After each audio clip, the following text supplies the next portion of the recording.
just an interesting design decision that, like, it doesn't cost money or anything.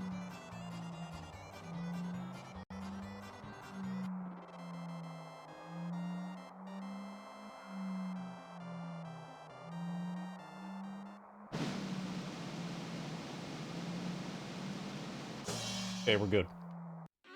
All right. Nice. All right. Yeah, excellent. Not a bad Okay, I joke did racing not segment. save any time relative to my PB at racing.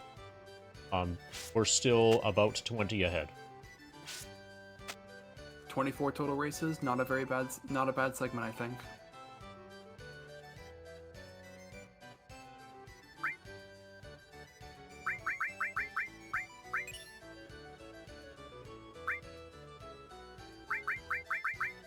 All right, so yeah, here there are the 3 mystery prizes, one for 2,000, one for 1,000. That's what 3,000 of that GP was for.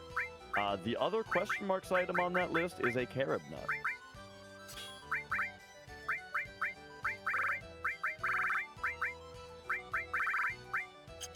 And so now here, MD is putting the EXP plus materia on Cloud in order to get him some extra levels. I think mainly to be able to do more damage later, since he's going to be very speedy already. But to get a little bit more damage, he can use it for more levels. It's to try to help compensate for not duplicating power source. Yep. Yeah, an older version of the route would have done a whole nother W item duping session on power sources as well. But yeah, that's been routed out, and exactly, EXP plus is to compensate for that.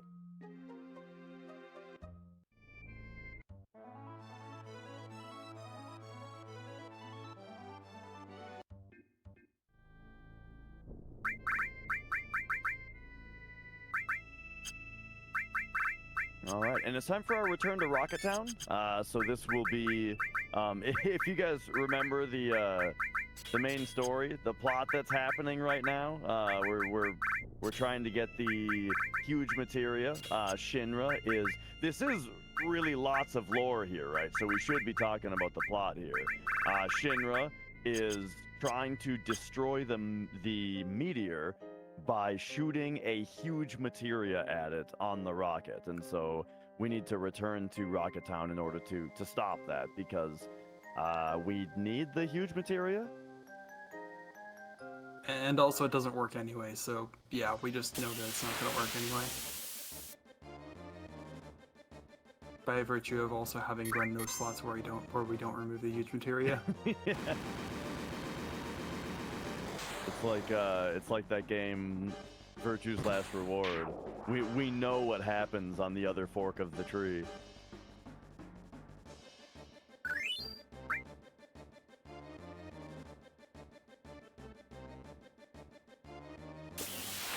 And so all of these soldiers here, with our slash all materia, Tifa makes short work of them. This section does have a good chance to troll you though, because the enemies are able to sleep, as they just did on Tifa. And this is super annoying. On Hundo, we do at least have White Wind, which, oh, the other one grenaded though, and it actually woke her up. She is still in darkness though. So yeah, they do a move that both darknesses and sleeps Tifa. And so White Wind we have in Hundo, which will wake her back up, which is nice. In any percent, it's a much bigger problem. But either way, it's still just kind of annoying. And importantly also, if we do use White Wind to wake her up, that will also cure her out of critical HP. So she'll stop doing double damage. She'll still... In regular HP, she'll still be doing adequate damage to take out the red dudes, but not the dude that was in the back there, and not Rude quite as quickly. So it's very nice to just have them not mess with her.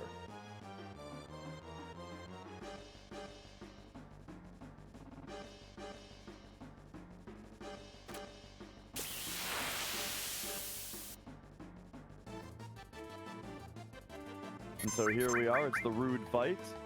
Famously, Rude does not attack Tifa in this fight. He like just as a hard-coded personality aspect of the character Rude. Due to his hidden feelings for Tifa, he will not target her with an attack. Unless, however, he does have a script where when he's low on health, he will just attack whoever hit him last. And that can be Tifa.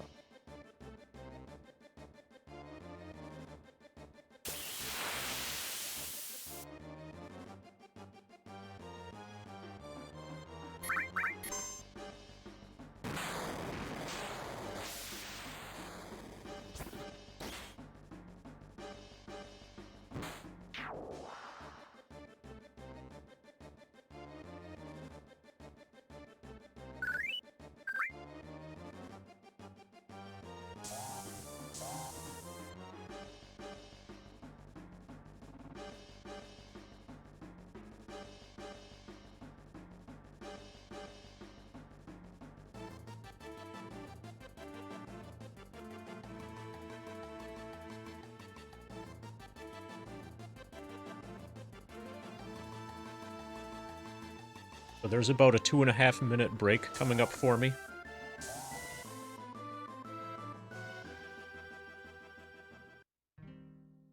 One of the biggest breaks in the run. Yeah. And yeah, here we have successfully stopped the rocket launch. We did it. Everybody's fine. Nobody is going to space today.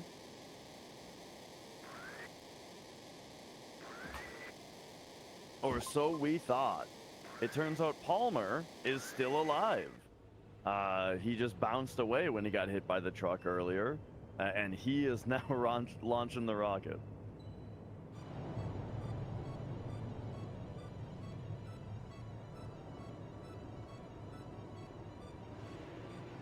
So now, instead of retrieving the huge materia and getting out of here, we still need to retrieve the huge materia and get out of here, except here is now space.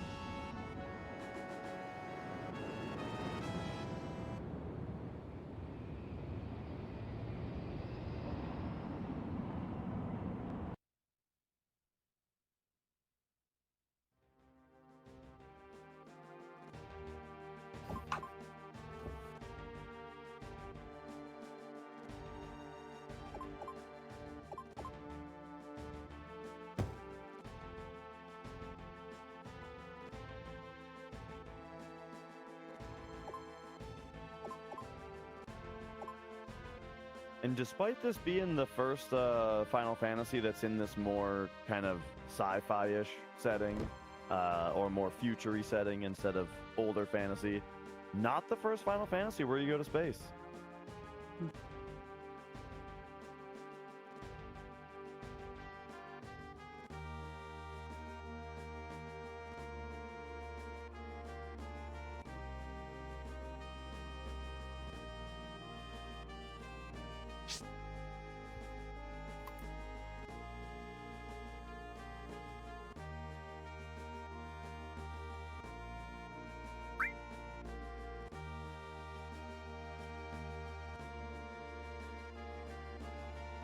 Alright, so here we have to put in a secret passcode to get the huge materia. The only way, as like a first-time player, that you know the password is every time that you get it wrong, Stid will give you a partial hint.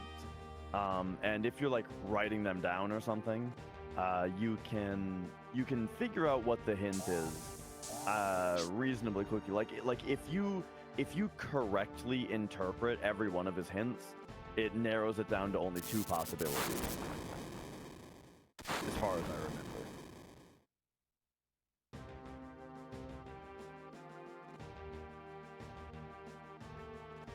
remember. Yeah, weird music cutscene.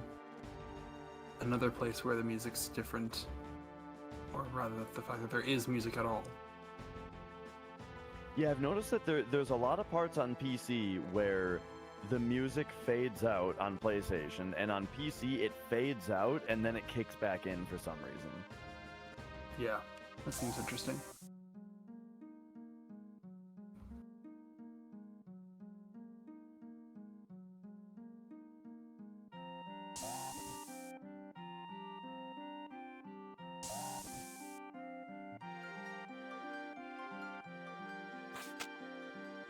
But yeah, here's kind of the payoff for Sid's backstory earlier, and Shara checking the tank. You know, it turned out that after the rocket didn't go off because she was in there, you know, checking the tank. It turns out it was broken the whole time. Not only that, it was broken the whole time, and nobody fixed it. In the years and years after that, that Sid sat around moping and was hoping that they'd get back on the program and all that, and nobody fixed it.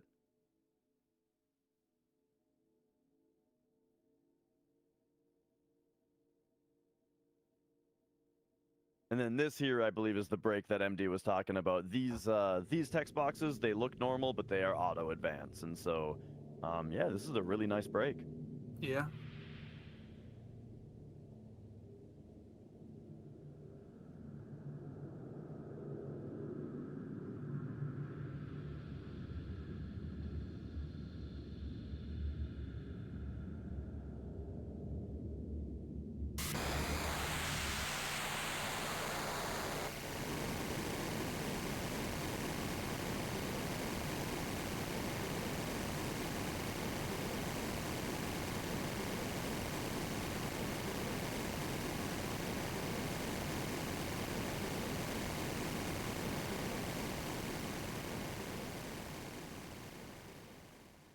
And here we see the rocket hits the meteor. However, it does not destroy it. To be fair, we did just take the warhead out. Yes.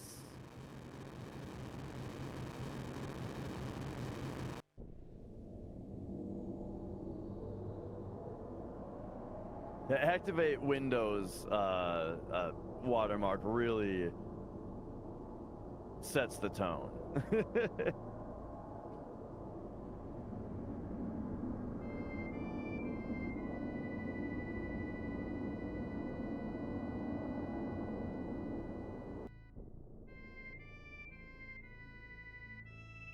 Yeah, it looks like the explosion might have just broken a couple pieces off into some, you know, even more destructive shards.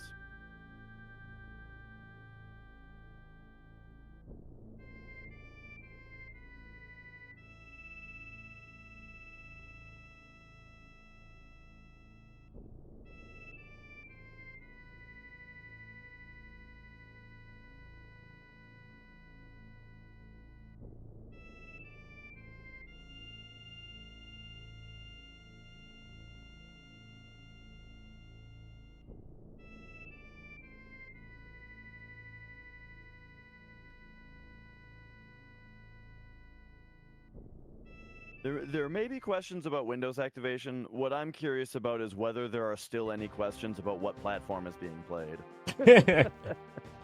The strong indicator that this is actually FF7 PC and not like HD console. Emulator with a high-res texture pack.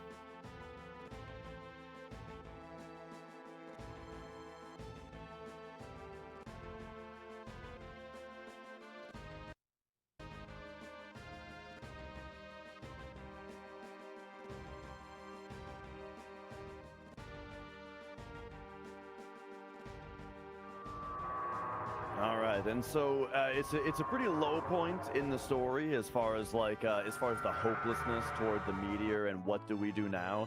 And I forgot to preemptively mention Cloud's spin right there. Cloud spun a little 360 there. He was so excited at the idea of going to see Bugenhagen again. Red had the idea, hey, why don't we go see Bugenhagen again? And yeah, everyone knows that surely he's gonna have the answer. But on the way down there, so MD is landing his high wind over in this particular place. Did you put Morph on? I saw added cut. I did not see Morph.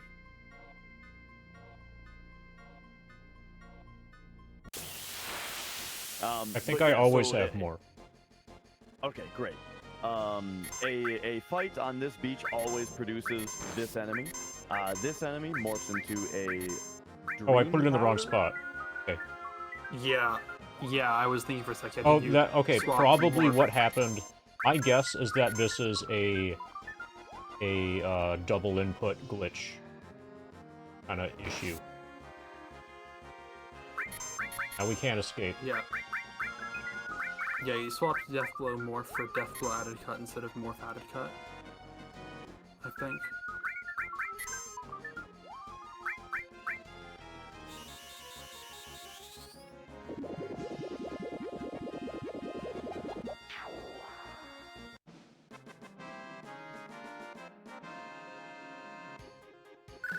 It's pretty rare that just fighting the enemies is faster than escaping, but it happens.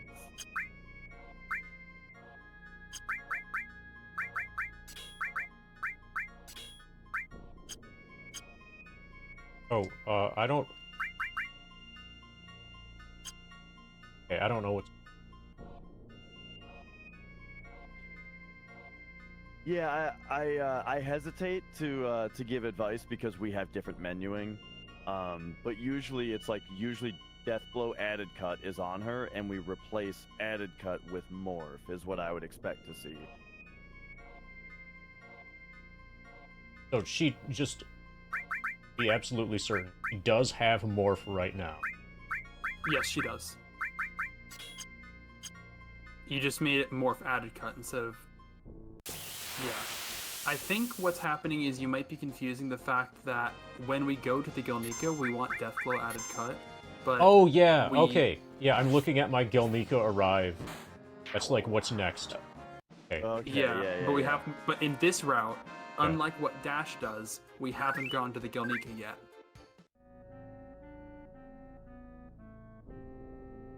So I'll have to triple check menus when we arrive at Gelnika.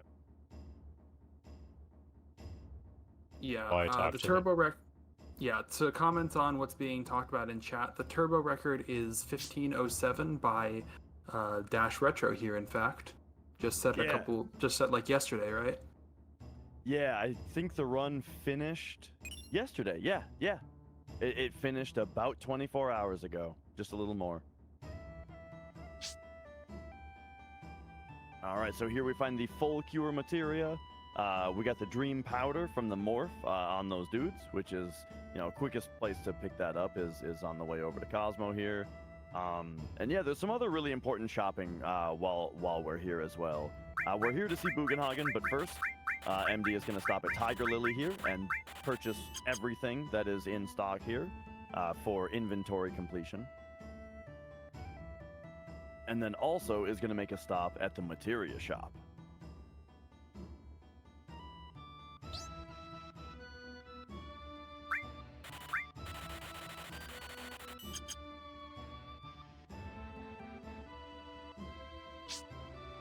All right, so he bought 1 MP plus. That 1 MP plus is mostly for inventory completion, because that's going to be the one that we have.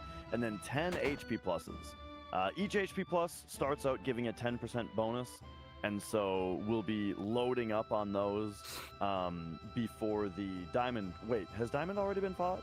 Not yet. In this route? Okay. So we'll be loading up on HP pluses before the weapon fights.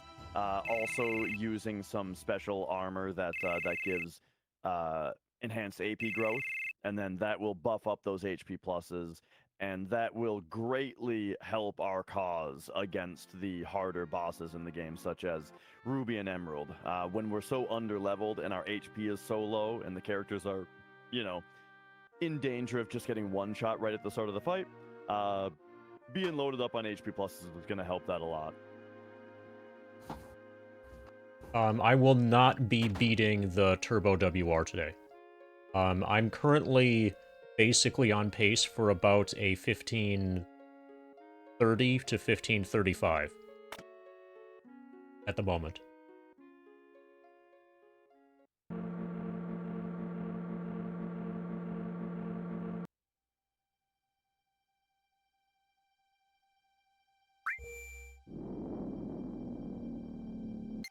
All right, and then here for having the Bahamut materia and the Neo Bahamut materia in our inventory, if we get closer to the blue one here, it will give us the Bahamut Zero materia.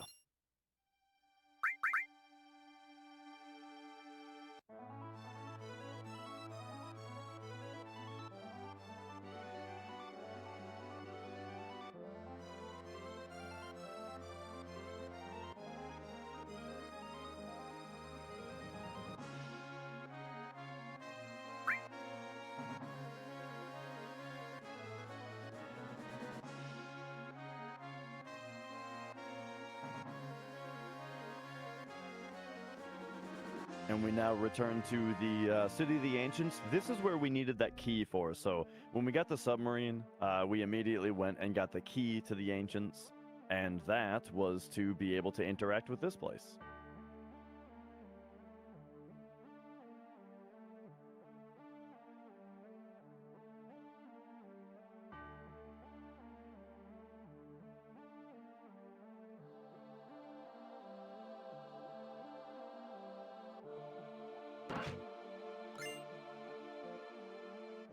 So I'm a little bit concerned about Diamond menu because things in my materia arrangement is not normal right now. Yeah. I'll lose a little bit of time on Diamond menu.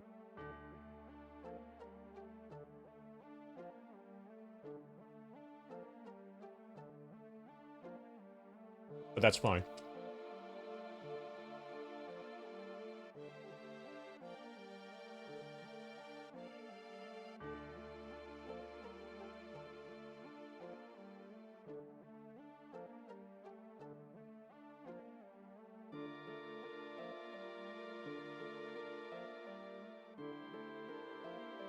And yeah, while we have a short break here, so talking about the 1555 that you got about a week ago, did you talk about that at all before? About having to do trains twice because of the chocobo mistake?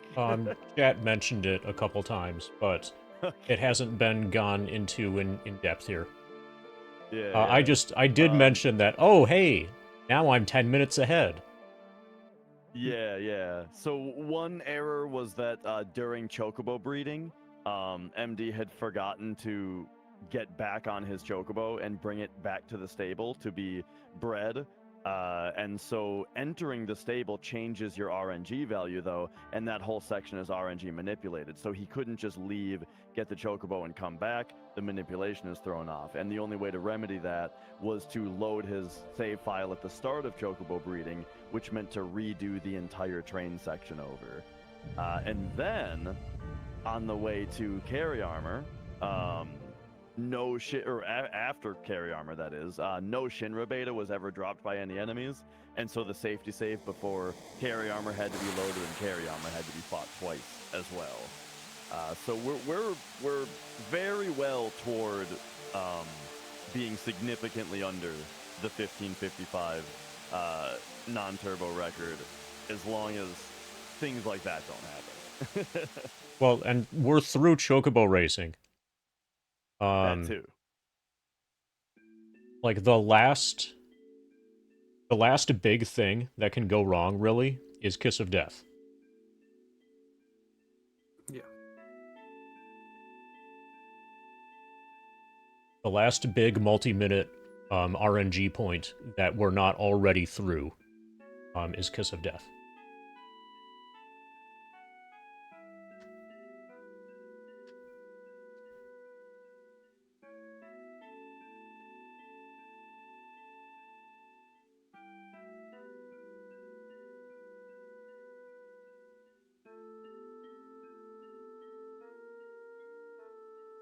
All right, and so so here is this where we find out specifically that her materia is holy? I think so. So little lore talk here, and a big reveal cutscene is that right, the materia that Eris mentions that she has when you first meet her. She says she has one materia, but it does nothing. And yeah, now here we find out that it's actually the holy materia, and that's going to be our best hope against Meteor. And she got it from her mom.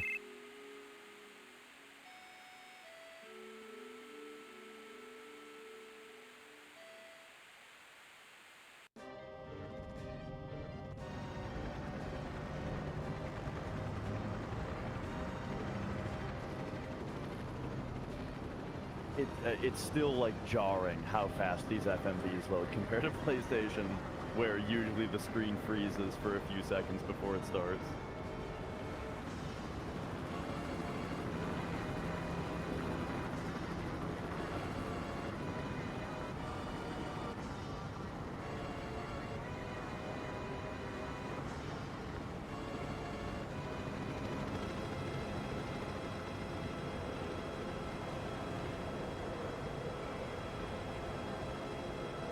And then this is also, yeah, this is the reveal that the cannon that was previously on Junon has now been moved to Midgar. You know what? I kind of forget what's the point of moving it to Midgar? Why to not? shoot the northern. Oh, Yeah. is it? Yeah, is it to shoot the barrier around the northern cave? I think. I mean, that is what they shoot with it, I guess, and Diamond Weapon just is incidentally in the way. That appears to be the direction this unaimable cannon was aimed in.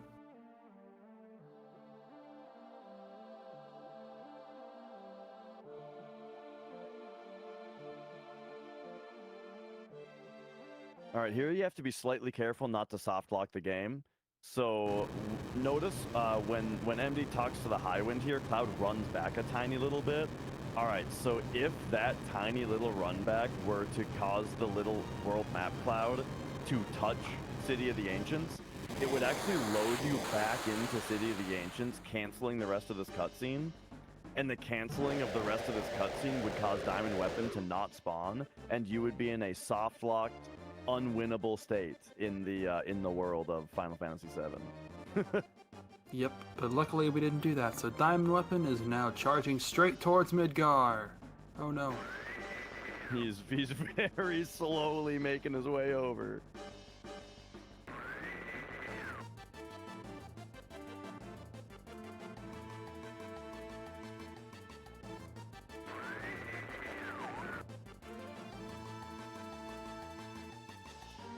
Tifa should have deep AC. Deathblow added cut. I'll make sure to check that. I think right now she has empty and then Deathblow. Like empty on the left, Deathblow on the right, if I remember right. Or sorry, empty on the left, Morph on the right. Yeah, that sounds right.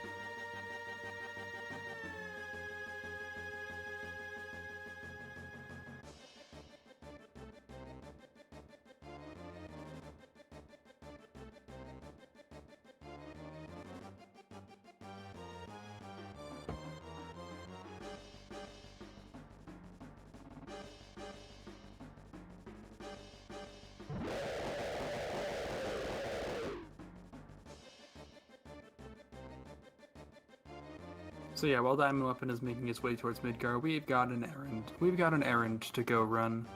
Did you see the like upward moving particle effects coming off of him? That's not on PlayStation, right? I didn't. I'm gonna have to look at that later. But yeah, so while Diamond is slowly making his way toward Midgar, we actually have to wait for Diamond to get to the shore before we can fight him. And so instead of just standing around waiting in a speed run, we are going to run a couple errands while he makes his way over. The first of which being the retrieval of the huge materia that's in the submarine here. For 100%, we need all 4 of the huge materia to be retrieved, and this is the 4th of 4.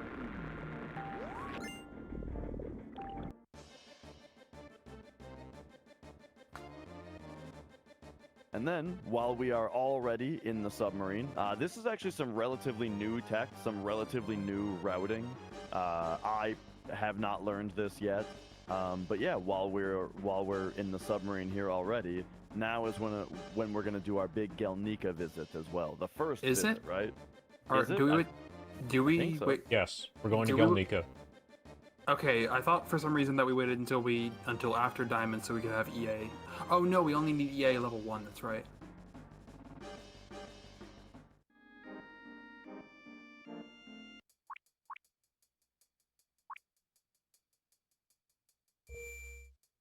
So yeah, here we make our way down into the crashed wreckage for the first time, the Gelnika. And there's a lot of really good stuff in this place. I mean, tons of speedrun relevant things are in this place. One being the double cut materia, Yuffie's ultimate weapon, the Conformer, a couple things that we need for inventory completion, like the escort guard. And we're gonna grab all those. We're gonna grab those 3 things right here. We got this chest with the escort guard. Here's Conformer. And then we've got a very dangerous escape here. This is one of the scarier escapes in the run.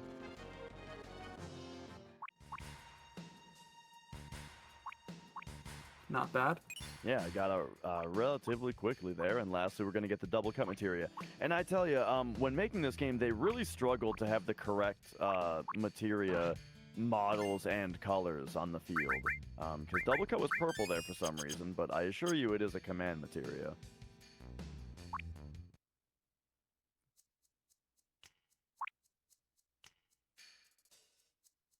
And while we're down here also, we've got another boss fight for the all bosses portion of the run. But also, while we fight these 2, we're going to go ahead and steal from them. You can steal these items from them earlier or later in the run as well, like in Gongaga or in Midgard. But here is a really nice opportunity to steal from both of them. So we're going to get the Tough Ring from Reno. There it is. And the Seidrich from, or Cedric, actually, isn't it? From Rude.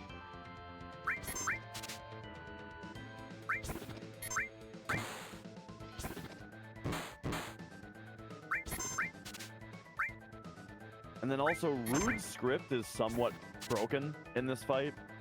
There are certain moves that he can do where after he does them, his script is just broken, and he will not take another action for the rest of the fight.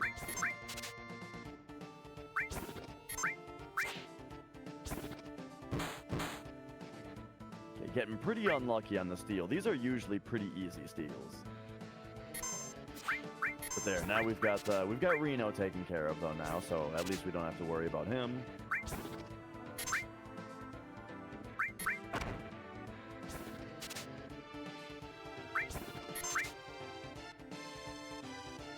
And now we've got all 3 characters stealing here.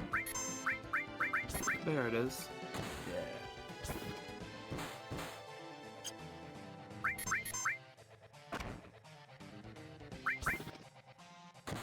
Don't want Sid to die.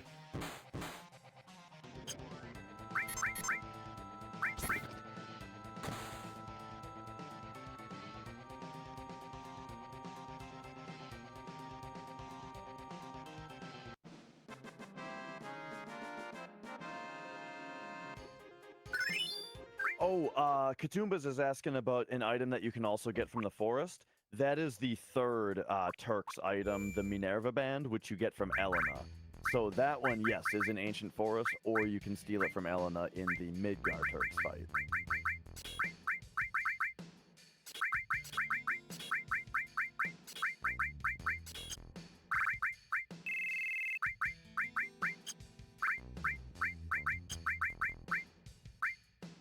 Alright, so now MD is doing his big menu here to get ready for the diamond weapon encounter. So rune armlets are going on each of the characters because rune armlet has double AP growth. So any materia that is slotted into the character's armor now gets twice the AP. And that's very significant because diamond weapon gives a ton of AP. And so as we can see, he's got Enemy Away slotted into Apocalypse, which is giving triple AP growth. Yuffie is getting loaded up with lots of utility here, including all 4 enemy skills.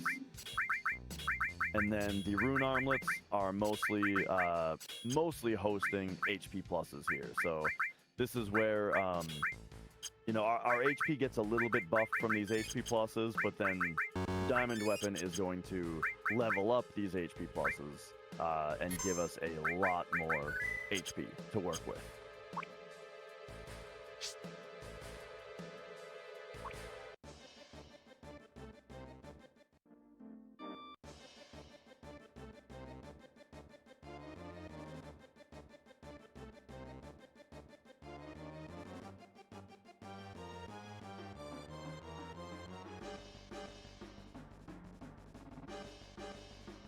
Alright, I think we've put off Diamond Weapon for long enough. We can go beat it now.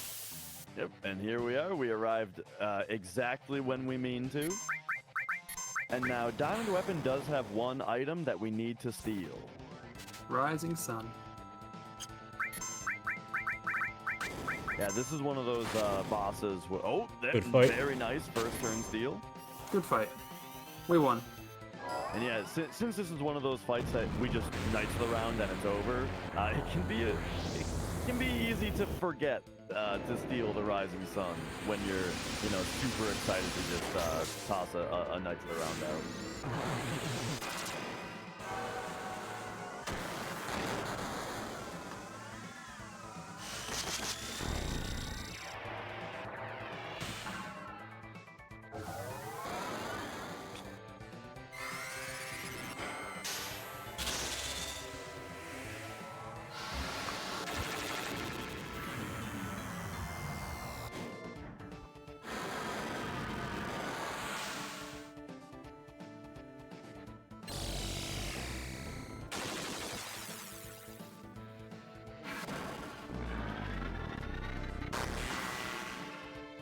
I mean, we don't have steel as well yet.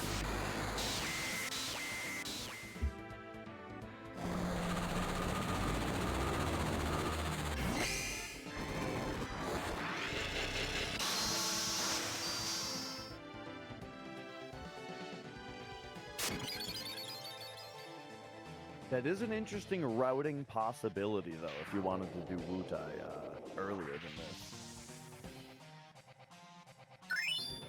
Not that overall I'm saying that's the best. I'm just saying that's an interesting thing to consider. Okay, so he has about... Okay, Ultimate Weapon has about 6,800 HP. I'm gonna start with a boost jump. Okay. Nice. Did you guys talk about how limit breaks are basically 0 time spent? As long as you track them. Yeah.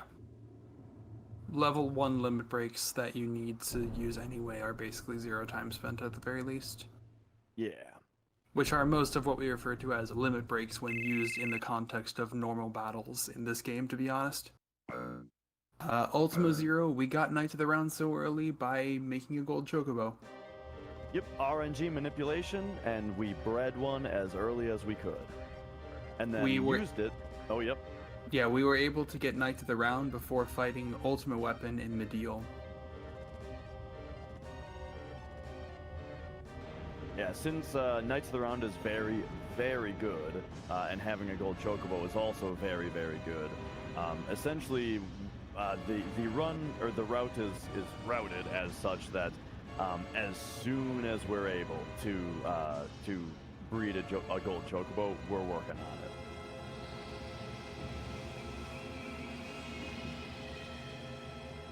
We start the process of breeding a gold chocobo as soon as we get the high wind, when Tifa is still party leader.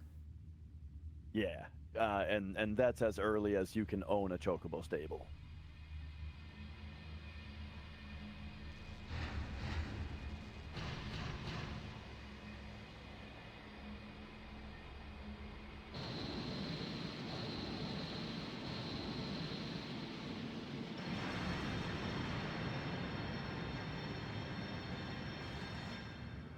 Dang, I don't remember seeing this cutscene in your PlayStation PB, MD. Well, I need to get a new PlayStation PB.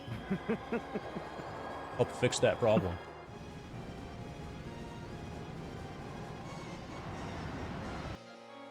It's gonna feel really nice going back to PS2. Once I'm done for now with PC.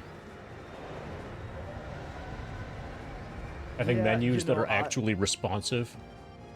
I have been noticing that double input glitch anxiety is infecting other parts of my life.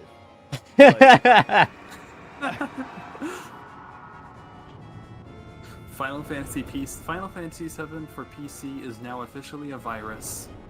Oh man.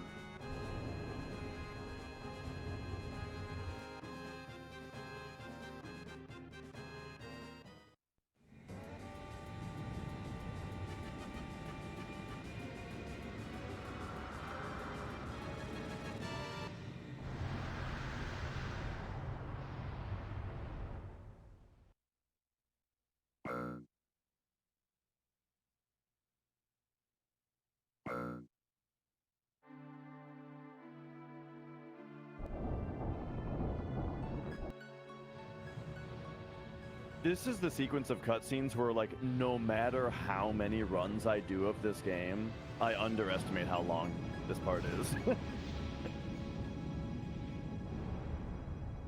Because, like, it feels like when the northern crater opens up, that must be the end, because the sequence ends with Cloud saying, hey, the crater opened up, let's go see what happened to it. But then there's this whole part of Rufus getting shot.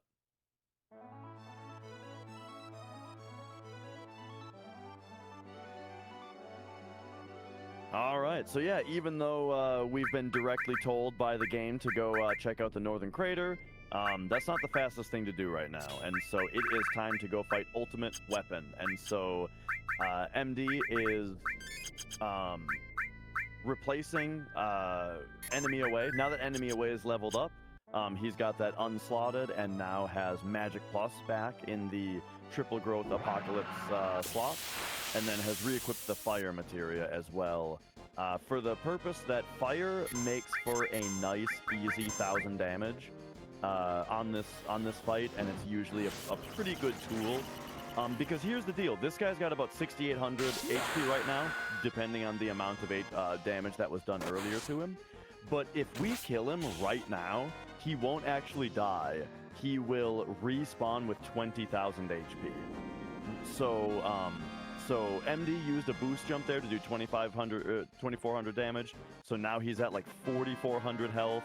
And then on this particular encounter, he leaves after a single turn, and then we have to fight him again.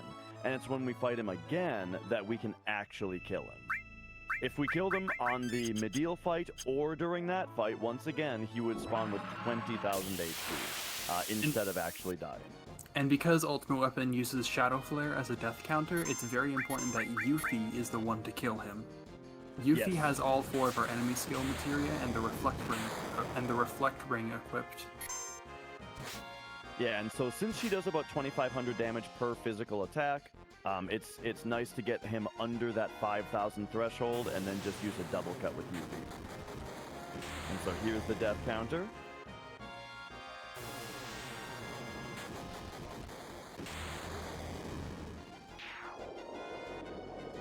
Reflected right back at him.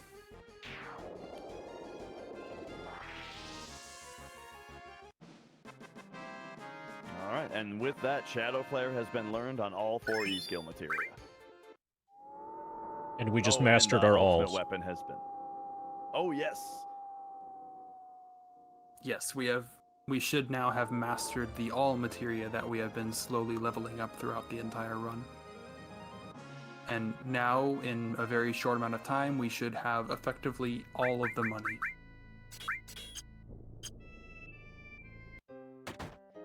Yeah, I remember when I played this game casually, like, at some point I measured my wealth in the amount of mastered alls I had in my inventory.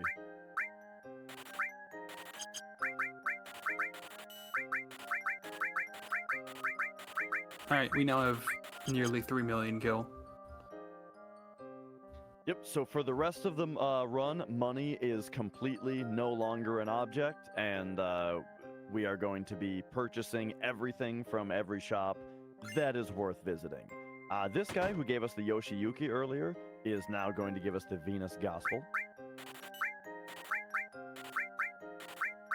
And then we do a cheeky little strat here where we are about to do the Wutai side quest where Yuffie steals our materia.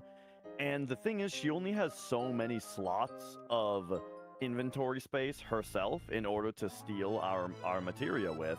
And so MD actually just bought a significant number of manipulate materia, which assures that, like, basically when she steals your materia, she goes down a priority list. She's got like a little grocery list of materia that she wants, and she's gonna steal the top of the list, but once she gets down to manipulate, well, it's just all manipulates all the way down from then on, and so that's all she's gonna get. And so that kind of retains some of the materia that are a lower priority in our inventory, and it also MD bought a very specific amount, which also means that the way that she is going to rearrange it in our inventory is going to be consistent because he has a consistent materia setup with a consistent number of manipulate spots and that kind of thing. So it keeps menuing consistent to do it this way. Also, we just learned Death Force. This guy, it's really important to manipulate him before you do any steal attempts from him, because he counters every steal attempt if he's not manipulated. There's the Adam and Bangle.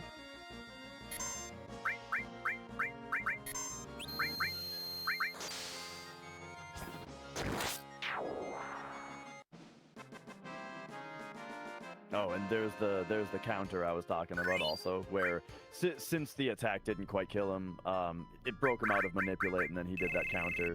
But yeah, he'd do that every steal attempt if he wasn't manipulated.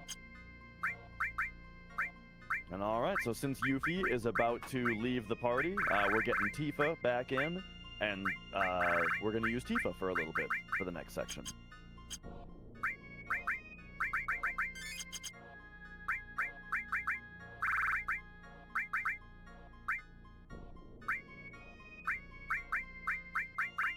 And there, that fire materia that I had mentioned earlier for ultimate weapon, that whole arm just got moved over to Yuffie, and then MD swapped the fire materia for time, and that's going to come into play a little bit later.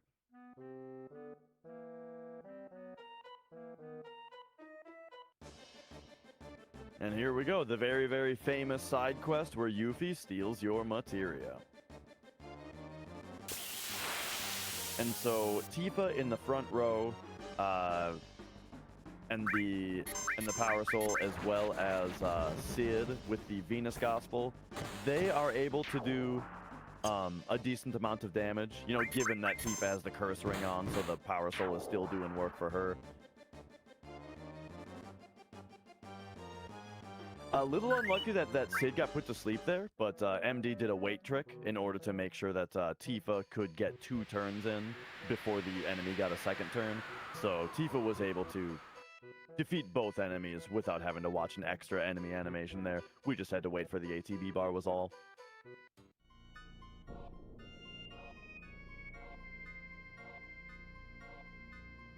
So yeah, it's interesting, like, you know, we kind of talk, I'm sure we talk about weight tricking kind of at the start, and it's really clear what weight tricking does for you on, like, boss battles when, you know, we can fit extra death blows in during a paralysis section or something like that. But really, like, weight tricking is used all over the place for little things like that. And once you either run the game a lot or just play the game a lot, once you've been introduced to the concept, it's something that you kind of just start doing naturally, second nature all the time. All right, here we find the MP absorb materia, but Yuffie takes it away from us real quick. And then this is a nice opportunity to get to this shop. Interestingly, you can't shop from the other shops in Wutai yet. They tell you that, like, oh, they're out of stock, right? But that shop you actually can shop from. So it's nice that we have to go into that room anyway, and that shop already sells to us, because it means that we don't have to re-enter that building to buy the stuff later, since we need a couple of those things for inventory completion for 100%.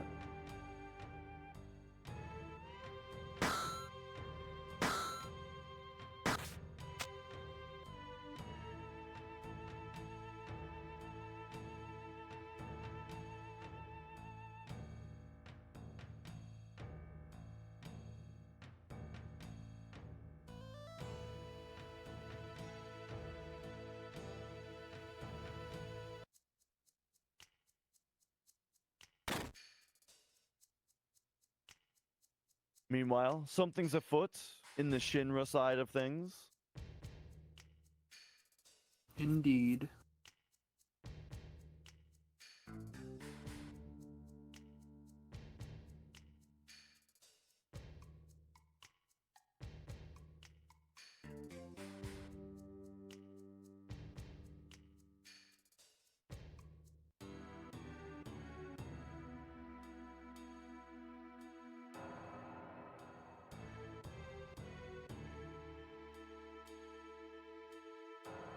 Yuffie leads us to her secret hideout here, where she also has the final Turtles poster for that side quest. Yep. It's been a while since we've gotten one of them, but we've finally gotten all of them now.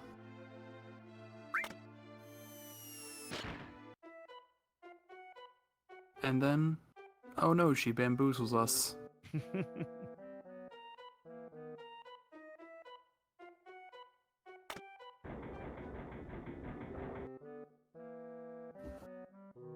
I like that she starts to run away, but then she comes back into the doorframe just to shit talk us a little bit more and then run away.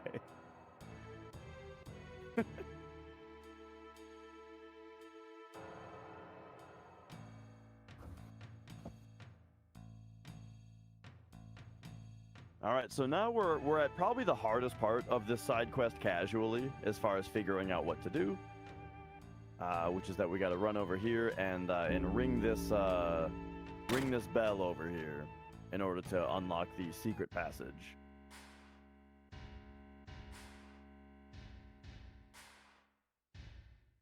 But now we find out that Yuffie's been kidnapped now. Now she's in trouble and needs our help.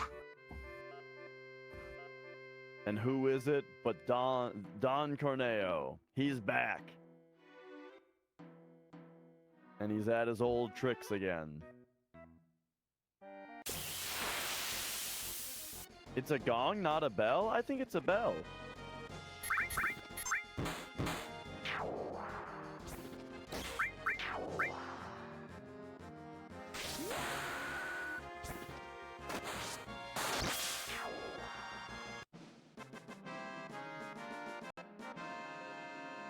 All right.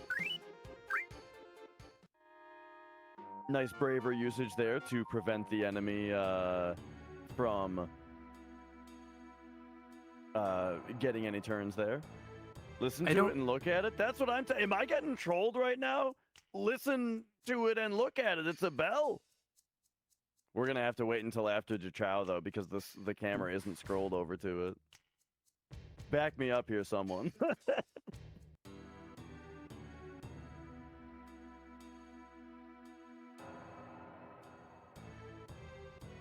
Those bells, they've got, I mean, this probably isn't the only place, right? But in Japan, around the site of Hiroshima, they've got bells set up, like peace bells, right? That you can ring as like a, yeah, it's a deep boom because it's a big bell. So yeah, right now in the run, we're fighting these Foulander enemies in an attempt to try and get a Lunar Curtain drop. From what I remember from iBlink, I believe you have 11 attempts at a Lunar Curtain drop on this route.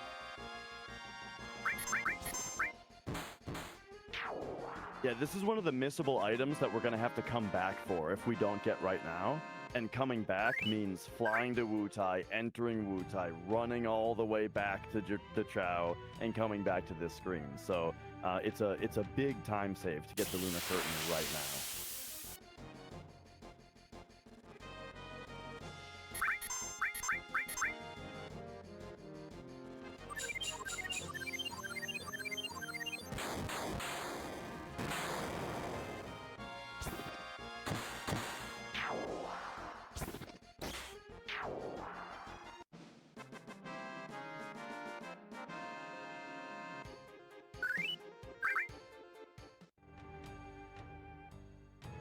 Lunar Curtain. Nice. So we're still going to go through the fights as if we had not gotten it, just running away from each of the fights because we want to stay on formations.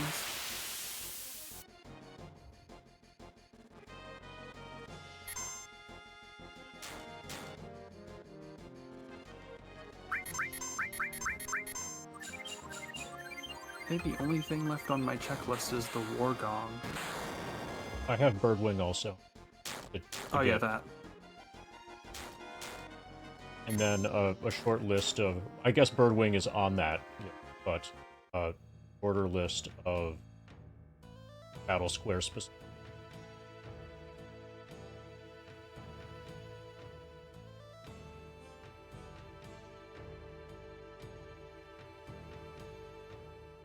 Harry.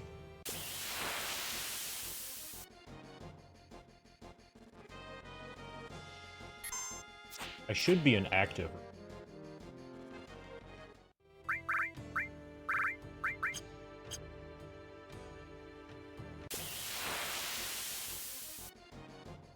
Now we can go home.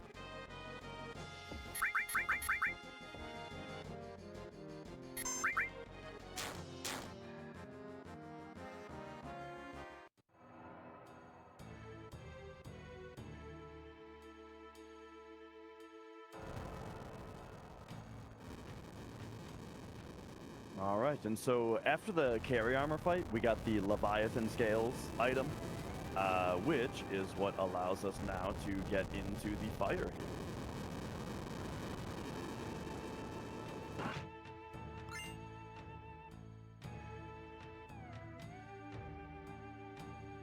First, we get Oritsuru, which is a weapon for Yuffie. And then we also get what we were talking about a little bit earlier, the Steel as Well materia. An interesting materia that I never really appreciated, where blue support materia, where if you attach it to a command, then when you do that command, you also do a steal attempt with it. It's like Mug, but you customize what the action is.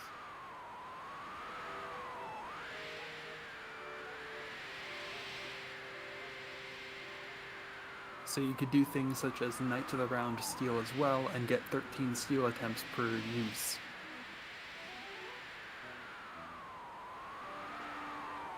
Which is a strategy that's used in some, that can be used sometimes in the run, though probably will not be used in this one because we already got our second Xeonut.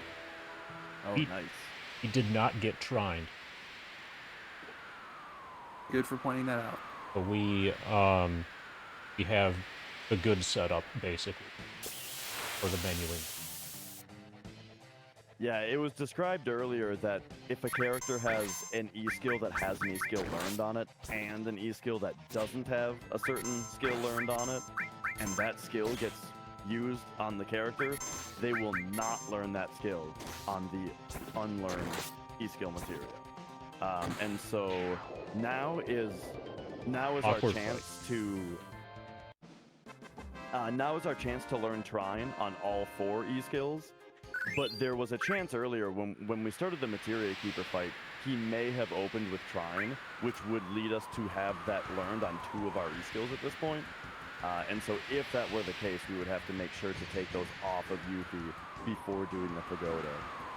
But because we did not get Trined, that means that we can just keep all 4 on her and learn it on all 4 at once right now.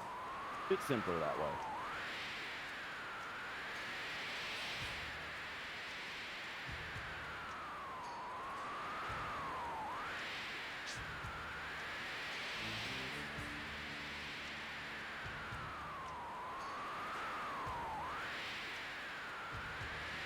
Okay, we also have the Loco Weed.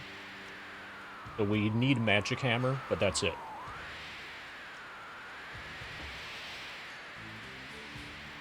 I'm probably gonna do this unmanipulated, since I don't need the Loco Weed.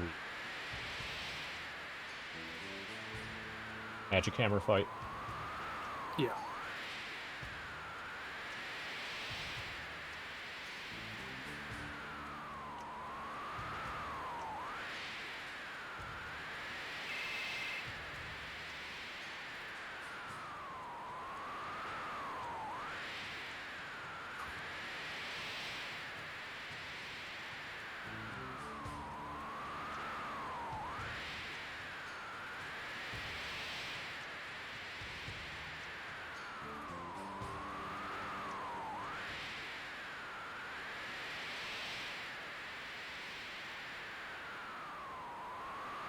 I don't socialize. Yeah, the Rising Sun from Diamond Weapon we stole just a little bit ago, and interestingly enough, that is not a steal in the original Japanese release of the game also.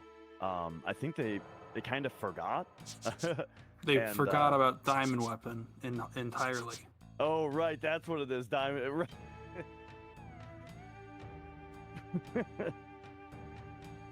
Or at the very least, there was no Diamond Weapon fight. Yeah, and so that weapon is actually not obtainable on that version.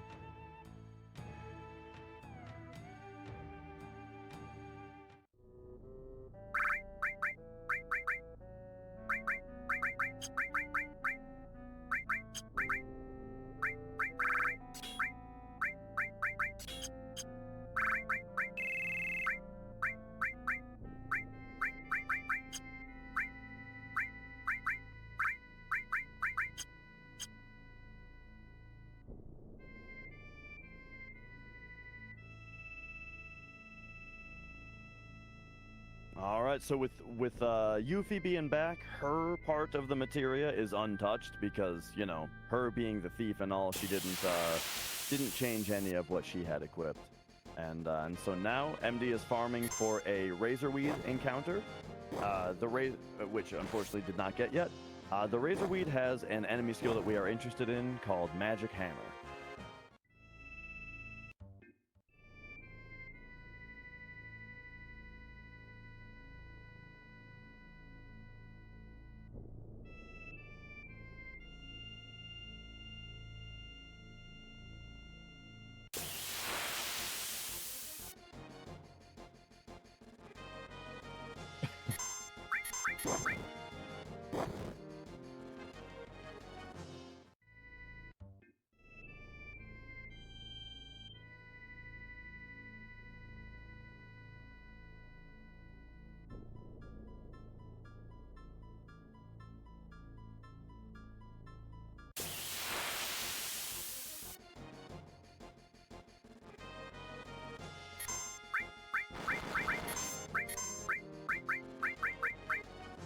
Alright, so here's our Razorweeds.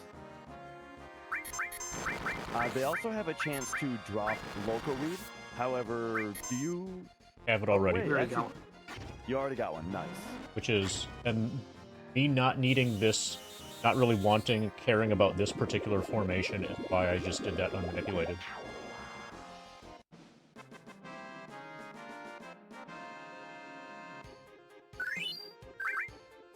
Four. Yay.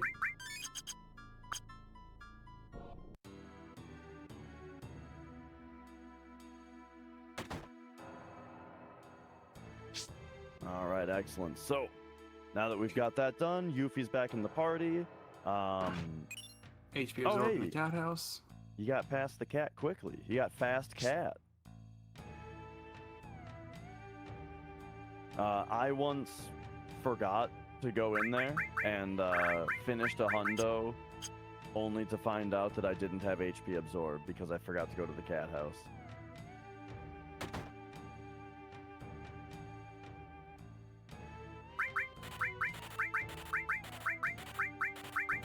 And now that we're done with the quests, this shop actually allows us to purchase from it. So there you go for inventory completion. We've bought everything from that shop. And then here is the turn-in of the Turtles Paradise quest as well. Once we've read all of the Turtles Paradise posters, this bartender will give us the reward, which is one of each source and a Mega Elixir.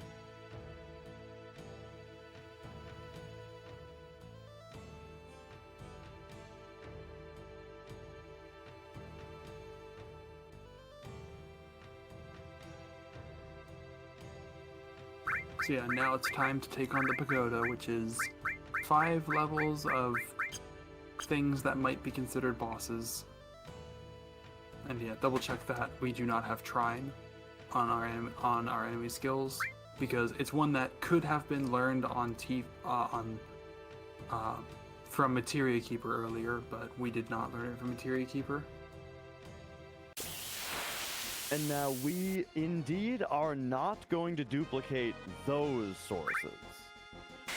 But I plead the fifth on any other sources that we might come across in the run. And the Mega Elixirs, I also plead the fifth. So I want to look into this a little bit more. There seems to be some kind of special property to these battles where Yuffie's first turn sometimes does double damage in these fights, even though they're not preemptive.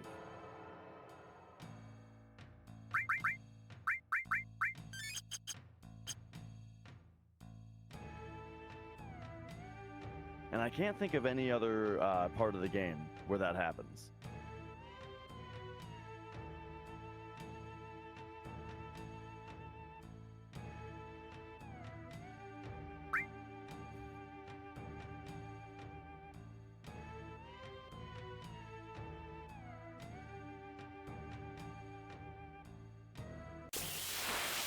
Right, Dino.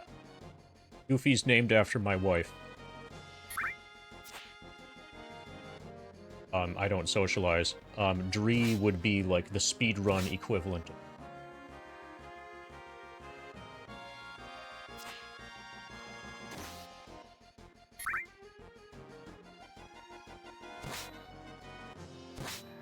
And yeah, as far as the double damage thing, right? I'm interested in knowing like exactly what the flag is that's set that causes that to happen. Because it seems to behave like the preemptive flag without the fight being preemptive. In that, if you don't get a turn right away, then she doesn't do double damage. The same way that, like, if you don't attack a preemptive monster before it gets its first turn, then you lose out on the bonus as well.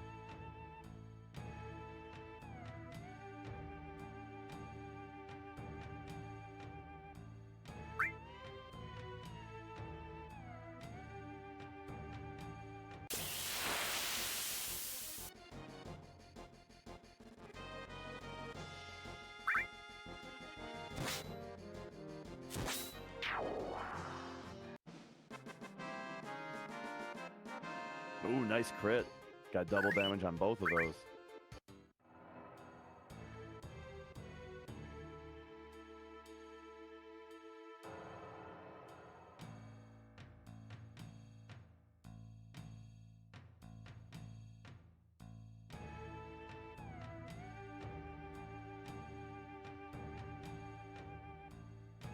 All right, so yeah, we've got so this side quest we've got 5 bosses in a row here. The first 4 were pretty beefy at this point. Yuffie's got her ultimate weapon. She's got double cut, and is doing a lot of damage. So so the first 4 fights, we really just got to attack them and make sure that we're not entering the fight with too little HP. And there's really not too much to say about them. But the 5th and final fight against Godo has one particular thing about it. Like, Godo, we would also just double cut until he's dead if it weren't for the fact that he is the only source for us to learn the Trine E-skill on all 4 of our E-skill materia. Yep, so Godo has a pretty complicated AI pattern, and as such, it can be kind of hard to tell when you're going to get Trine, if at all. It has a 1 in 8 chance of happening on the very first attack. After that, it gets complicated. And so one thing to help the complication is that we have the Reflect Ring equipped on Yuffie, which we already saw that prevent her from getting Shadow Flared. But what it does in this fight is because we have Reflect on, that kind of changes his AI, and it doesn't make him do Trine any more. It doesn't make him any more likely to choose Trine as his attack, I believe. But it does replace several of his other attacks with Beast Sword, which is good because Beast Sword is much faster than those other attacks are, and so we get more Godo turns per minute to try to get that Trine faster. And speaking of more Godo turns per minute, MD also hasted the boss there. That way, after each of his attacks, we spend less time waiting for him to get his next turn. So this just speeds up the wait for Trine a little bit.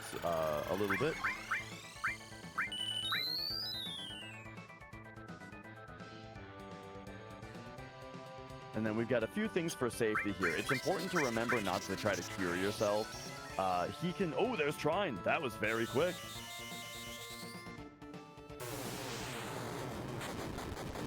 And there it is. He can do Demi 3 to you, which is a little scary because it's 75% of your HP. And then if you try to cure yourself, that has a bit of an issue with the fact that you have the Reflect Ring on. So X potions or elixirs or casting White Wind is preferred for healing on that fight. After a Demi 3, probably not White Wind. In response to a Demi 3, I would immediately use an elixir. See how I went to I got elixir queued in the item menu.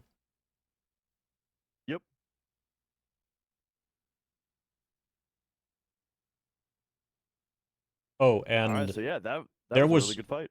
there was a trivia question that I had for you, Dash, like some time ago. Okay. And that was I think I told you that I incorporated Shadow Flare into the run, and it's a time save. And Yeah. then the question was, where do you think it was? And you probably just saw it if you were paying attention. I did. I saw it when verifying your Okay, 1555 yeah. also. But yeah, I like it. Yeah, Haste, That's a good idea. Laser, Shadow Flare. Yeah. And then he never does the Cure 2. You keep him out of the That's- HP range where he can Cure 2 himself. That's Oh, clever. yeah, yeah.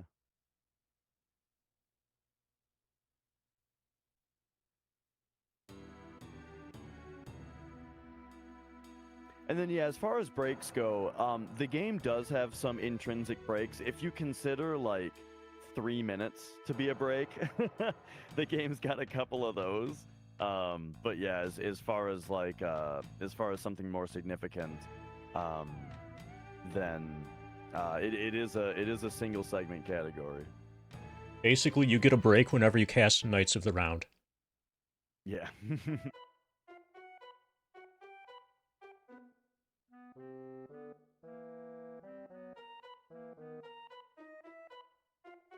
Yeah, in that fight with Cure 2, he actually has he has a chance to cast it on Yuffie instead of himself. But with the Reflect Ring, that'll actually reflect back onto him anyway.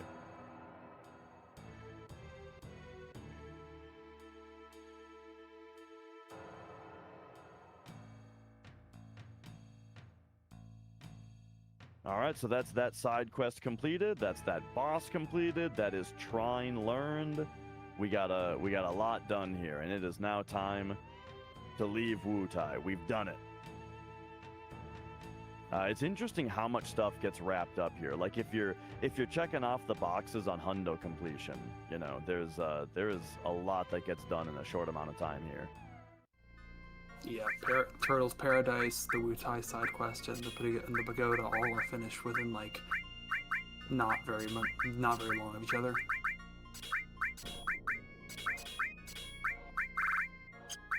All right, and now MD is unshuffling his menu from the Yuffie shuffle that she does when she gives you your materia back, and it's not all quite in the right spots. But as I mentioned, so the purpose of buying all those manipulates is that all of the materia that she didn't steal didn't get shuffled, and so that also simplifies this menu.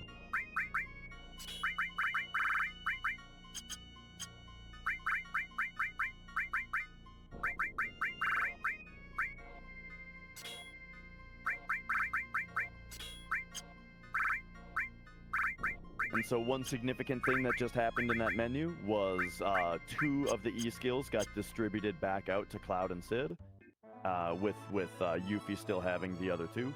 And so those are the strong 2 E-skills, the ones that have more stuff learned on them, while Yuffie has the ones that are still missing, like Laser and maybe Flamethrower still. Yeah.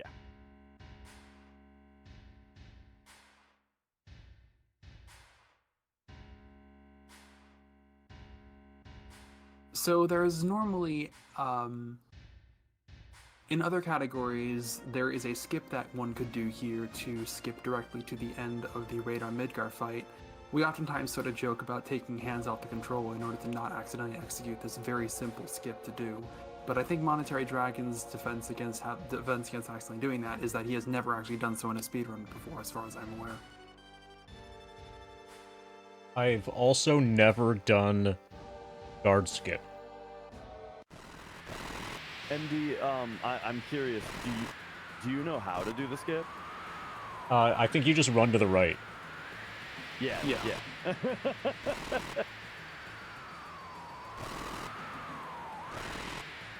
But I don't have any muscle memory for it whatsoever.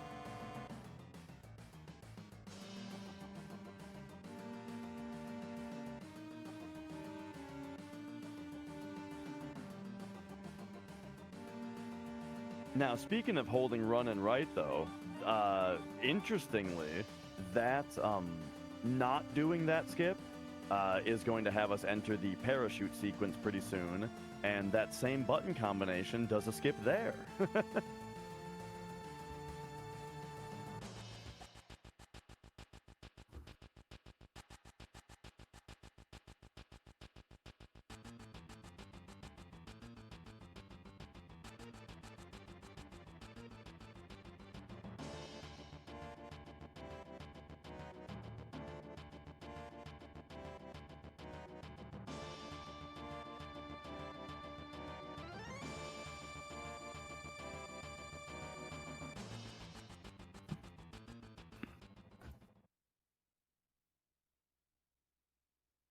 Yeah, I believe run and right is the fastest way to do parachute skip.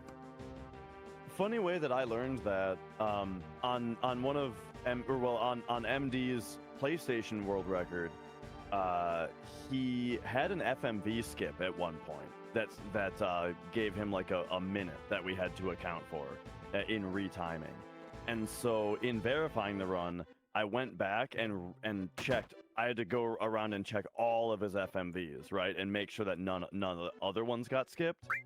And I noticed that the parachute one cut off a little early. And I was like, hang on a second. And so I brought up Earmouth's NMS world record to compare them, and saw that, yeah, MD's FMV there cut short as well. But there's a skip here, so maybe it has to do with that. So then I brought it up on emulator and tried all different button combinations and found out that, yeah, right and run is faster than up and run, which I think is what most people knew, that up and run was the skip. But I guess MD knew all along that right and run is faster.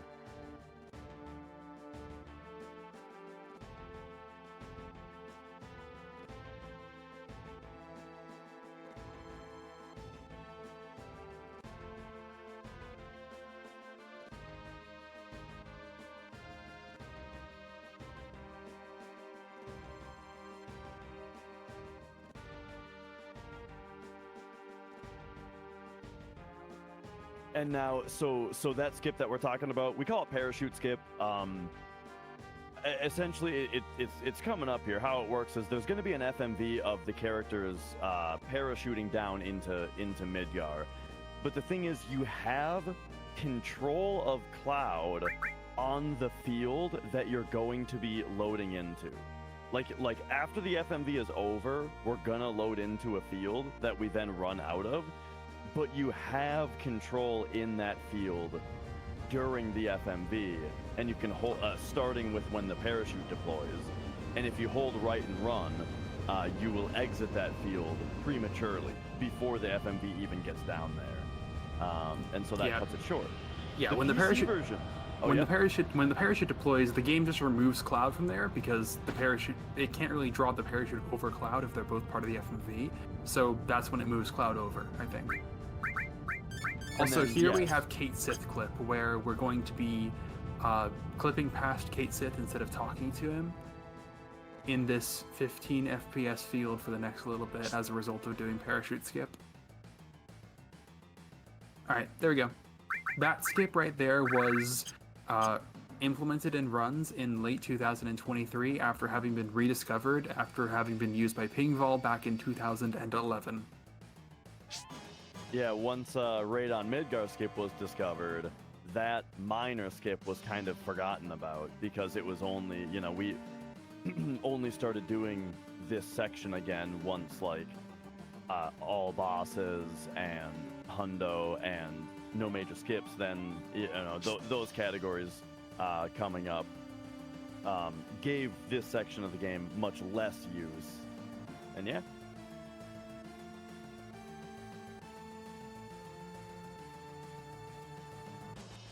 So yeah, we're now in Raid on Midgar, collecting several items that are throughout Midgar. Right here we have the Aegis armlet. Here's the ladder that I soft locked on one time, 10.5 hours into the run. Soft locked this ladder.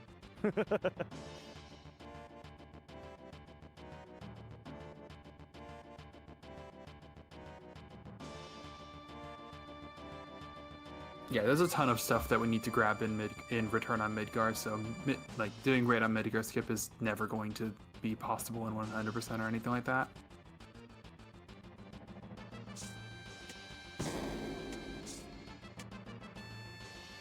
So coming up here, we're going to have a fight with the Behemoth, and the interesting thing about Behemoth, I believe this is the first enemy that it is relevant on in the run, is that he actually has 2 stealable items, and so we get introduced to this mechanic of enemies having multiple steal slots.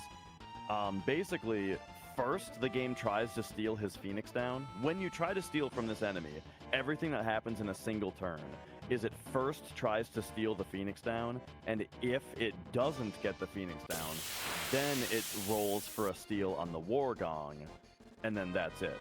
And so we can, and if you get either item, then that is the steal from this enemy, and you can't get the other thing. So we're gonna steal from him, hoping that it produces the War Gong. If not, we have a few more chances at it later. Oh, nice! So that's really great. That is just very nice peace of mind.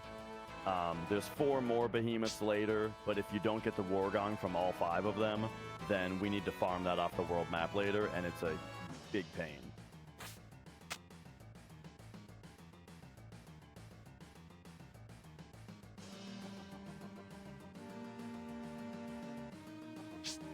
I just had some really sloppy move, but thankfully we're on PC.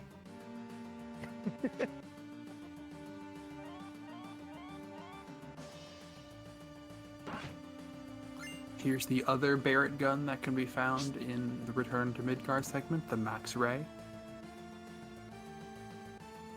I don't know if this area is OSHA compliant.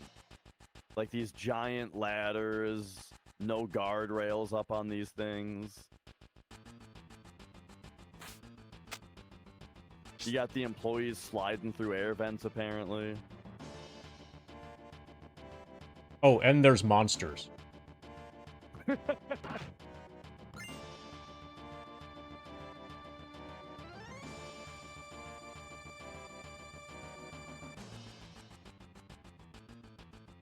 right, and coming up, we've got the final Turks fight. And what is interesting about this fight is you can actually run right past it. If you run around to the right, you can get right around the trigger. But being that one of the requirements of 100% is to fight all bosses, this particular encounter is a requirement, so we cannot avoid it. And also, you actually have to fight all the bosses, because they do give you the option, now that we have done the Wutai side quest, to just say no and not fight, but that does not count as fighting. And then one last thing, since we did not pick up the Minerva Band from Ancient Forest, we need to steal that from Elena here.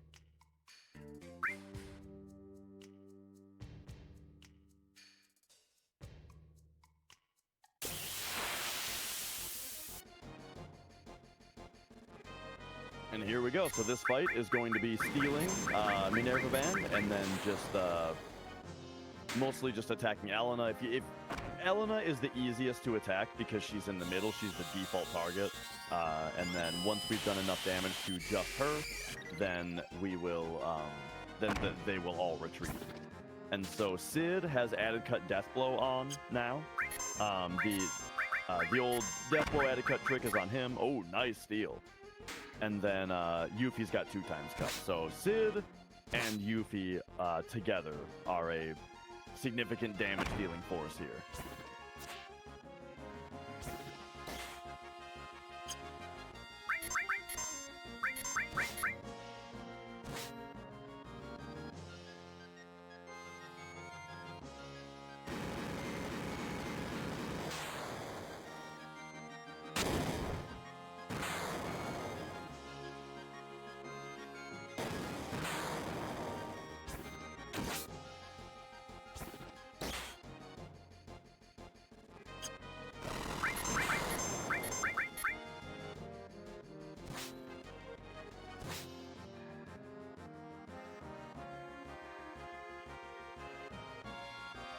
Alright, fight done.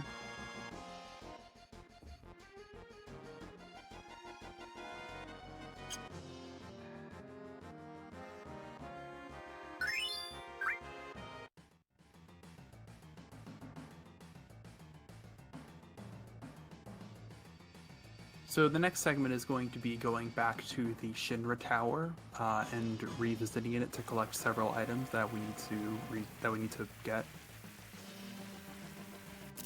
Now, this goes back to one of the reasons why we chose to take the stairs all the way back about an hour and a half into the run when we were first climbing the Shinra Tower. Taking the stairs sets up a glitch that we refer to as stairs warp, where the next time you climb up the stairs, it will immediately teleport you from the first field to the second from last field once you take the first screen transition. This has to do with how the fields actually work internally. There's only 3 fields, it's just that the middle one repeats like 6 or 7 times in a row. Yeah, there's a bottom, middle, and top. And every time that you leave the middle field, it looks at this variable that counts how many times you've gone through it and either increments it or decrements it. And then once it's high enough, then it will instead send you to the top field or the bottom field, depending on like where you are and what's going on. Now, the key mistake that the programmers made as far as why this warp works, see where MD ran back down but the door is no longer there, is just the fact that everything would work perfectly if that counter was some kind of it was in the pool of temporary variables that just get wiped every field. But instead, for some reason, they put it in the global persistent variables that actually get saved to your file. And so because of that, when you enter from the bottom, it still remembers you as being at the top. Yeah, that works only because we actually made it to the top and told the game that it should put us at the top field of the middle field that our progress was at the top. Basically, that's the only reason why it can work. Yeah, if we took elevator earlier, it would still be 0. Now, you could take elevator and then run into the stairs and go down a field and then back up, and that'll trigger it to put you at the top later as well, but that's the whole thing.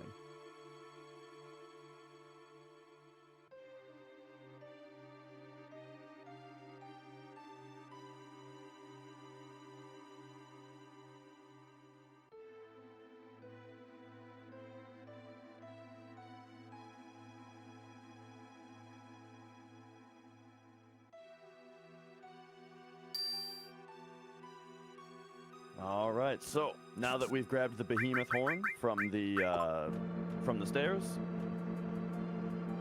we head on over to floor 64 here, where we can grab the HP Shout, Kate Sith's ultimate weapon.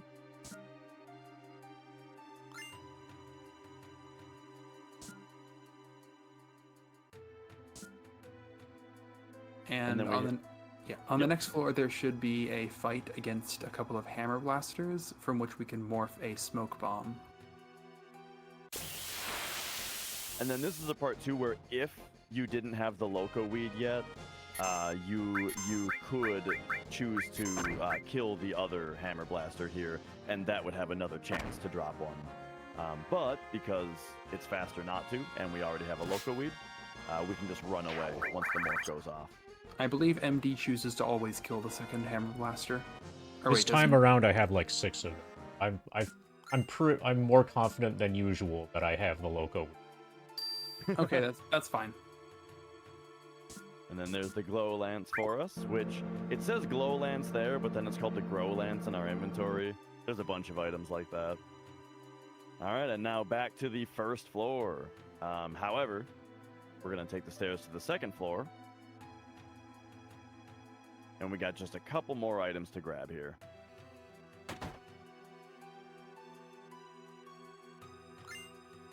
These chests are really weird. They don't make the chest opening sound effect, and they also don't make you wait for the chest to open before giving you the item, like every other chest in the game does. Very bizarre.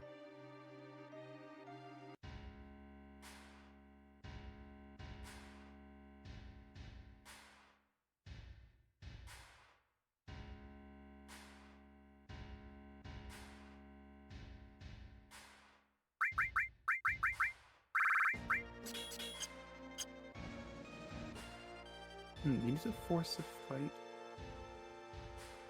We're good. Okay.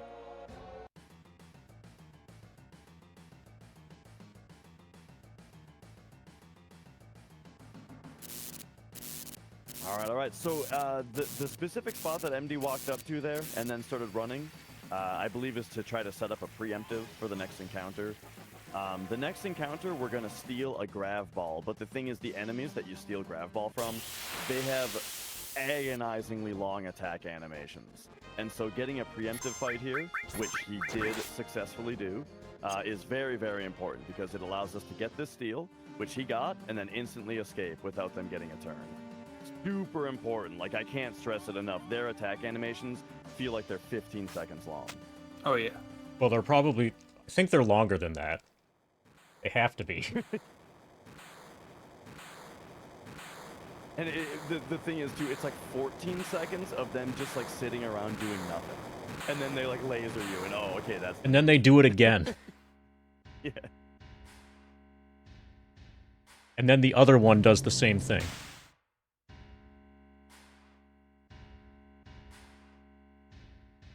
All right, here we have the last hurrah of Scarlet and Heidegger. These two characters have kind of been getting built up the whole game.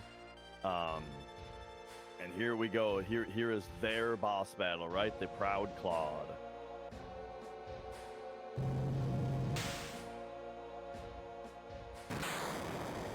There's an enemy in Final Fantasy 13. You fight a boss, a ship that's called the Proud Clad.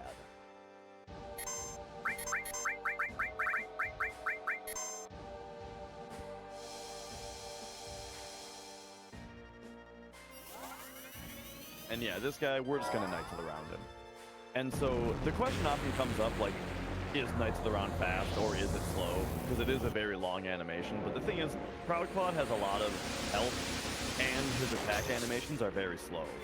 So being able to just, like, whoop him up with 13 attacks that happen in, like, relatively rapid succession here is pretty fast.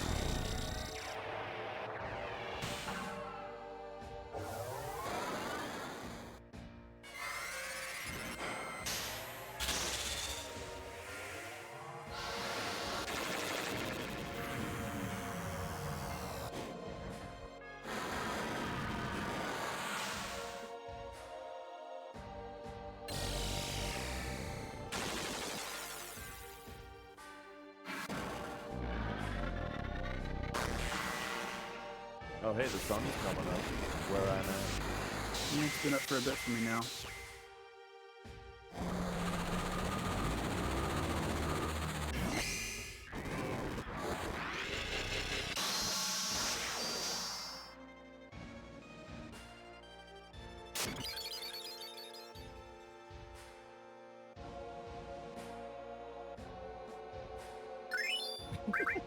I'm only just noticing the description of 2x cut. Attacks constantly. That's a very funny, like, description. Yeah.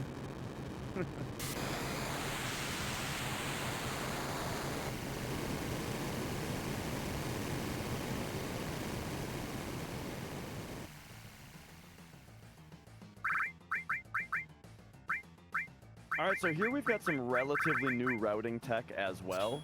We need Barrett in the party coming up in order to be able to see and acquire his ultimate weapon, the Missing Score. Now, what we used to do would be to put Barrett in the party, go grab the chest, and then come back to the save point to put Yuffie back in the party.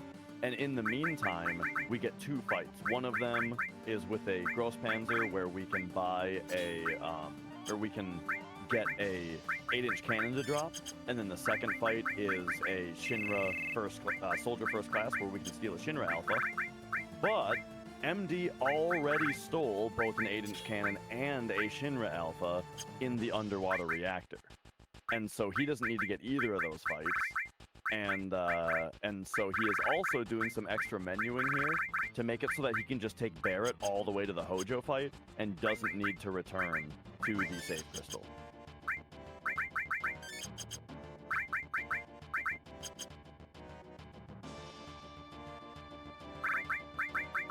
So yeah, a little bit of extra menuing there, but a very nice time save.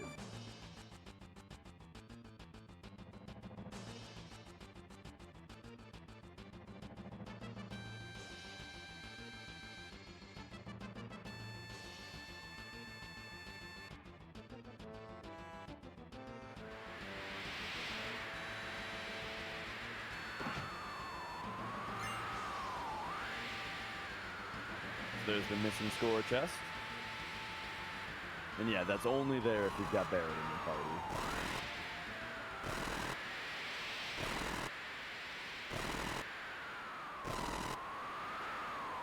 And all right, here coming up, we've got the Hojo fights. He's going to have 3 forms, and basically the whole strat is beat him up. Yeah, pretty much. He does have a lot of status ailments that he can give to the party, but all 3 characters have E-skills with White Wind equipped, and so who is the weakest at this point? Is it Barret? Yeah. So Barret's not attacking in this fight, right? So I believe he would be the one to White Wind if needed.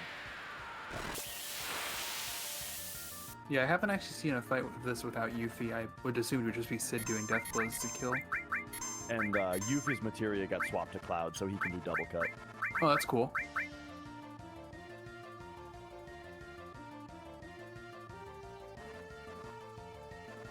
MD is highlighting Shadow Flare, though.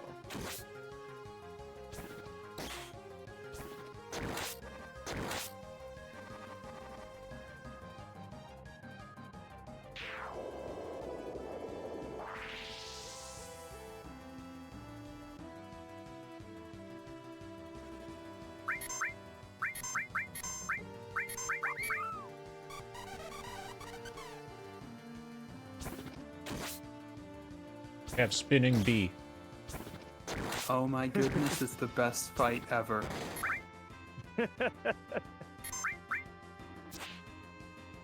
Now, what's kind of nice about Barret being confused is that enables MD to just hold circle, at least until now.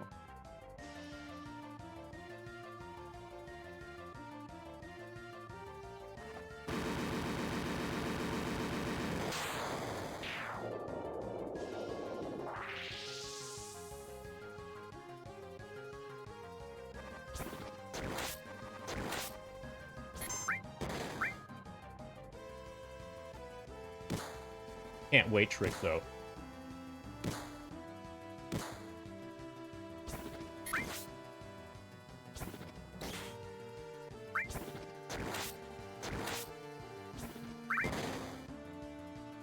Okay, finally.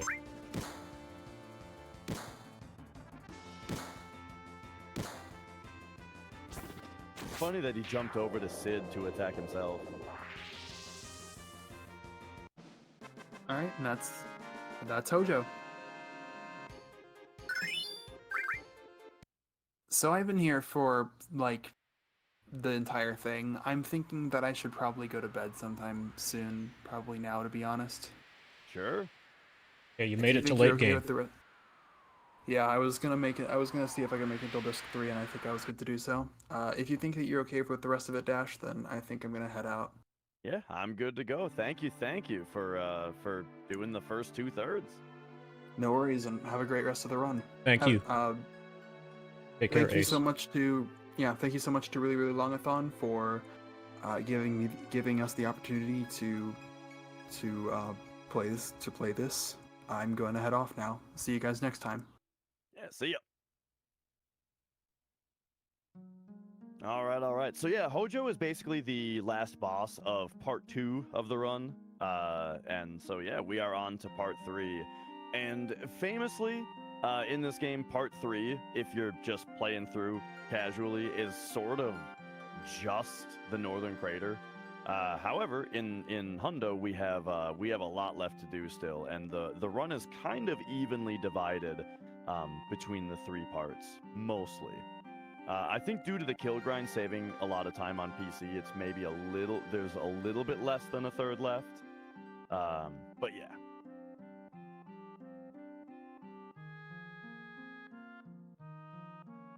And yeah, each of the different enemies' ultimate weapons characters' ultimate weapons has kind of a unique-ish gimmick to it, and yeah, Yuffie's damage scales with the enemy level exactly. How was Chocobo Racing? Chocobo Racing was decent. It wasn't great.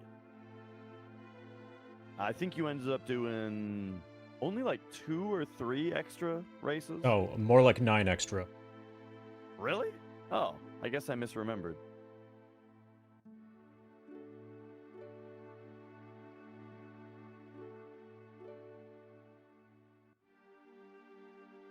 But yeah, the gimmick of Conformer as well as the morph thing, yeah, that is one of the aspects that makes Yuffie such a great character as far as like her usability in battle. Like she is such a strong character.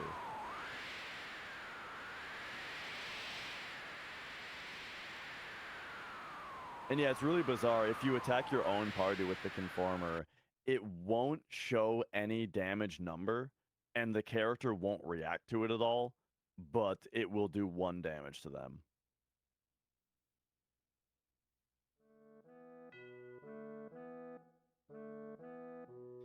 You're thinking of Vincent's death penalty. Missing score is Barrett's ultimate weapon, and that scales damage based on how much AP is on the materia that are equipped to it.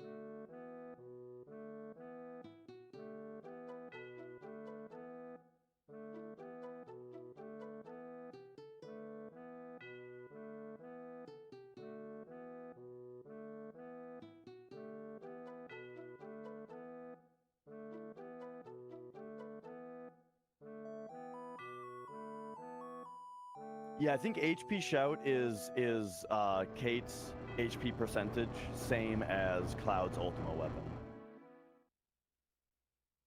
And then Red's Limited Moon scales the same way, except with his MP. And I'm not sure if there's another weapon that does that.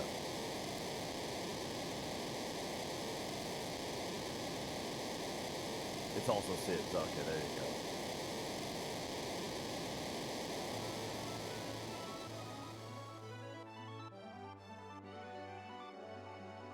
But yeah, being that this is the end of Disc 3, we have quite a bit of cutscene to get through here.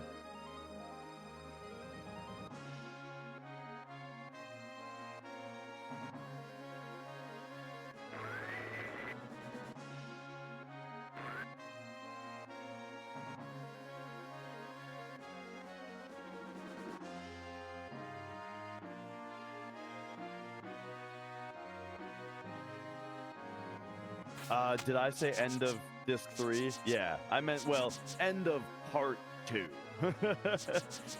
Since on PC they just call them parts.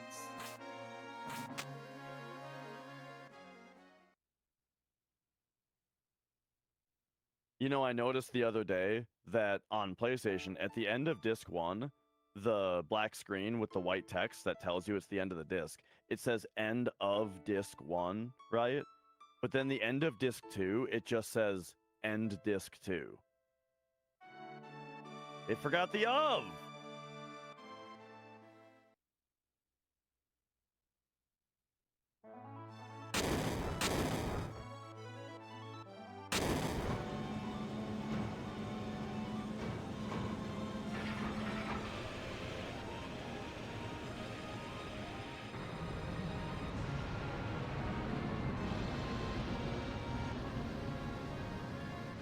Alright, and yeah, here's where the high wind transforms for no reason at all, because it doesn't actually do anything.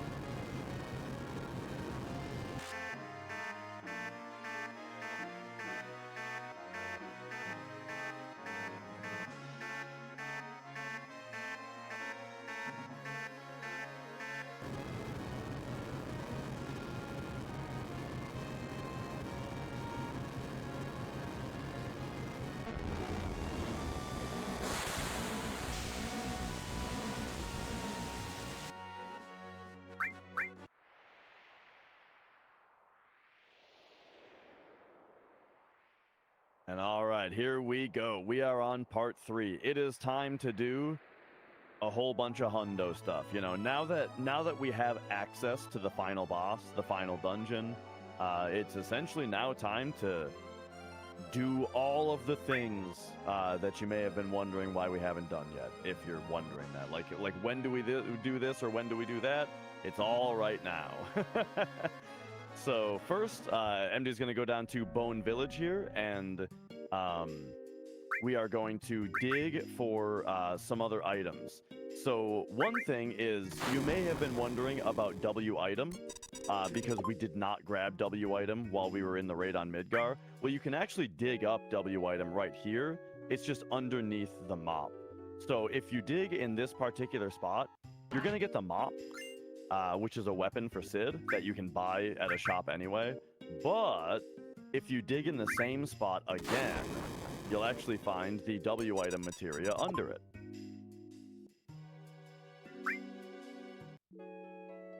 So there you go. This is a much faster way to get this than it would have been to go get that in the raid on Midgar.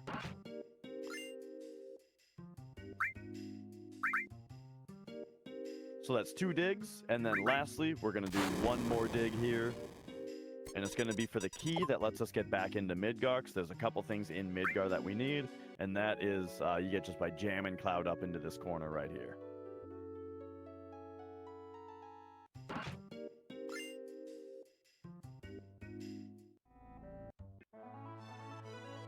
And there you have it. So with those things in hand now, if I'm not mistaken, I think it's time to revisit the Gelnika. Oh, that's right. Never mind.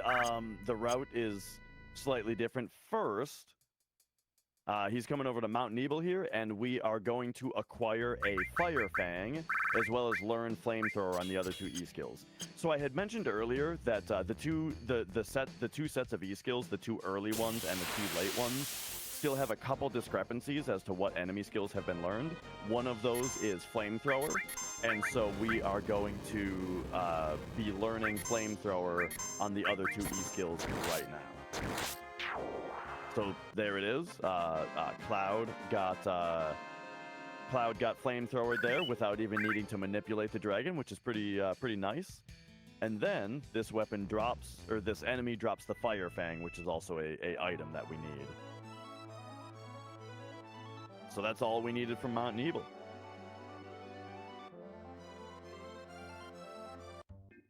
So, and again, all of this is step routed, and all of this is formation routed. So like if that hasn't, if you've kind of forgotten about that aspect of the run at this point, that is still routed, right? MD knew exactly when he was going to get that encounter, and the fact that it was going to be a dragon, and so that's why that is the time to go in there and do that fight. And similarly, doing some menuing now to get Yuffie back in the party, and get ready to learn our other 2 E-skill, or another E-skill. So now,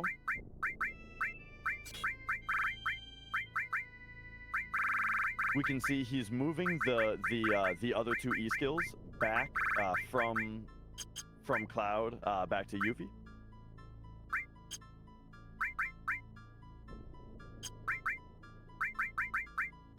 Can you stop talking for a moment, please?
Come on.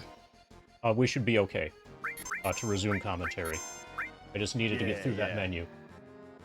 Yeah, huge menu there. Tons of inventory management that's gonna benefit the entire rest of the run. So as I was saying, he consolidated all of his E-skills back onto Yuffie, so she has all 4 of them now, which means that this frog song gets learned on all 4 of our E-skills simultaneously here.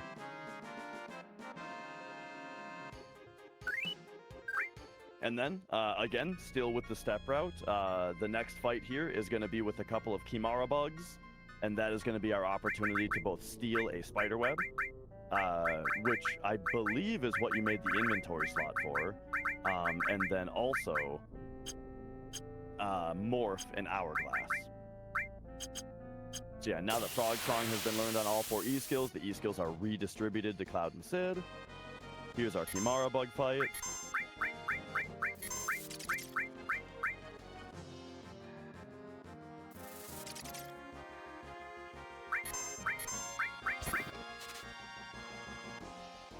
Okay, Stop Web is a little annoying because Cloud was supposed to steal there, so we're stealing with Sid instead. Got the Spider Web. Here's the Morph for the Hourglass. And we're good.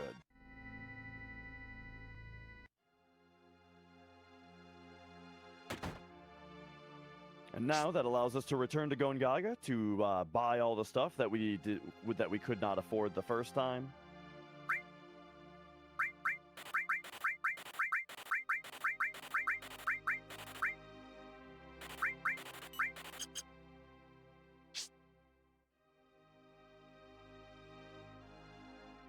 And then the reason to buy a bunch of shrivels there is because we're going to use a lot of shrivels, and while we normally just W item dupe all of the stuff that we need to use a bunch of, it's very easy to instead just hold up for a second there and get a bunch of shrivels much faster than W item duping them, especially on PC where W item duping it has to be done much slower.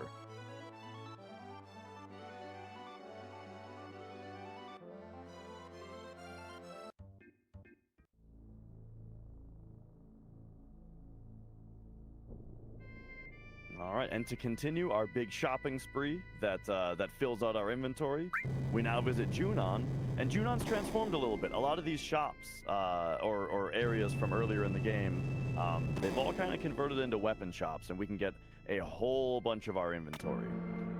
Like if you've been wondering any particular item, like where do we get this particular weapon, there's like a 50% chance that we get it here.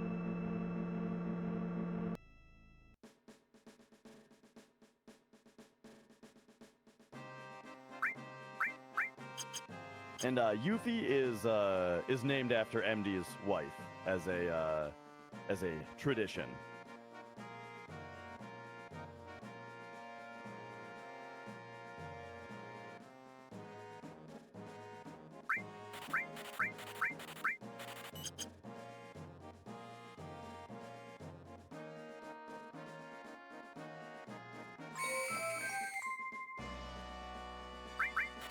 All right, so here, yep, there's just a whole bunch of shops to buy, or to visit, and essentially just buy one of each thing. A lot of these things being bought are doubles, but we have so much money that just being safe and buying doubles of things is faster and safer than trying to actually pay attention to which specific things you need to buy.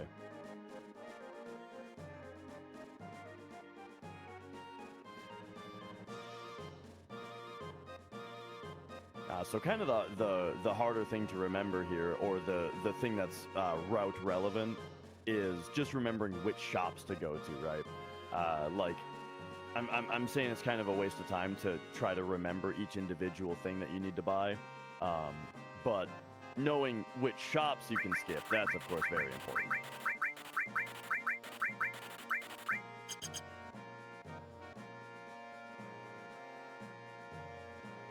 So funny that shop right there sells all of the joke weapons, but understandably does not sell the umbrella heiresses.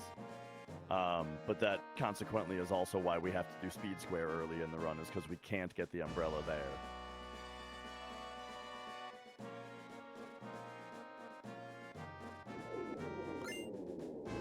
Alright, if you were wondering why we didn't grab the 135th soldier earlier, it's because we get it right now.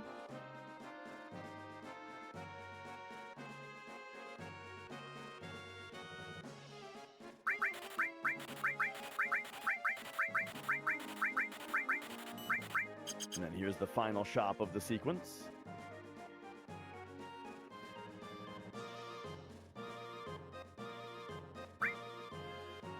And then we get to use the taxi again.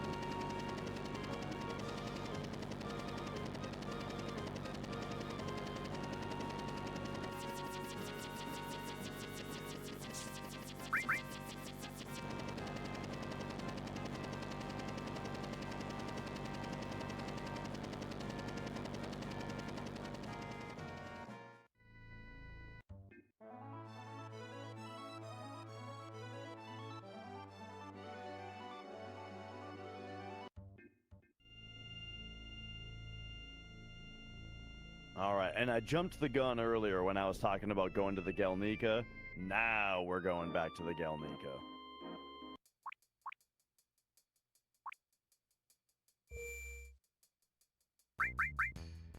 And all right, so I'm probably gonna have to be quiet during the actual duping process.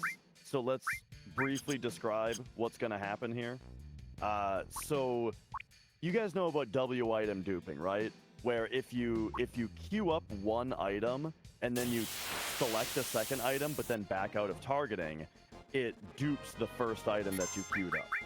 And you can do that repeatedly. And that is W item duping. It's the easiest thing in the world, and everybody knows about it because it's just so incredibly easy to perform.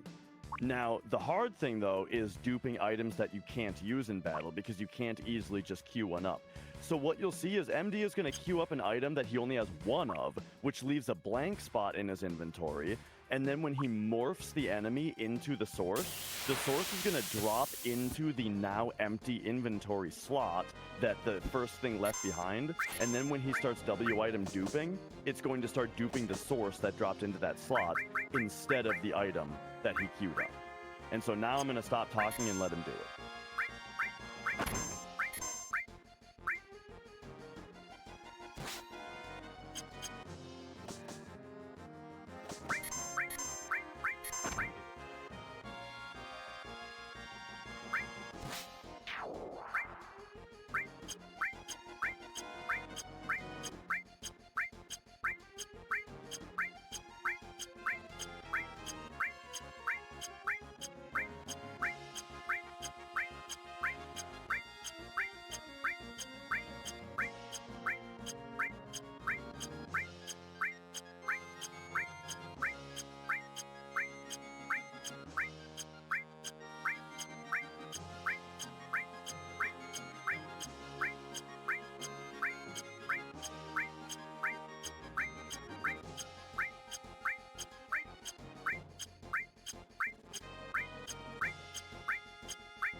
Very nice.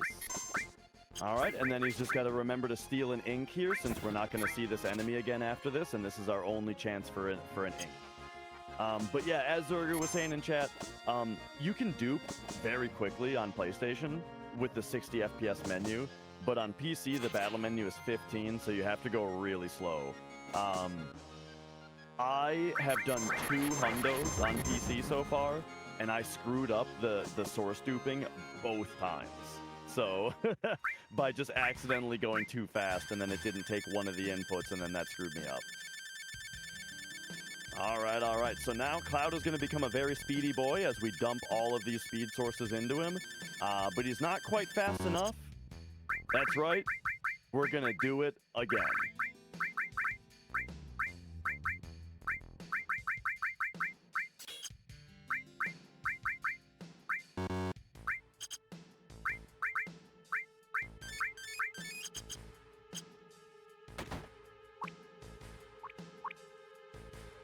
Oh, but after we learn Aqualung, right.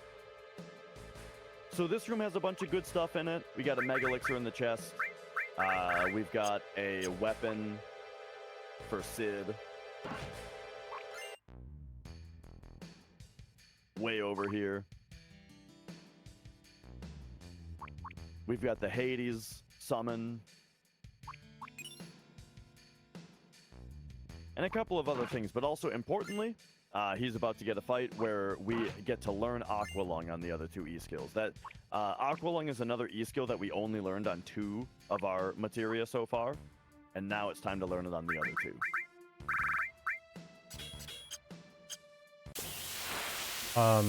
Steps are dead. We still have formations.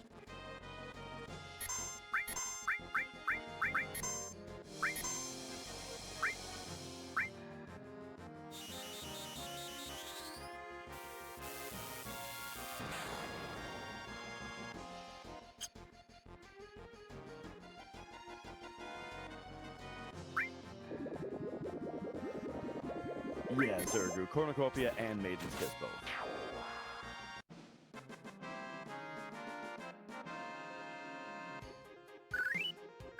Alright, and there we learned Aqualung.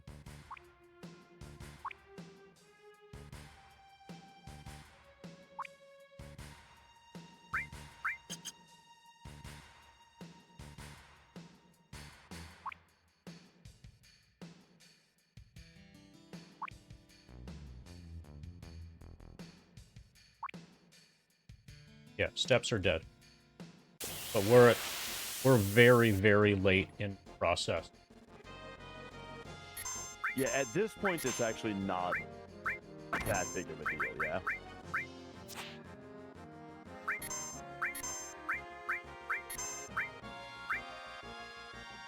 Alright, so here.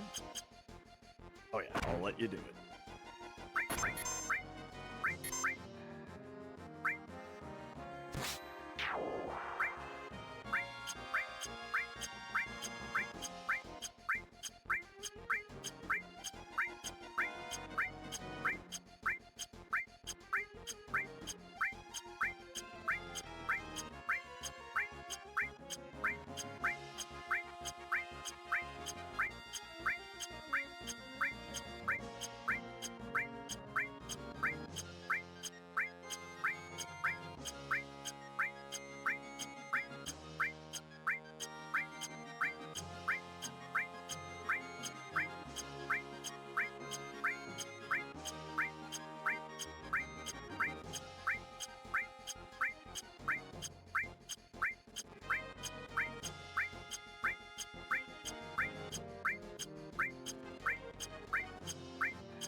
All right, very nice.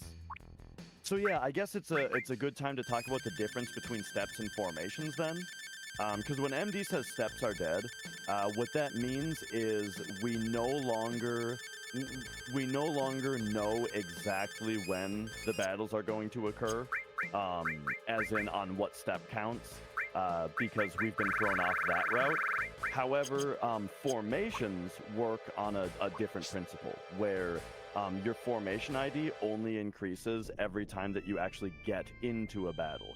So as long as MD can still use his enemy away materia and his enemy lure materias once he gets those, to get the battles in relatively the right places, as in on the correct fields, then his formation ID is still going to be what he expects it to be. And that means that the actual enemies that are in the battle are going to still be correct. And that's what's very, very important. You know, that way we can get, if there's a steal or a morph or an enemy skill or what have you, we can still get all of those when we are routed to get them. For example, we're about to fight a bomb on this bridge. Because this hard reset not only reinitializes RNG values back to 0, well, actually one of those RNG values is our formation ID, which also gets set to 0. And so that is first going to produce a bomb on this bridge, and then also it's going to allow him to do a little bit of RNG manipulation once we go back into the gold saucer in a moment. So this bomb encounter is very important for a couple reasons. Firstly, we get to steal a right arm, so that's where we get our right arm. We're going to morph it into a shrapnel, so that's where we get our shrapnel item. And we're also going to heavily abuse W item duping a little bit more to get ourselves set for the rest of the run as far as the items that we need. So we'll see a right arm steal, and then we're going to see some W item duping here.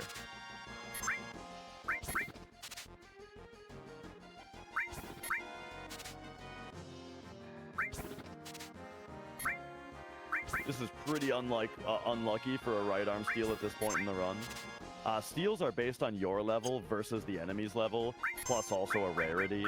And right arms are a rare item, but still, when you're this high of a level, it's very unlucky for it to take that many tries.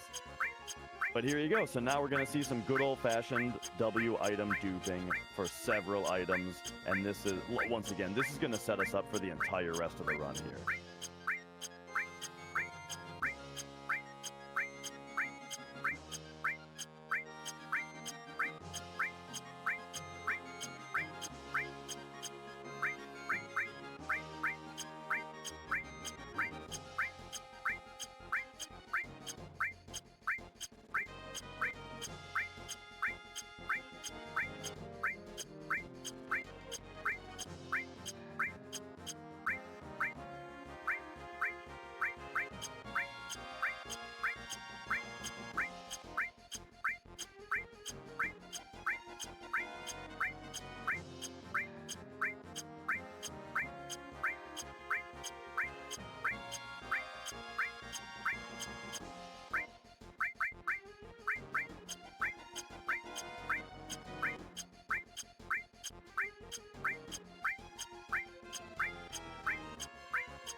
All right, nice job.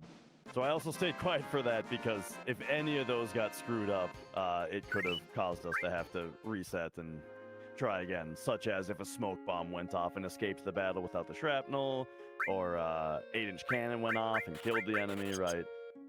Oh, by the way, here is the restock on the Cornucopia and Maiden's Kiss that were used for the duping. So there you go on that as well. And all right, so now MD is going to be doing a bit of RNG manipulation here as well. So the reset also, I mentioned it reinitialized RNG values. Those RNG values are used to decide what prizes you get from Speed Square. So there's two specific prizes we need from Speed Square, the Super Sweeper and the Masamune Blade. And so in order to get those right away, this movement is kind of specific here, where he's going to run straight in from here, and then go straight to Battle Square, and then from Battle Square run down to Speed Square.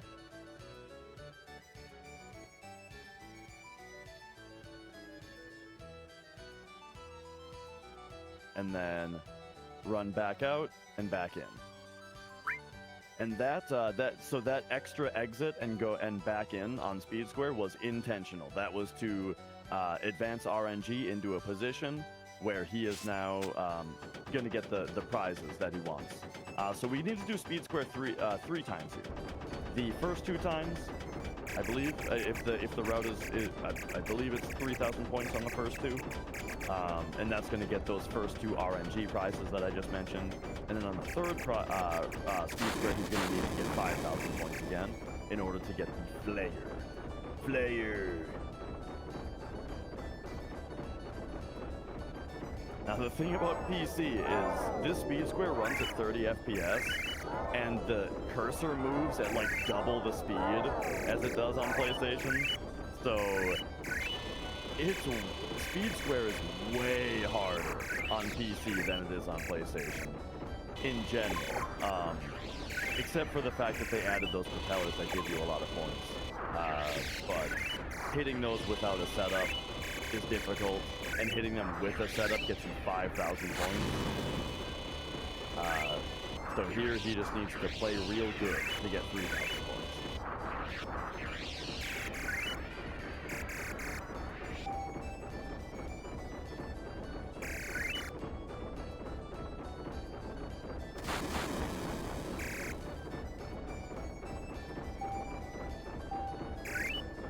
Nice spin on the row there.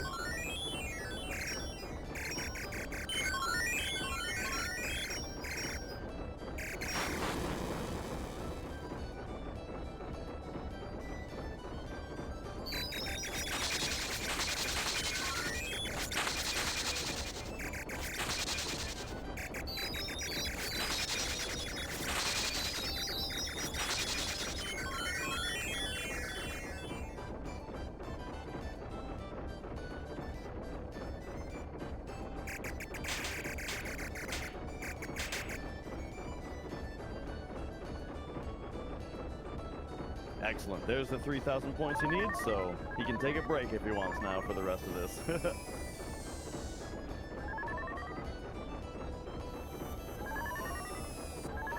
What do you call that thing? So that boat that rows with like a wheel?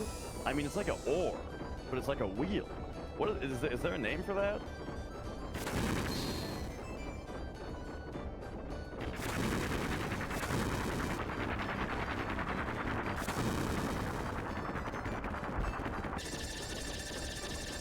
But yeah, on the same principle as the thing that we did earlier for the 5,000 points with the setup of like holding circle as the minigame ended, which we might which we might see again here for the other 5,000 points. That same principle applies to that spinner as well, which is that if you are, I believe it's if you're shooting it on the last frame that it exists, then you get points for the next, like, 2 seconds. It gives you points every frame. It's worth a lot less than the propeller that gives you 5,000 is. It only gives you about 200 points, but it's a nice boost of 200 points if you get it. But it's like essentially a 50-50 even if you do it right.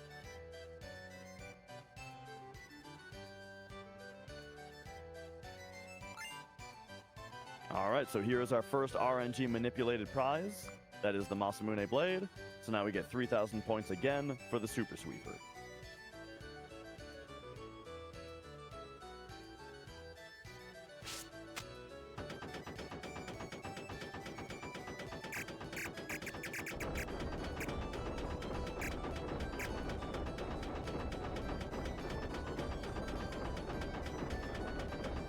That's right, it's a hundo, otherwise known as a hundred.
right, nice job once again.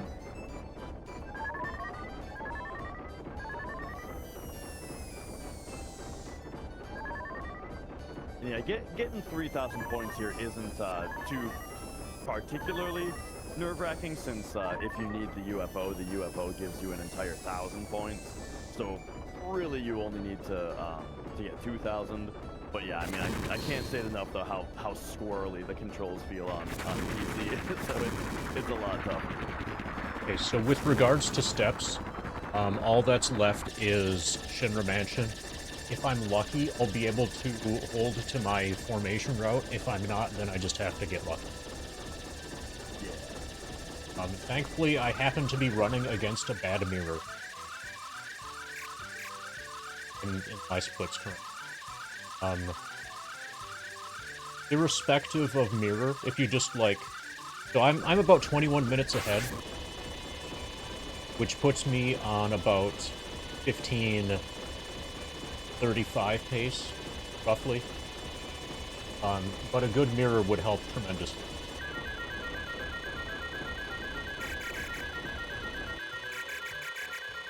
Looking like we're gonna have to be more lucky than usual regarding mirror. Just because of the Yeah, because steps are dead. Yeah. Yeah.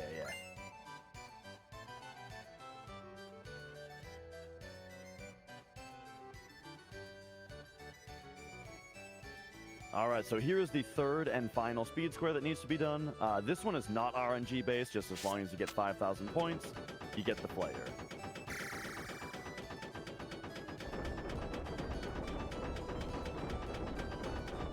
And so yeah, here we see MD doing the special PC strat, which is you must be holding circle as the game loads, and then hold it the entire time.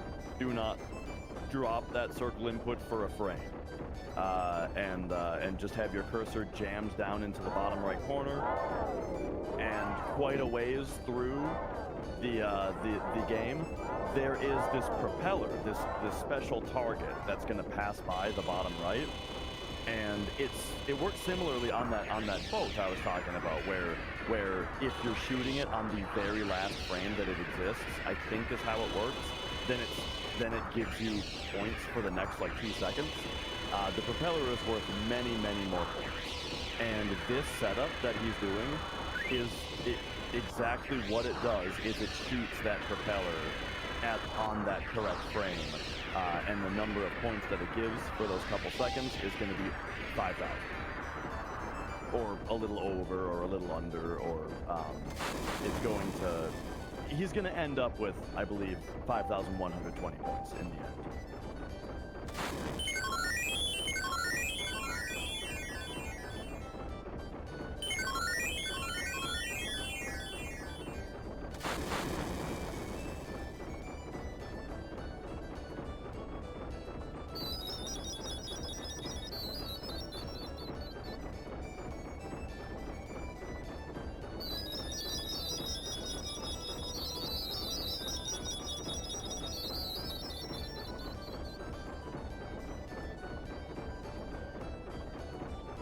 This would have been a good opportunity to make a joke about, like, MD falling asleep in the middle of the run. Oh no, guys!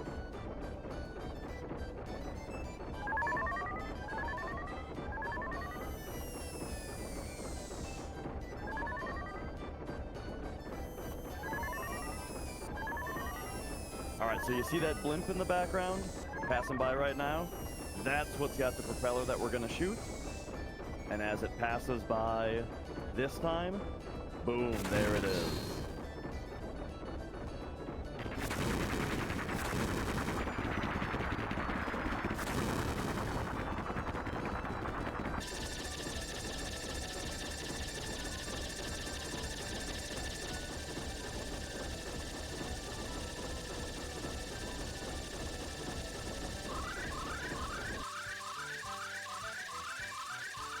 And there we have it. We've revisited Speed Square. And so, next is Battle Square, right? Yes.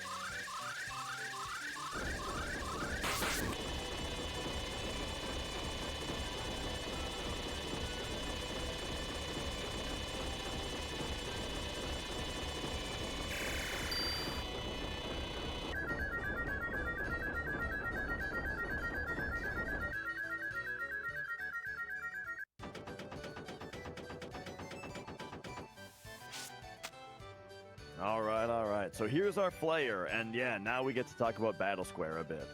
Y'all know what Battle Square is. What's the thing about it, though? Well, first of all, let's talk about why we're going there. There's several items that we're going to be buying with battle points, including Omni Slash, Cloud's Final Limit Break, but also the Speed Plus materia,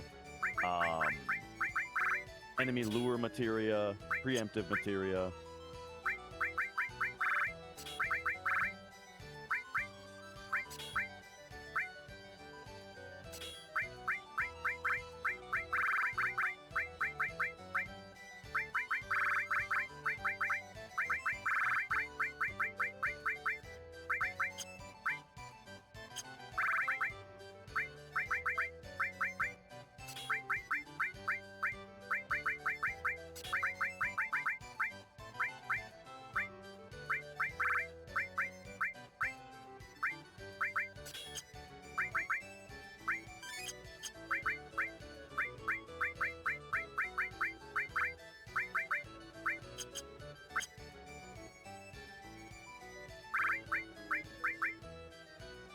I just wanted to let you menu there. So, we're going to be needing all those items with our BP, also the W summon materia. And so, yeah, it's going to take several battle squares here. So we got Cloud pretty loaded up here. He's got the Mistile on him, so he shouldn't ever miss anything. Well, actually, that's not entirely true, but he'll be good. The Curse Ring is going to increase damage and dexterity. Slash all materia, if I didn't already say that, to just wipe out every battle in one attack, hopefully.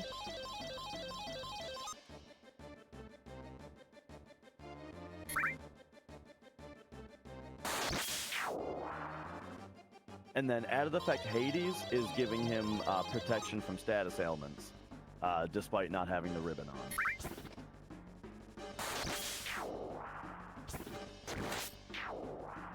This is one of the worst fights to get, the three dudes.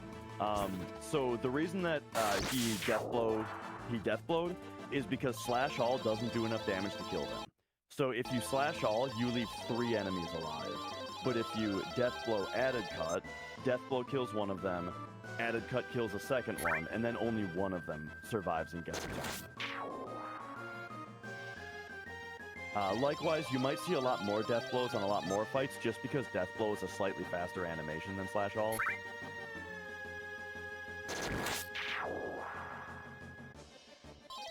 But of course, that's only if it's going to one-shot the fight.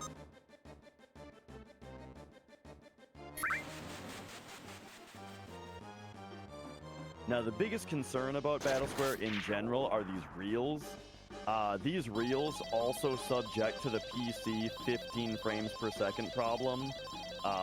These reels are really annoying to hit. No pun intended.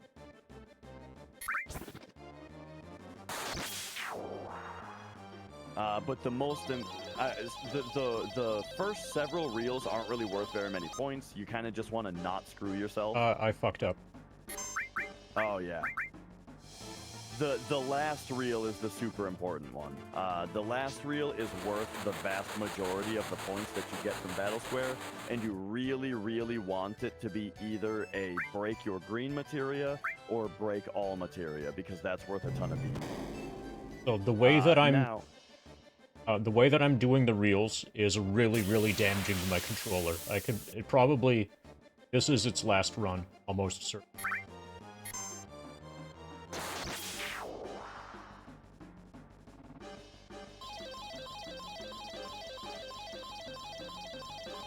And yeah, interestingly, at the end of the sequence, you can smoke bomb out because they didn't code the game to take away your points if you smoke bomb out, and you get the points just from selecting the reel. And so you can choose your final reel, like a break all materia, for example, and then use a smoke bomb to escape, get all the points without having to fight the final battle. And so you'll see that that's the main strat for this, is to get a significant amount of points from the final reel and quickly smoke bomb out.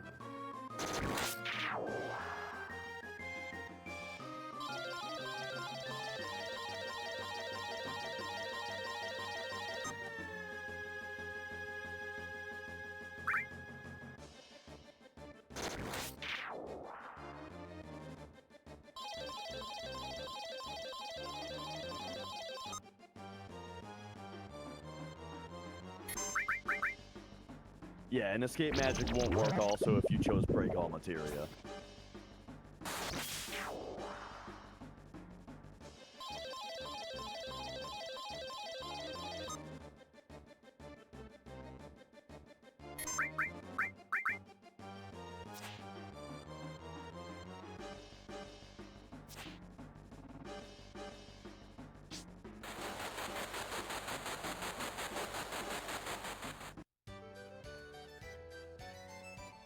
Alright, so there's one successful battle.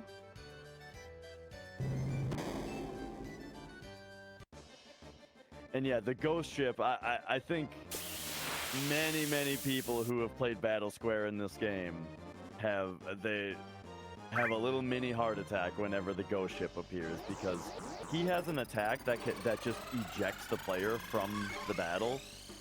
And that type of escape doesn't give you your BP from the last reel. And so yeah, you can make it all the way to the end and then have the ghost ship just throw you out.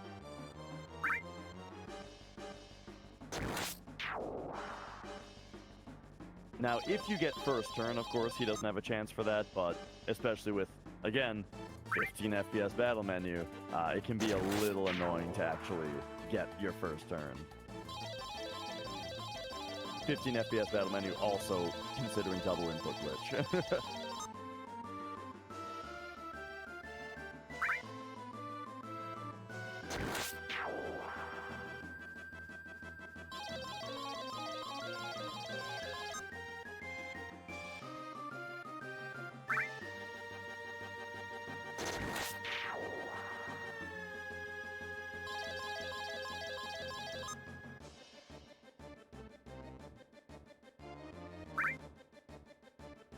And so how he's doing the reels here is if you hold square to show your status and hide the submenus, it hides the reels, which actually stops them from spinning. And so he's holding square and then quickly releasing and pressing again to get a glance at where exactly the reel is without it spinning. And then also using that to very quickly confirm when it's in the position that he wants it to be in.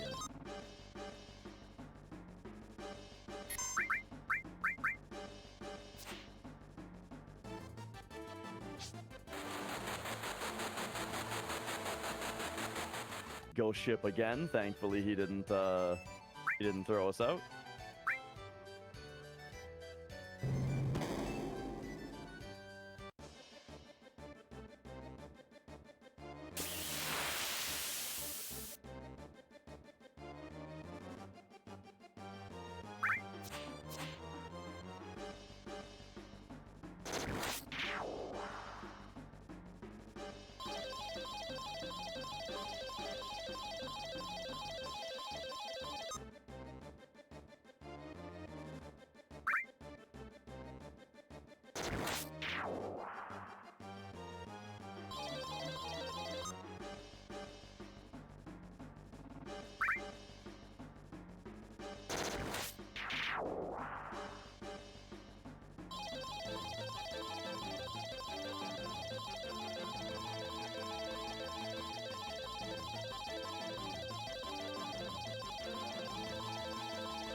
And so as you can see, this part is kind of what's super important about us having duped all those speed sources, is having Cloud at such high speed here is preventing a lot of potential enemy animations.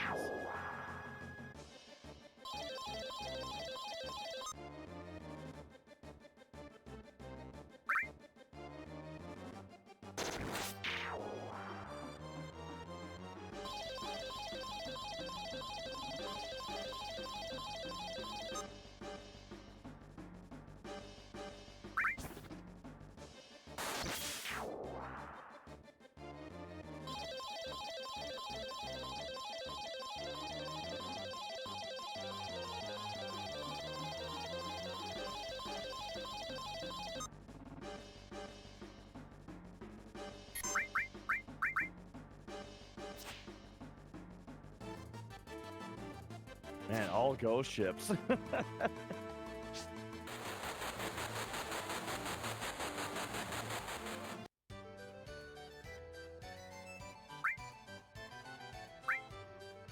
All right, nice. Another good one there.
So one other aspect of this is that there are only so many sets of reels, and so you can actually determine from your starting reel whether or not there is going to be something valuable at the end. There's a few red flag reels that you start with, where if you see them, you know you can just instantly smoke bomb out and try again because they are not going to produce anything worthwhile. But also, in addition to that, if you just want to go a little bit faster, you'll notice sometimes MD is picking reels, he's just kind of mashing right through, and not taking a lot of time to pick the reel. And the reason for that is because if you know what your first few reel sets are, then if you have it written down or something, you know what all the rest of the reels are going to be for that set. And so there are certain ones where he knows ahead of time that like all three of the reels would be fine to take, and there's not a particular one that he wants, and so he doesn't have to bother buffering that one and can just go right in.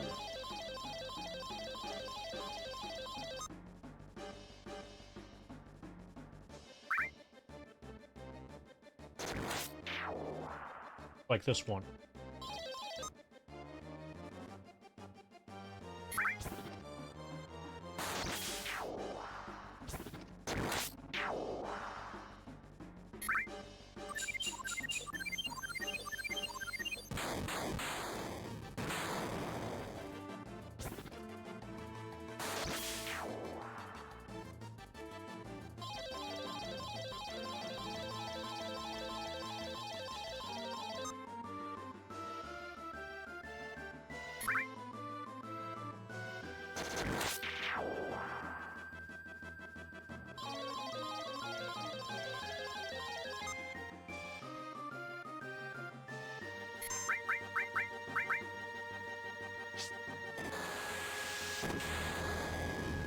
So this enemy, you're seeing that he's throwing the 8-inch cannon.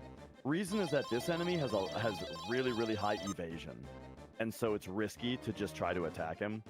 So that's what the 8-inch cannon, that's one of the things that the 8-inch cannons are for, is for a guaranteed kill on that guy.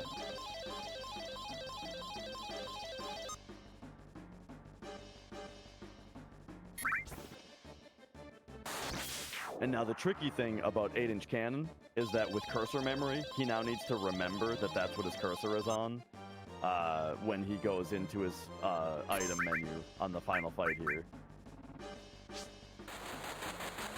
Oh, it's a ghost ship again. Lovely.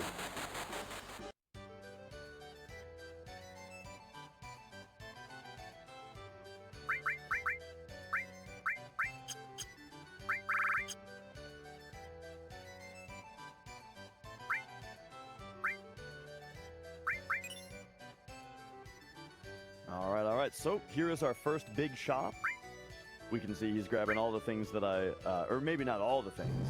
Oh, right. Okay, so he's buying a speed plus here to set his BP up to be able to not waste any BP and be able to buy W summon on the next round. So if he had just gone and done Battle Square right there, your BP actually caps out at 65,000, and so he would have only been able to get like 5,000 BP from this fight because it would have hit the cap. So he went and bought Speed Plus real quick to get rid of a few thousand, and now he can get full BP from this fight, and then be able to buy W Summon with it.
Okay, so far we've only had one failure.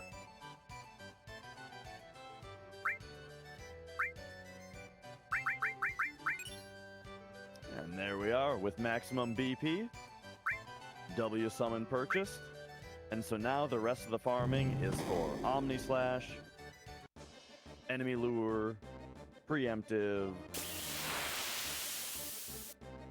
Am I forgetting something? I get a couple remedies.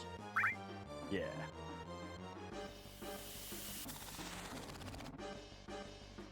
I'm on PB/WR pace by about 20 in the no turbo category.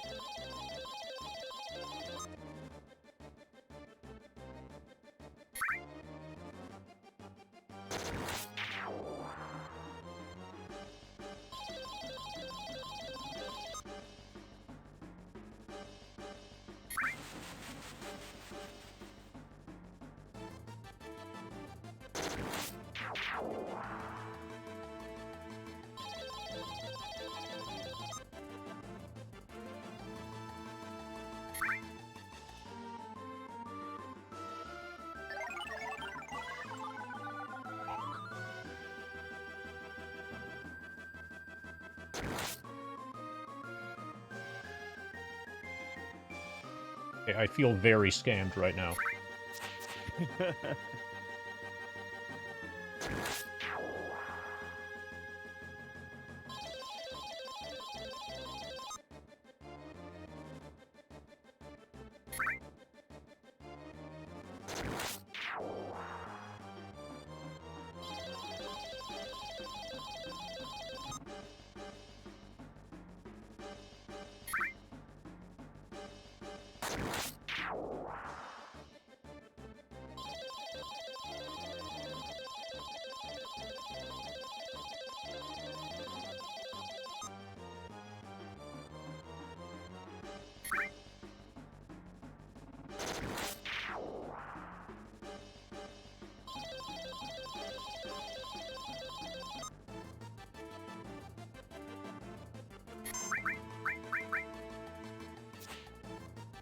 I need 3 more. 3 more successful cycles. This is a lot of ghost ships.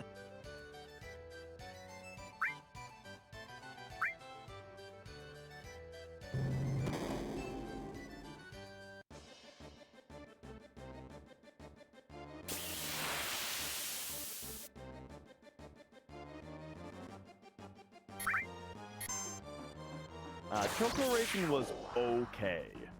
Could have been worse, but it could have been a lot better.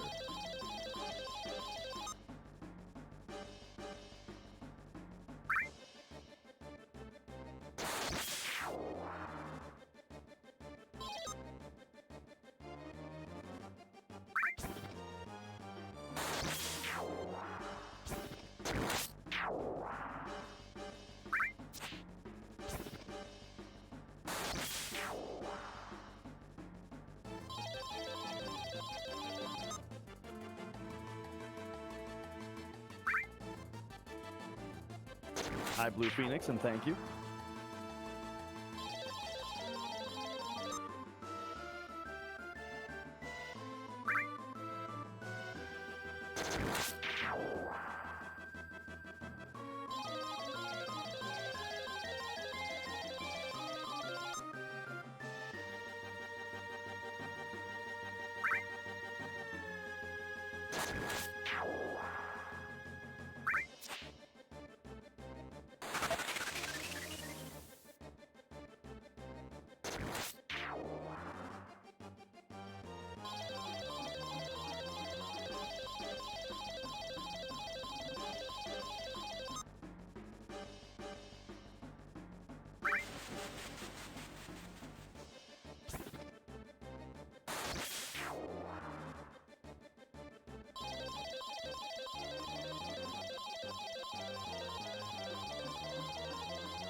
You know, I've been trying to pay attention to see about how much damage Viper Breath does for, like, ever, and it just misses every time.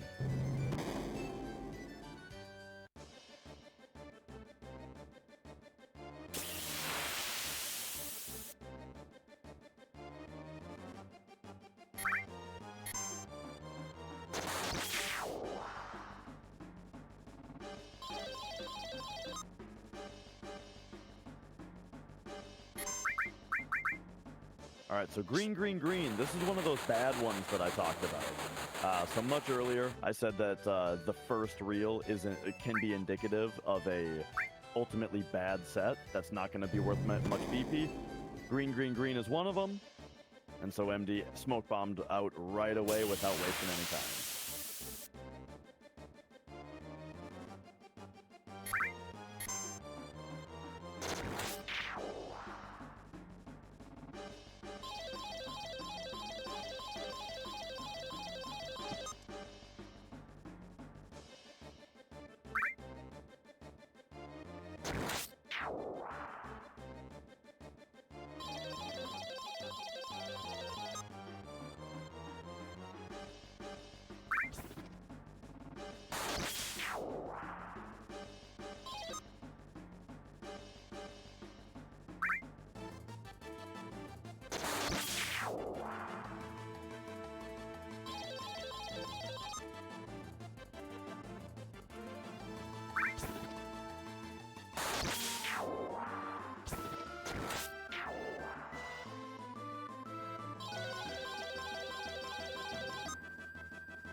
This is kind of a bad battle square. I haven't gotten the bird enemy yet. So I'm probably going to have to get Birdwing off of the world map. Oh, yeah, that's interesting. Really, really rare to have not gotten it so far. This is my And last... We're doing two... oh, this is the last one? Yeah.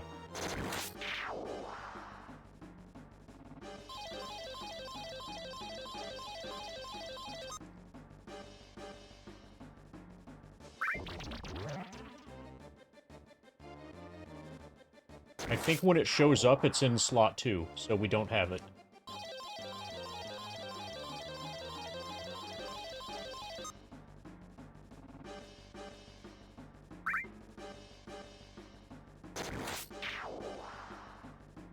Yeah, luckily that is something that's not going to need like a manip or anything to get it to show up, but yeah, that is a surprising detour to have to take.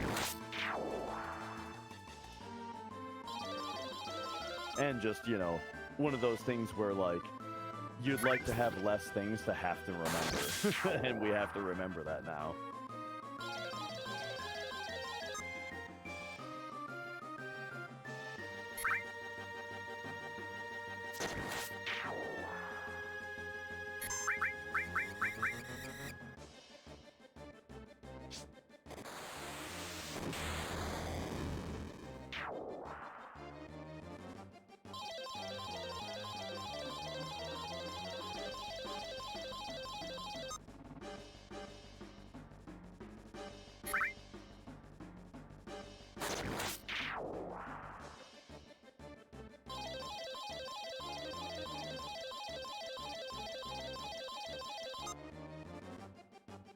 Okay, this could be bad.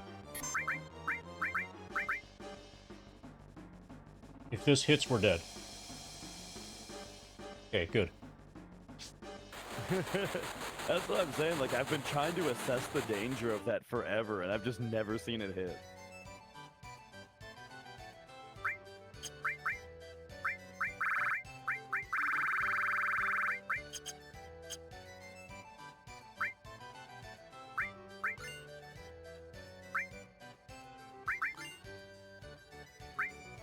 Alright, very nice. So that Spirit Lance move is to get the Remedy to drop into that location in the inventory. So Remedies are right there where we need them. Then we've got Omni Slash, Cloud's Final Limit.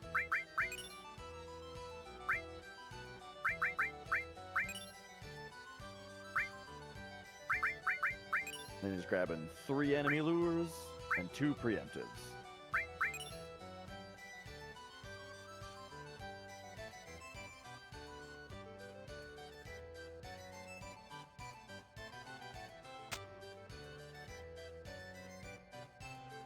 And I suppose you ended up with 2 speed pluses, so I almost wonder... I guess the last battle was worth just over enough, yeah. It's rare for me to not get both speed pluses. Okay, yeah. Yeah, no burb. We're gonna have to burb later.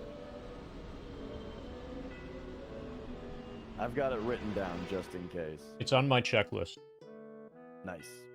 It's like a natural part of the checklist now.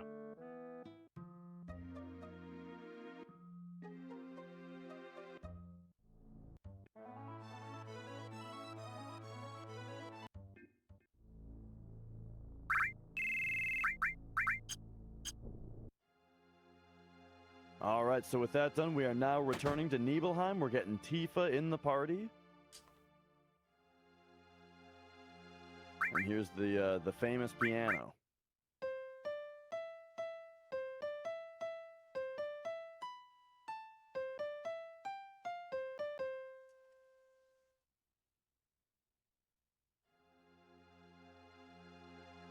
And there it is. So that gives us Tifa's final limit break.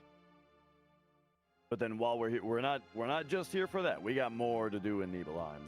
There's one very large thing that a lot of people might be wondering when we're going to get around to, and it's going to be now.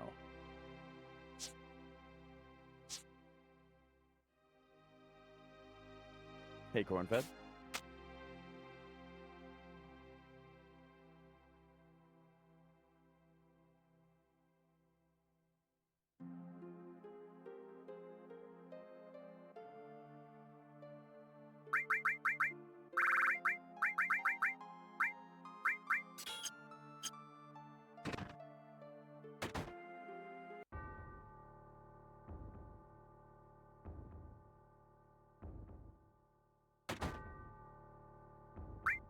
All right, so we're making our way to the mansion for a couple different things. First thing is going to be opening the safe. This gets us not only the Lost Number boss battle, which is, you know, a required boss.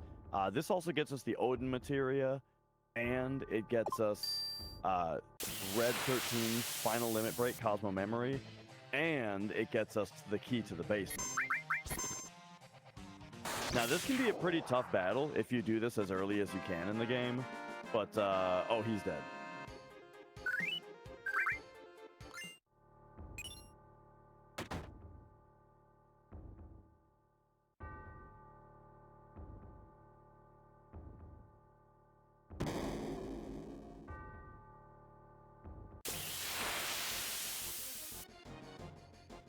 And now here we are. So here's where it becomes very relevant what we talked about earlier, where we are off steps, so we can't be entirely confident when these battles are going to occur, but we are still on formations. We expect that encounter with that guy to happen on the way down, and then we are expecting one more encounter with that particular enemy before we leave the spiral again. So as long as we can get to the top of the spiral, having only gotten that one more battle with that one more dude, formations are totally fine, and we are going to be able to do the mirror grind as efficiently as possible, as efficiently as we're used to. Because we have a whole formation route written down of what order we're going to get the fights in as long as we get them in the right room. And that is to make sure that we're maximizing the number of the Mirage enemy that we see, which maximizes the number of chances that we get at the mirror dropping, because that's the last thing that we need here. We're recruiting Vincent here, but then the last thing that we need before we can leave the Shinra Mansion is we need the mirror. It's just an item to have in our inventory. Now, the other super important thing that's happening here is while we are going to be grinding kills, grinding mirror. Oh, actually, mirror isn't the only other thing that we need. There's also an enemy skill that we need, and the mute mask. And then, did you get a vampire fang? I have vampire fang, yeah. Nice. So yeah, so we need mute mask, we need quad question marks enemy skill, and we need mirror. So all of those things are formation routed, assuming that we can make it back to the spiral before the next fight, and out of the spiral before the fight after that, which with enemy away materia is very likely.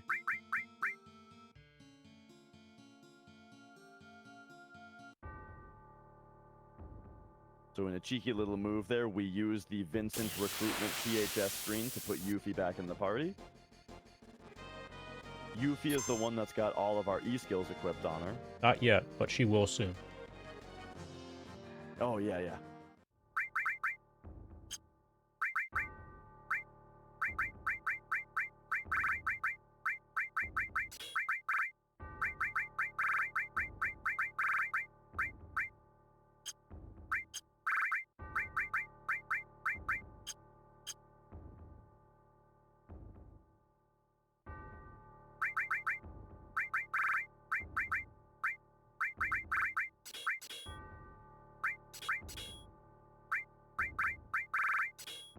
And now here's a neat move that we may have seen a couple times already, where putting HP MP swap materia on and then taking it back off puts the character at very low health, which in a situation like this is very useful.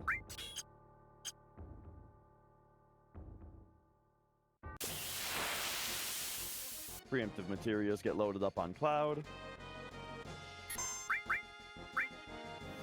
And now we have our Jersey fight. So the reason for the HPMP swap is that now our party, oh my gosh, didn't even need to do it. The reason for the HPMP swaps was to make it so that we could right arm our own party, and that would leave only Yuffie alive. And that would make it so that whenever the enemy used the quad question marks enemy skill, it would be guaranteed to be targeting Yuffie, since she has all the E skills on her. However, they just did it to her right away, which is super rare, incredibly rare. So that was super good. And now we have our first mirror encounter. So these two mirages mean that we have two chances essentially here to get the mirror drop from them. But then also the dorky face morphs into a mute mask, and we need the mute mask item as well. So for this first fight, we're going to see a morph on the mute mask. That's gonna, or on the dorky face, that gets us the mute mask. Cloud kills for a chance at the mirror.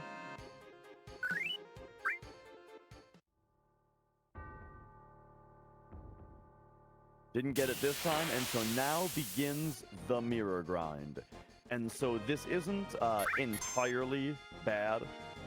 It is better to get the mirror earlier, but this section is also doubling as a kill grind for Cloud.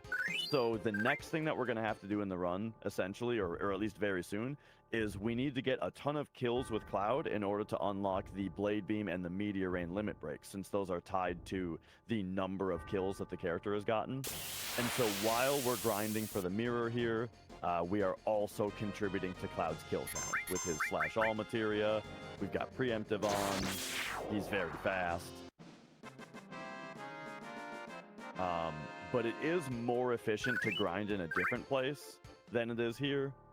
So it is nice to get the mirror early, or as early as possible. I'm remembering better now. I had a very bad mirror. There's probably 5+ minutes of time save available if it's just not terrible.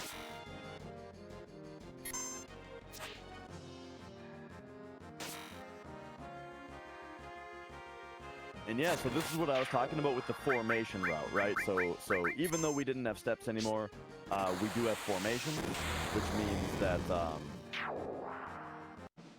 he knows every fight that's going to happen, and you'll see him switching between being on the spiral and being in the room in order to maximize the number of mirror attempts that we're going to get here.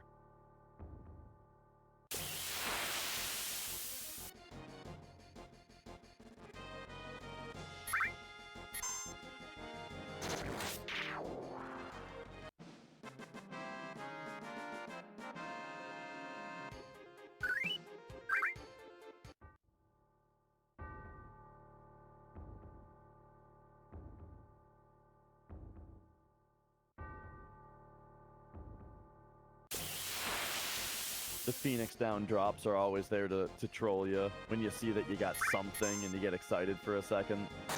Like when Death Dealers drop X potions.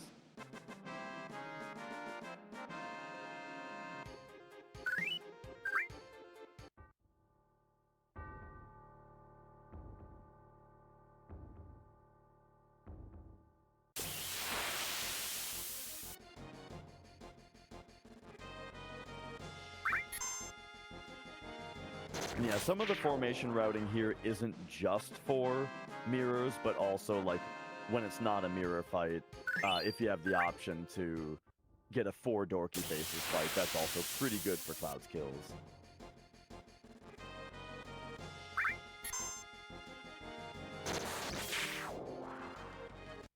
And yeah, so far, so I did my own formation route for this part, and it looks like we came to all the same conclusions so far. Where now you're going to the foyer to get the 3 dorky faces.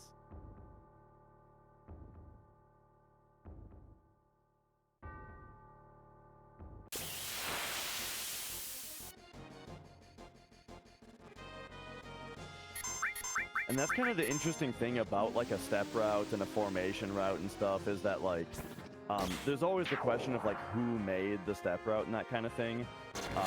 But what's interesting is just that like a lot of the time there just is a correct answer on how something should be done.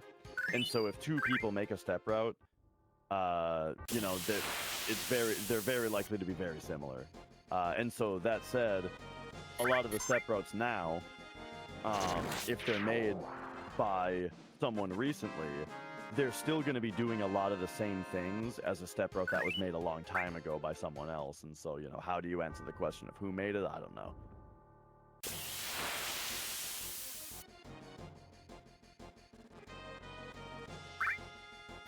One way to approach that is ask the question, whose idea was it that implemented? That's true, yeah. And with regards to that, the answer is, if you're not... Okay, with regards to FF7 100%, and that question, if you're not, like, 100% certain that it was a certain specific person that's not me, then likely to...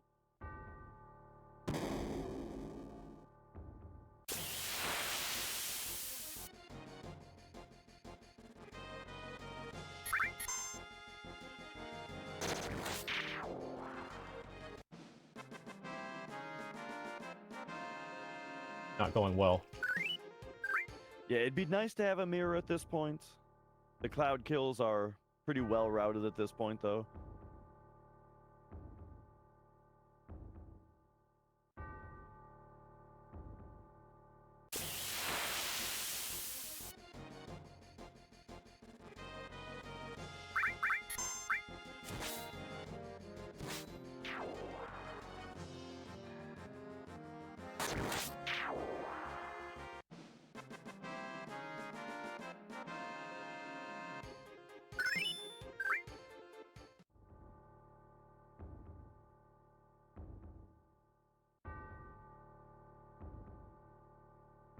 Okay, so we had time save available here.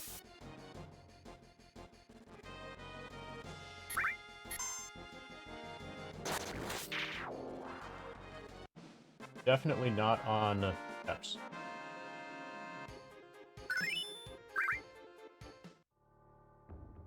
Oh yeah, and that said, this is for your route still as well. This is the end of the step route, right? Yes. Once we have mirror, then we're done. So far. For the route I'm running today. Yep.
I'm getting punished for a first try Earth Mallet.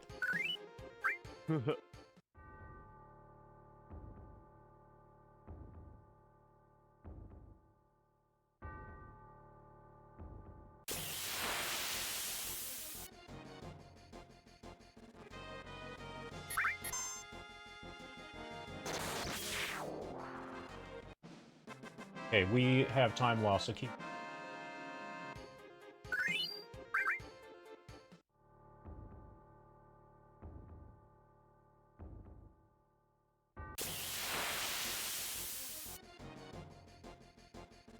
I think this is the last fight that I have formation routed on my nose. Oh wait. Oh no, we've just diverged at this point.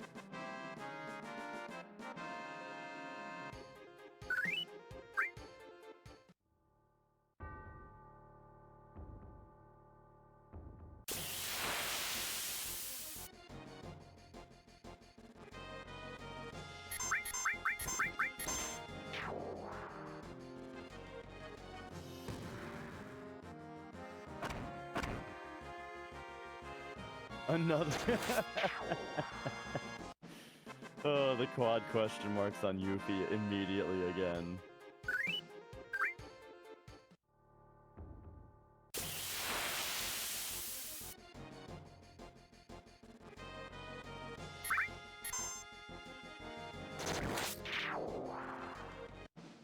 Alright, let it be this one.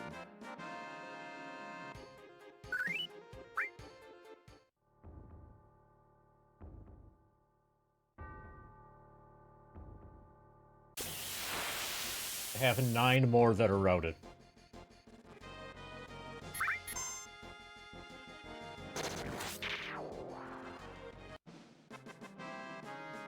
And this is the same drop rate as Earth Mallet, right? Yes. But it's important to note, though, that when you see 2 Mirages in a fight, then that's 2 rolls.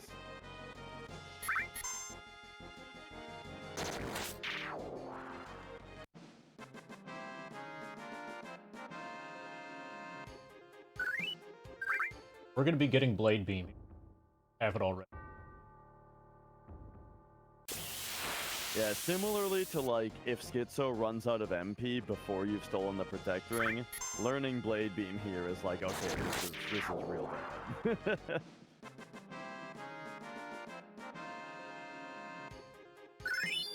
Blade Beam.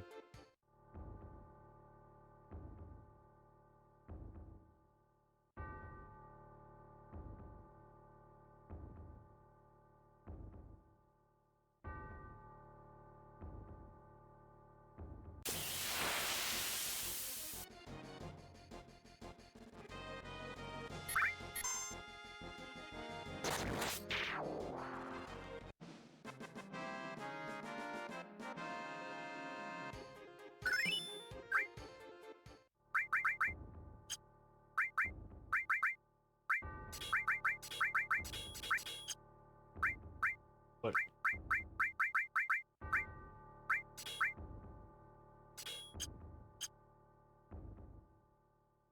Oh, did we get it when I looked away? no.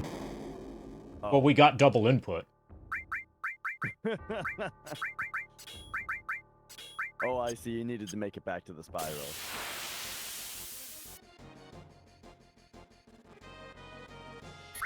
Normally that would be safe to do that movement, but I'm off step.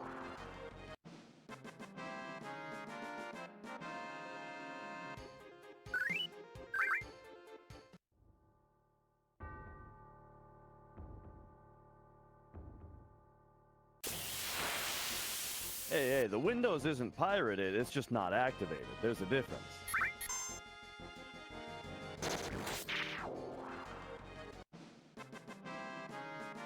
Anyone can download Windows and install it, and they'll have that watermark.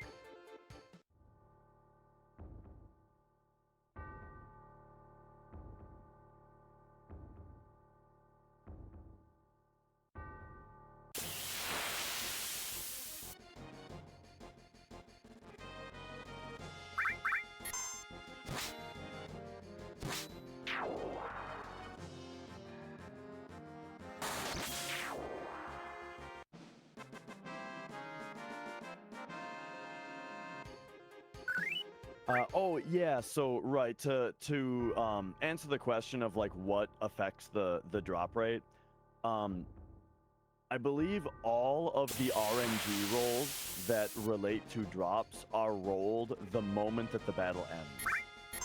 So the moment the battle ends, every enemy killed rolls its drop roll.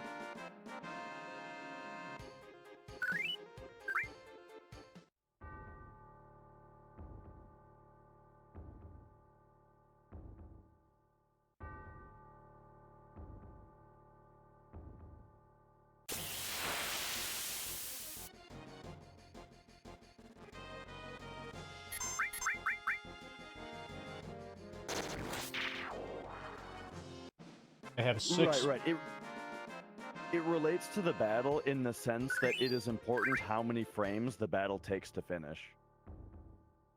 I have 6 more that are routed. 6 more tries that are not fights, but total tries.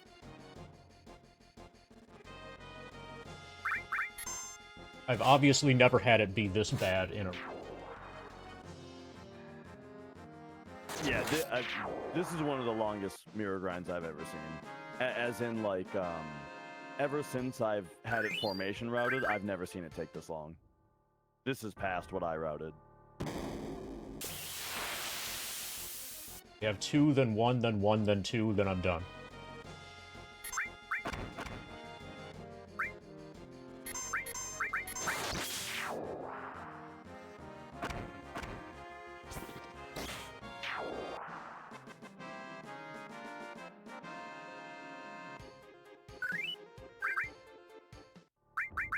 Also, we lost a There it we is. lost a train Oh, game, a man. full train game worth of time there. Basically, we repeated the trains again, effectively. Now, a lot of that time is gonna come back in the Cloud Kill grind, but not all of it. Essentially, like I said before, we were doubling the mirror grind with the Cloud Kills, but the number of enemies that we were seeing per battle was less than what you see during the Cloud Kill grind, which means that it is a time loss, but it isn't a complete time loss. We get a time loss rebate. Yeah, exactly. Unfortunately, it's a drop box that we have to walk to.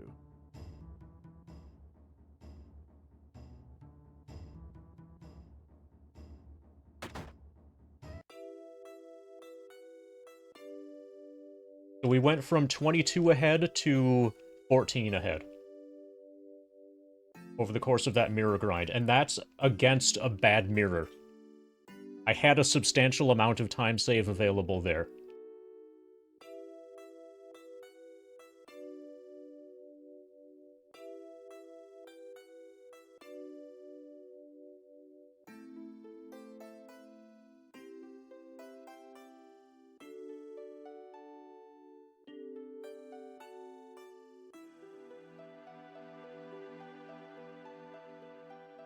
Right. So yeah, the idea of doing the fight differently, that would only matter if RNG was in a known state to begin with, you know?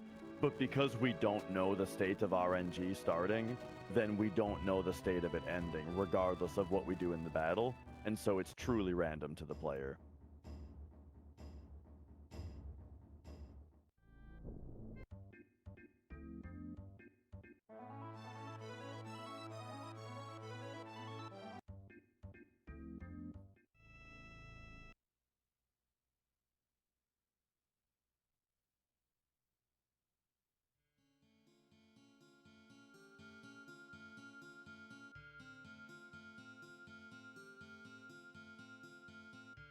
All right, and so here is where we set up Vincent's side quest for later.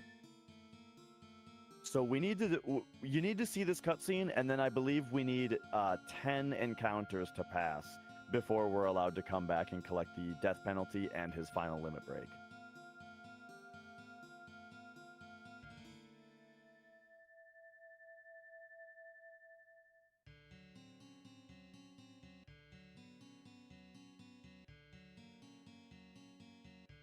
On top of that, the cutscene in Cosmo Canyon got Red 13 his ultimate weapon.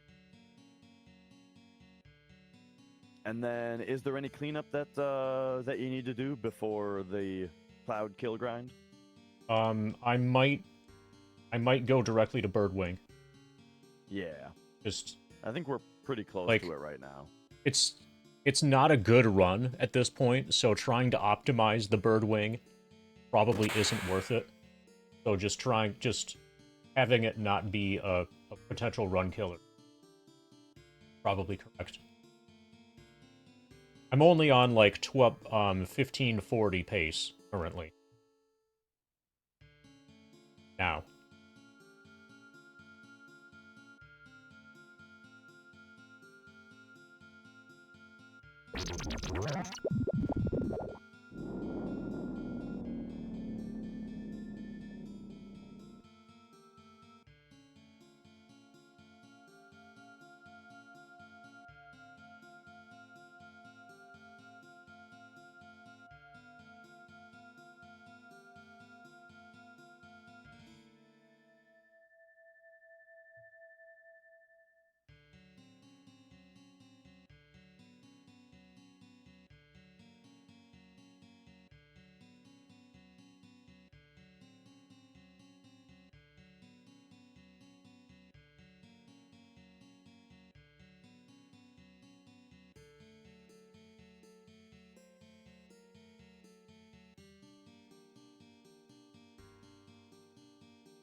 right, so with the setup complete on Vincent's stuff. Oh, yeah. Here is also the villa. You know, I never knew that this villa existed when I was younger. And by when I was younger, I mean all the way until I learned 100% speedrunning of this game. That's when I found out that there's a villa here you can buy. And we have it now. And then while we're here, there's this guy that we visited earlier to buy the 4 slots of Molotov from, but now he's got some other weapons for us. So MD bought 2 solid bazookas there. That is to make... It might partly be for menuing, but also it makes verification easier later.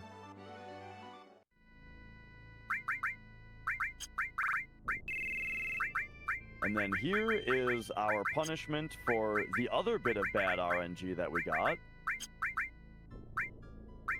which was not getting the bird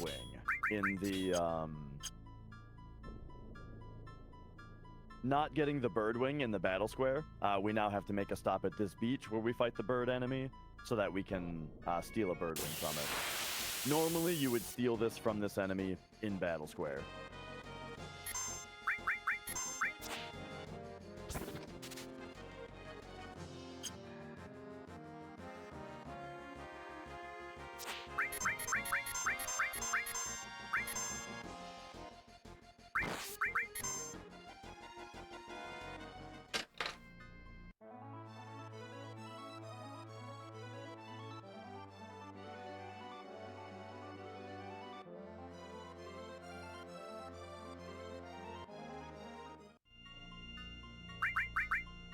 All right, here we go. So I mentioned that we were doubling cloud kills with the mirror grind.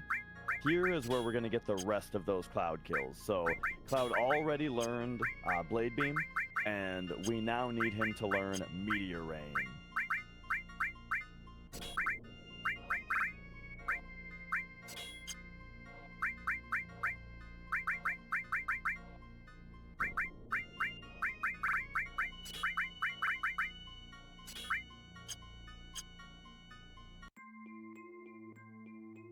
And now MD is also setting up a little bit for what we're going to do after.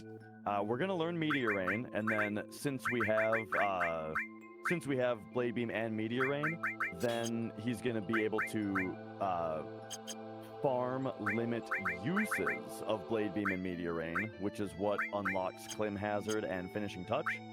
And having all of his limits then, besides Omni Slash, then allows him to learn Omni Slash, which he already bought from Battle Square. And so a little bit of setup there, a little bit of that menuing was to set up the limit farming battles that are going to happen after.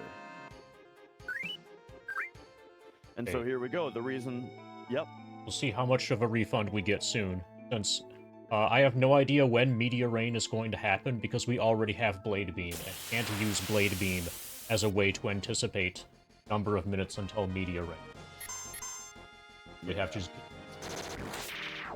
And so the reason that we farm here, similar to what we did with Eris earlier, is that the number of enemies per battle is very good in this room. You either get 4 or 5 enemies in every battle, which is quite excellent. So that is why it's a time loss to get the mirror later, is because the more time that you spend fighting 3 or 4 enemies in Shinra Mansion is less time that you're spending fighting 4 or 5 enemies in this area.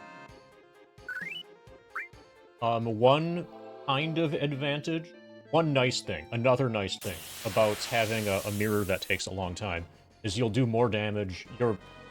I'm basically guaranteed now to do quad 9s with Omni Slash against Emerald. Because of the gained experience Yeah. from the higher level enemies, yeah.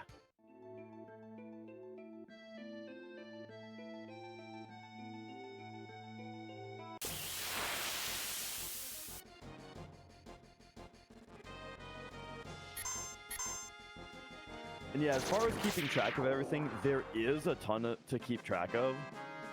But the way that we have it routed, as many things as possible in the run are impossible to miss as long as you're doing your route. And so there's maybe a surprisingly small number of things that actually need to be kept track of, you know, compared to the scope of the run as a whole.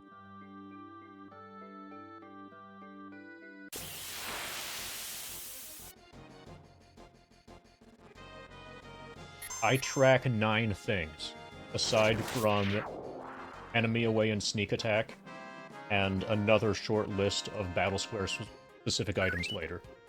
But like for the actual route, there are 9 things that I track. And the very last one, the bird wing, I just got. I have everything on that list currently. So I have second Zeo Nut, for example. I have Wargong, I have Lunar Curtain, I have Shinra Beta, I have TS Bomb, I have Vampire Fang, I have Bolt Plume.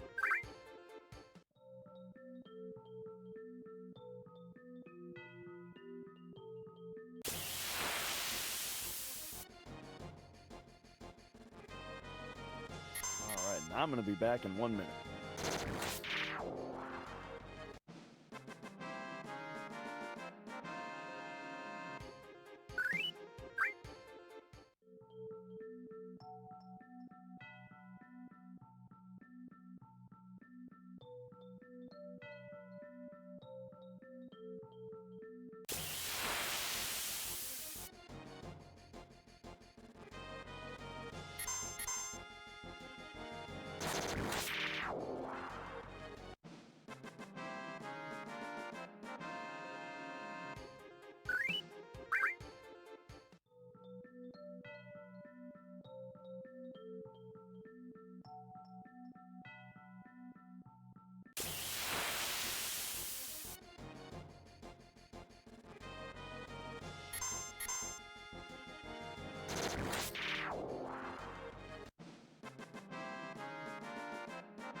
Okay, I'm back.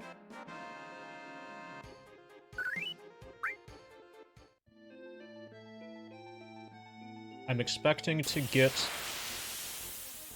Media Rain in about 5 minutes. Within about 5 minutes. Yeah, and so we are going to have to grind limits like this for all the other characters as well. However, Cloud requires the most kills of any character.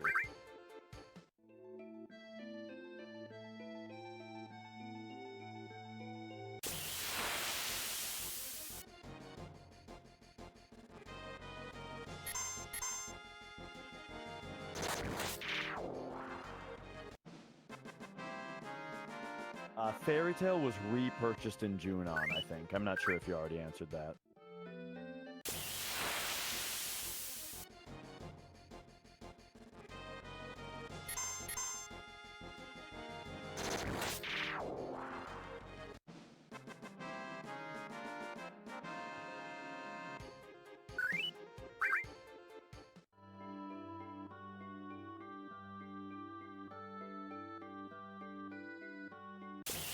Yeah, we sell it early on for a boost in money to kind of speed up a little bit, and then repurchase it later when money is no longer an object. We do that with a few things actually. Later, like Eden Coat, Rocket Punch, Trident. There's a little grocery list of things that we sell for a boost in money early on.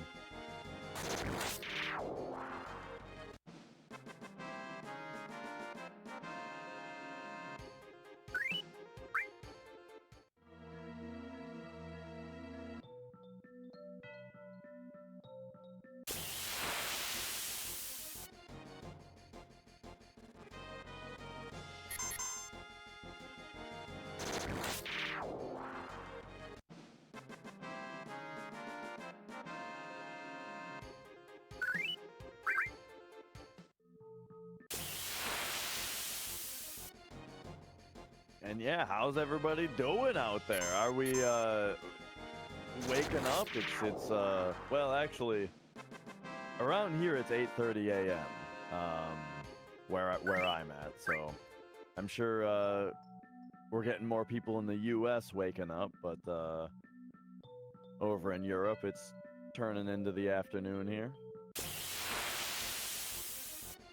Hope everybody's doing well, enjoying the FF7, enjoying the marathon as a whole.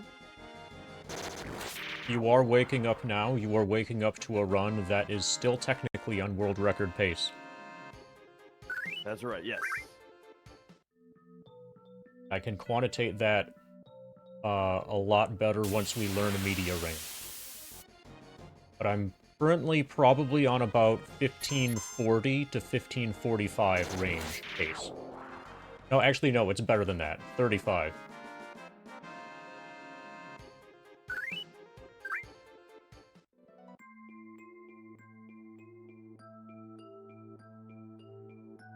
So I'm currently 14 ahead. And that's not that would put me at 1542. But that's not factoring in the rebate that I get from the cloud kills in the Shinra Mansion. My prediction is you're gonna be 1730 ahead when you learn Meteor Ring. I'm calling that. That's my lock.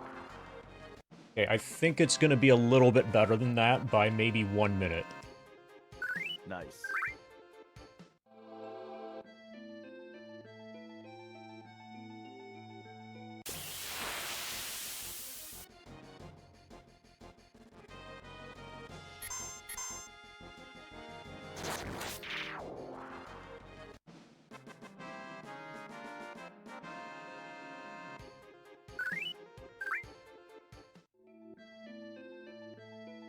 Oh, so it's nice to know that I can make the mistake that I made when I lost steps in Gelnica without that, adversely affecting the run. That particular type of mistake that I made at the end of the step route is sustainable. And do you know for sure exactly what the mistake was? Yeah. When I went into the cargo room, when I went into the Hades room, I put on EA for that. And I should have left it off until after the serpent fight. Oh, I see. The important thing is that the only fight that you get in that room is serpent. If you get 2 fights there, then you're set up for the speed. The next, speed duping fight is bad. Right. Serpent is a rare encounter, and it's rare enough to make it valuable to go in there to get those items when Serpent is going to be the next tank.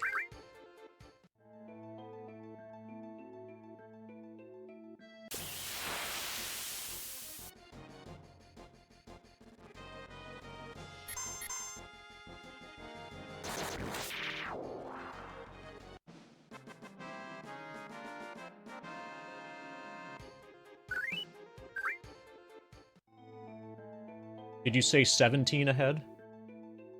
1730 was my call. Okay.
Yeah, with how some of these RNG things have been shaken out, I'm very thankful for the War Gong.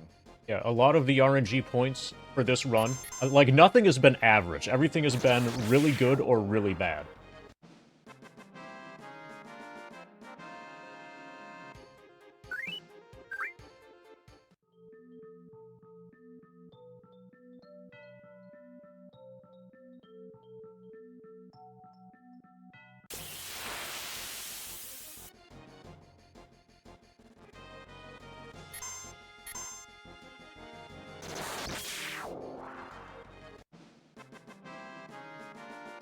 Yeah. So it's nice to have it already.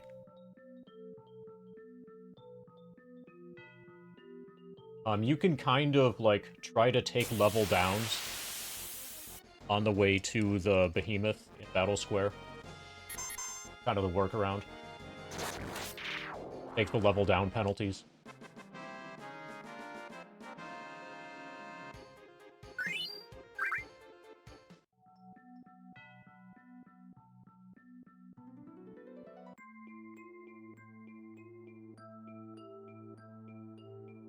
Now, it feels like that does work and is a good idea. I'm kind of curious though whether or not we're absolutely certain that it makes a difference. It feels like it works to me too. Yeah.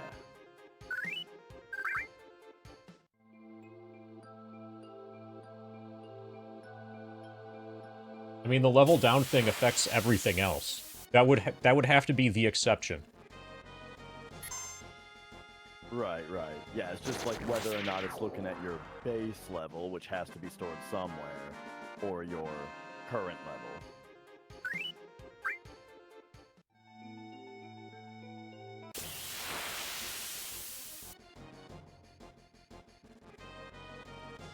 I would bet that it works.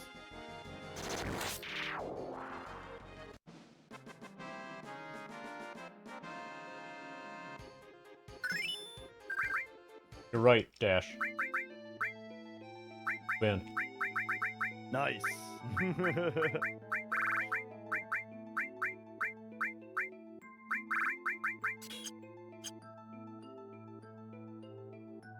$17.39 ahead.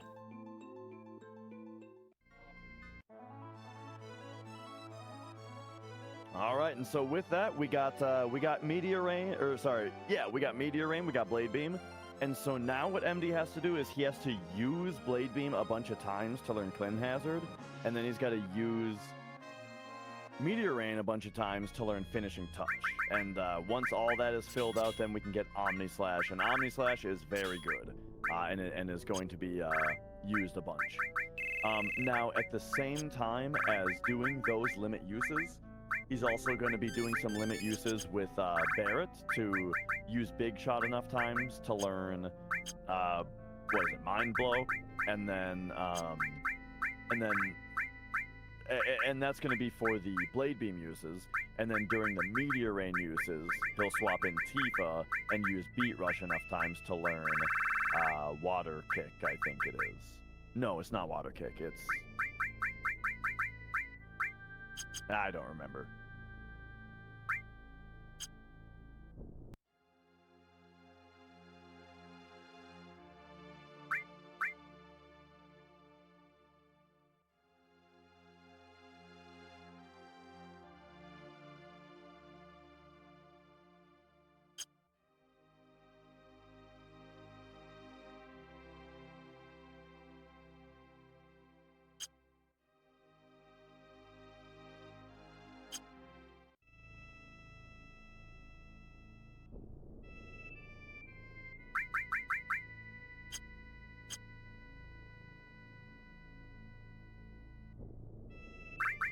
Alright. So it's been a minute since we've seen any world map manipulation, I'm sure. Very briefly, just your in-game time seeds RNG on the world map. And so as long as you move in a way that moves your RNG position as we're expecting, relative to the battle checks, and you left on the correct time, we can get the encounter that we want. And so here, once again, we want the Valron, just like with Eris limits earlier. But again, that was a long time ago, so I'm sure we've got a very different audience now than we had before. Dive Kick is a gravity move that always does 25% of the character's max HP in damage. And so it's very consistent, which makes it very good for... like it's high damage, right? You know, if we have high HP, and it's very consistent, making it pretty ideal for grinding limit breaks here.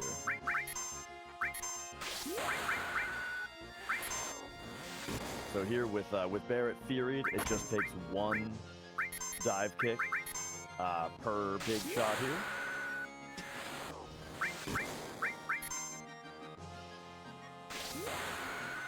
And when we talked about earlier about how limit breaks are essentially free to use, this is the reason. Is that he only had to do a couple big shots there because of the big shots that he already used earlier in the run. And so all of those big shots that he used earlier in the run, he would have had to do that many more here. So every big shot earlier in the run was essentially free, that means.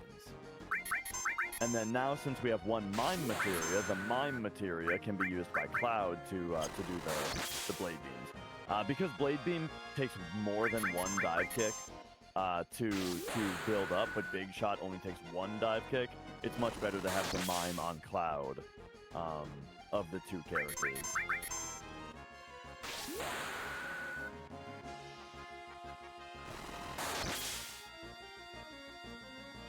And so yeah, you can mime limit breaks as long as no other character is taking any action. Because if any other character like defended or did anything, then the mime would just do that. But if you go back around to the same character that just used the limit and you use mime with them, there you go. And so then using the limit breaks that many times, that unlocks the next limit of that tier. There we go. We got Mind Blow and we got Clam Hazard.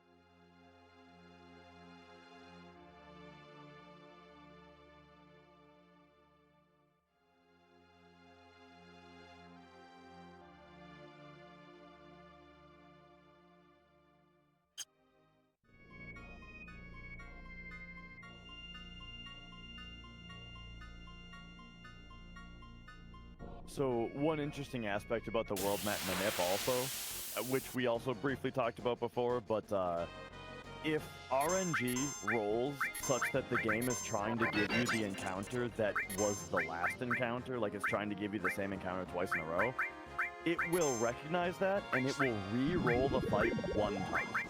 So it rolls the fight, and then it checks the fight against what your most recent encounter is. If it's the same, it re-rolls it one time and gives you whatever that was. So that means that since he's manipping for 2 Valrons in a row here, the second Valron manip there, the second world map manip that he did, had to be a special one that essentially gave RNG that rolled this fight twice in a row, which limits the number of IGTs that you can use.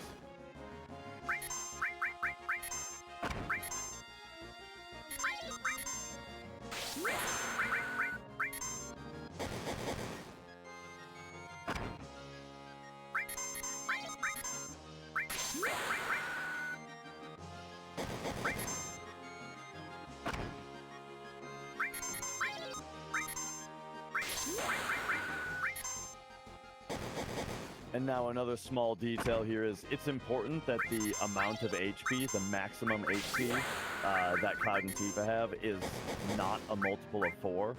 Because I mentioned that Dive Kick does 25% of the character's max HP and damage, but it rounds that down. So if the character has a multiple of 4 HP, then the 25% kicks will kill them in 4 kicks.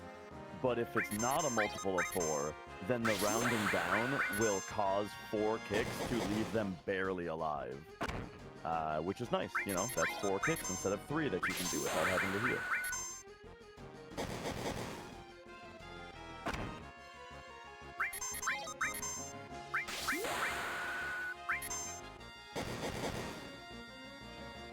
There you go. Kicking Tifa down to 2 health there looks scary, but we are absolutely 100% sure that it was not going to kill her.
Oh yeah, and to briefly explain the setup of what's happening there, yeah, so Shrivel minis the character, making them do only 1 damage, and then after manipulating the enemy, we use a vaccine on them, which prevents the manipulate from breaking when they get attacked. So that's why we're able to just sit there and wail on them. And there we go, we have now learned Omni Slash with Cloud. And now here, once again, MD has to do another special world map manip that essentially rolls the Valron fight twice in a row, so that it will, you know, re-roll into the Valron fight.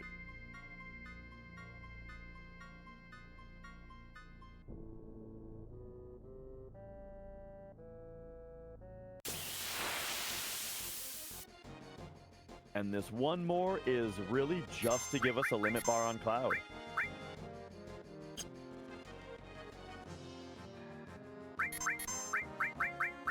So this time, we don't have to do any shrivels, we don't have to do any vaccines, because all we're here for is to kick Cloud 4 times, which we're sure will not kill him because of his HP max not being a multiple of 4, but it will give him a level 4 full limit bar.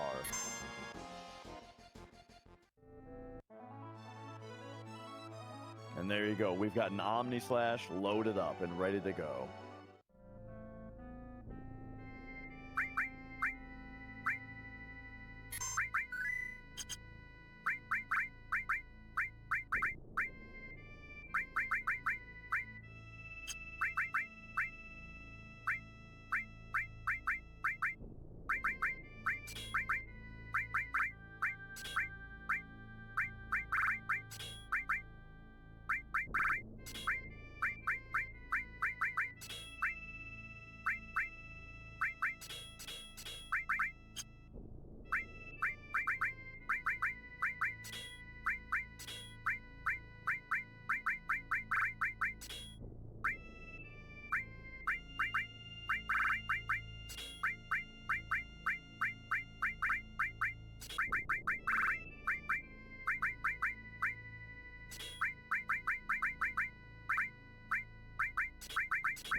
that's a big complicated menu, so I wanted to just let you do it there. But yes, we are now going to fight Emerald Weapon.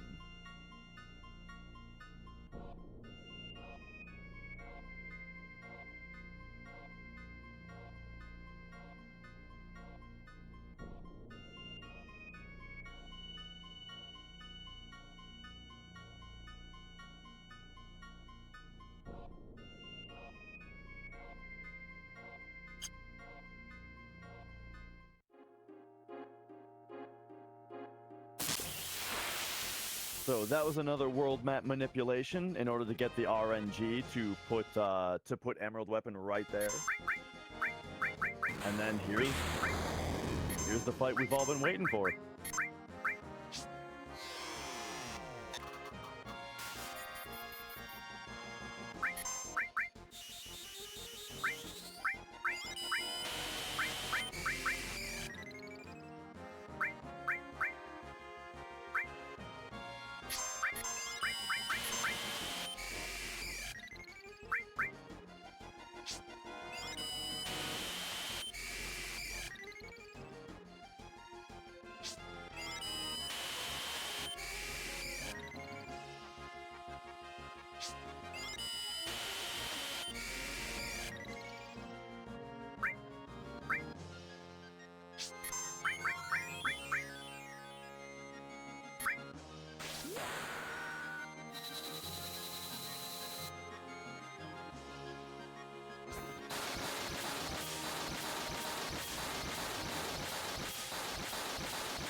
Mime materia, Luca. Yep.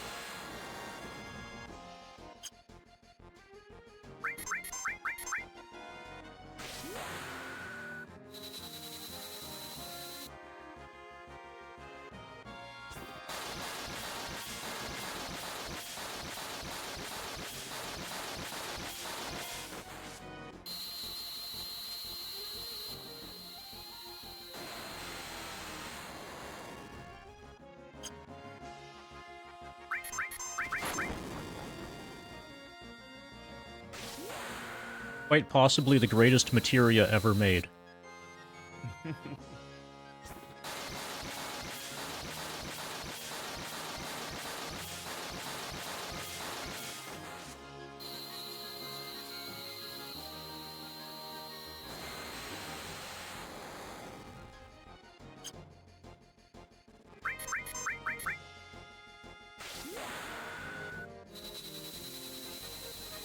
Alright, and then this should be the last Omni Slash. So, yeah, to briefly explain the strat, Spiderweb slowed the enemy down. We big guarded to haste the party, put 4 hero drinks on Cloud to fully buff all of his stats by 100%, and then mimed Omni Slashes until he was dead, while using weight tricking to prevent the enemy from getting as many turns as possible. So, every time that Cloud was Omni Slashing, we were in a sub menu to prevent ATB from filling. And also, if I don't weight trick properly, Cloud dies. Yeah, as you saw, he only had 8 seconds left on cursoring at the end there, so Yeah, the holding a sub menu whenever not menuing is both to prevent Emerald Weapon getting turns and also to prevent Cloud from dying to death sentence. And so now we need to explain a new thing that's coming up, and that's called Vincent Mug Glitch, or VMG, or maybe you've heard it called the Muggle Glitch. Here's the deal. You're about to see it in full force. If Vincent has certain weapons equipped, they're the two-handers, and he uses the Mug ability, it will skip the next battle animation. Because the game actually calculates all damage dealt in a turn on the very frame that a turn starts. And the animations are essentially for show. And so the game is able to just skip animations. Well, who can tell me in chat, do you have a guess at what maybe... I need to focus again. Yeah.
Alright, so we've done a similar setup as before of having our characters using HP-MP swap to critical our characters, and then we right arm ourselves in order to get those characters dead, because we're about to fight Ruby Weapon. And the Ruby Weapon fight, if you have more than one character alive at the start of it, he will start with a move that sucks them into quicksand and ejects them from the battle, which sucks. And so if you go in with only one character alive, though, then he will immediately go into his phase where he doesn't do that, and then we can use the revive materia that we just leveled up using the Emerald Weapon fight to life to the party and get to standard ass-kicking protocol.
with everything set up, the boss frozen and slowed, party hasted, Cloud buffed, we now do the Muggle trick. Oh, we Knight to the Rounded him. Mug, Knight to the Round. Oh, he got Knight to the Rounded again.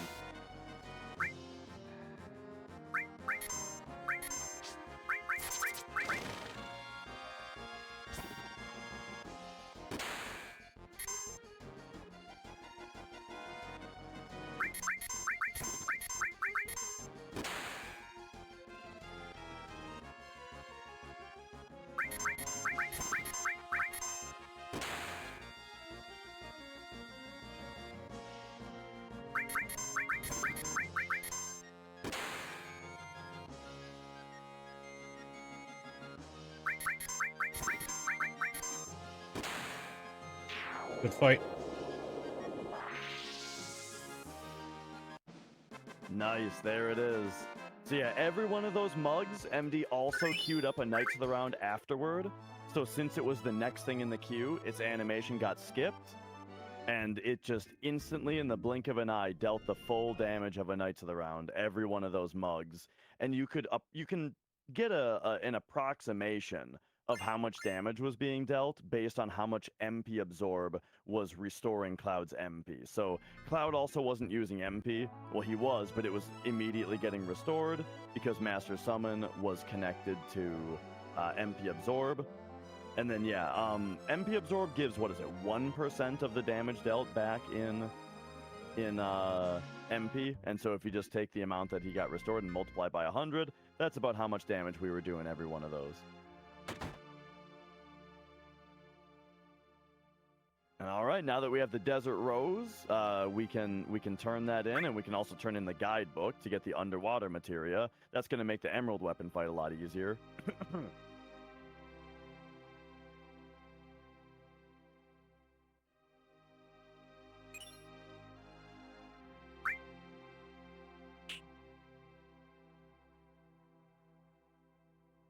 So Emerald isn't the same strat because we don't have Master Summon yet, and so Knights of the Round would only be able to be summoned once.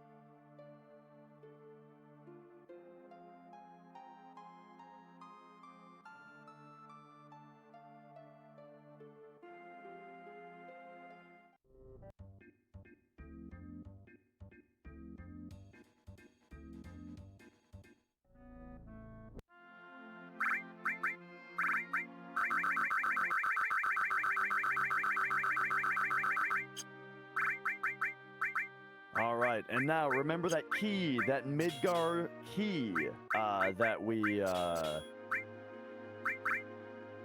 dug up way earlier. It is time for that to pay off now, as we return to Midgar for a couple of items.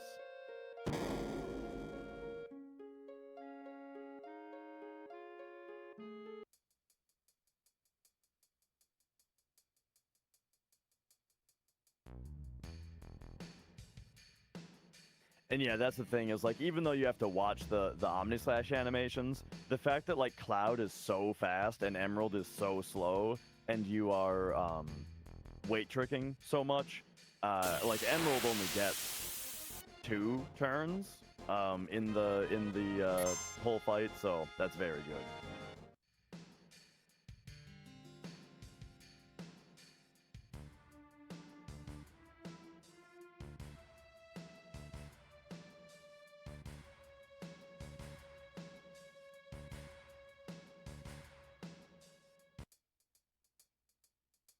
All right, so when we return to Midgar, first thing we had this item shop that was broken before, but now it produces Tifa's ultimate weapon.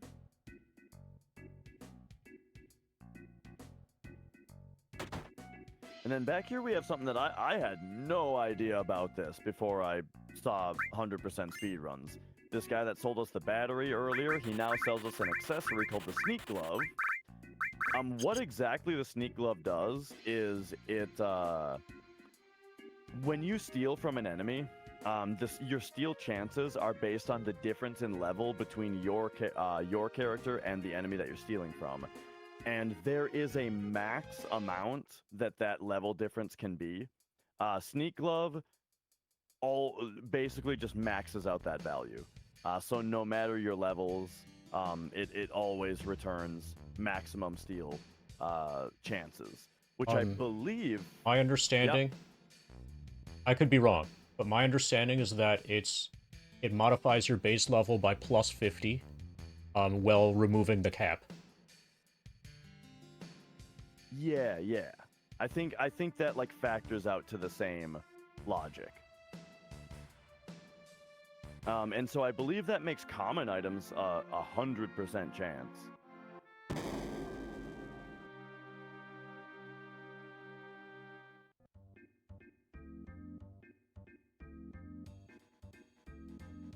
And now that we got that stuff, we have a few more things to clear up here, and you know we are kind of closing in on what will soon be the rest of the run. We already got a Zeo Nut, so we don't have to clean that up. You already went and got your Bird Wing, so now it's time to learn Beta finally. I hope you guys liked the Muggle glitch earlier, because you're going to be seeing a lot more of it.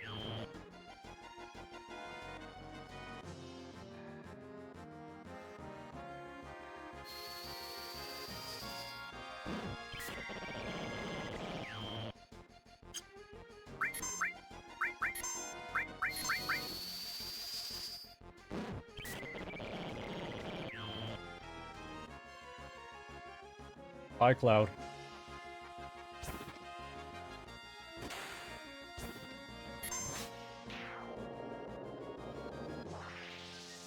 Oh, we mug glitched Beta. So we did learn Beta there, but the animation was skipped.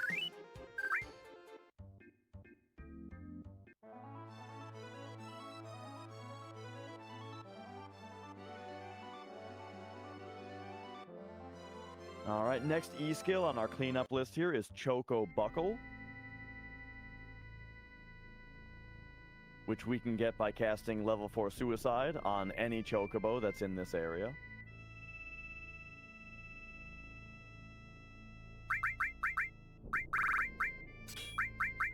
This is gonna work way better.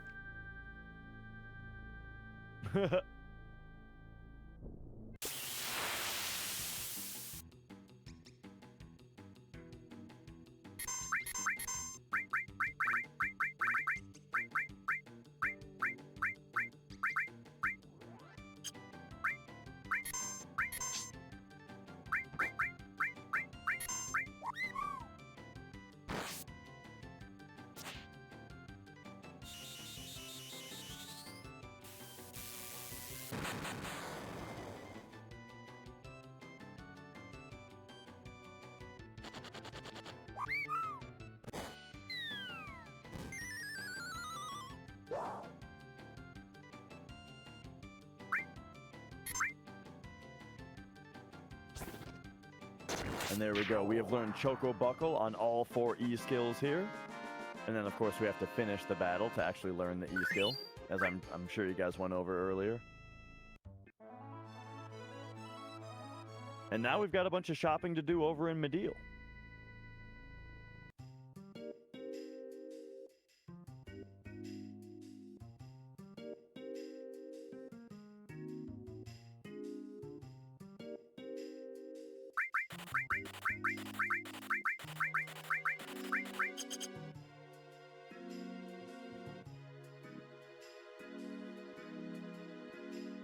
These shopping parts always remind me of like those old reality shows or game shows or whatever, where they had to like shop, you know, and they'd be like running a cart down the aisle with their arm, just like scooping everything into the cart, you know.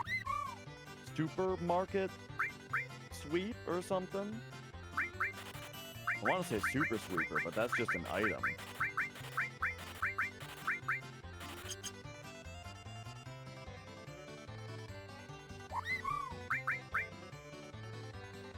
And they're MD bought 11 wizard bracelets. So wizard bracelets are really convenient because you can buy 11 of them here by just pressing up. And now that is enough. I don't want to throw you off, but you bought Destruct, right? Yes. Okay, good. It has 8 materia slots on it, so that can kind of be our de facto thing that we put on characters, in order to kind of have our inventory have every armor in it without having to unequip anything later. And it won't mess with our materia because it's got 8 slots on it. So as we do that, we can swap materia around without worrying.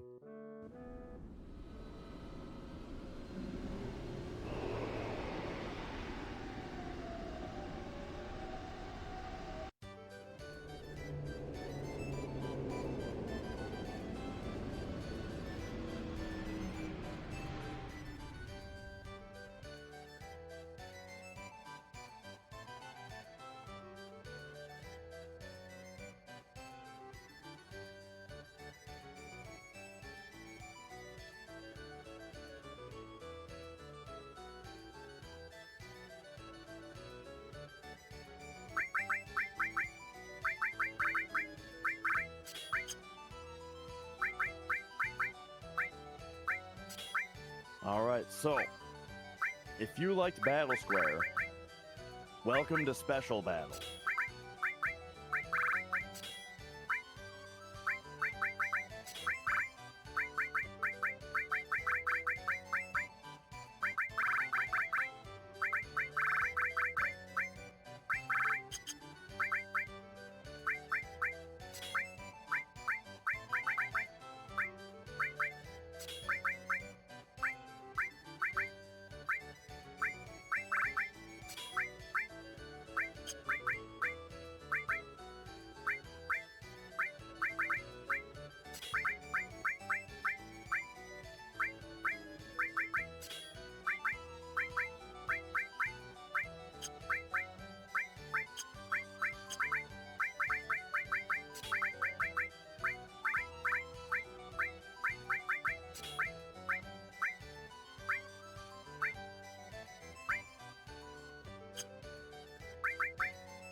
Alright, so we've got a cheeky setup here where if you put Steel as well on 4 times cut, I believe it will not work. But if you link Steel as well to Master Command and have 4 times cut, then you get 4 Steel attempts when you 4 times cut. So the idea of Special Battle here is we're going to start with a hero drink, and this is to make sure that we're doing max damage. And then as we fight these dudes, we're going to get some steals that we need. And MD is also going to be doing the same kind of real buffering thing as he did for regular Special Battle, or for regular Battle Square. So we got Dragon Armlet, or Dragon Scales, which is good. We need to steal a circlet from that Hochu enemy, so it's important to keep track of whether we've gotten that.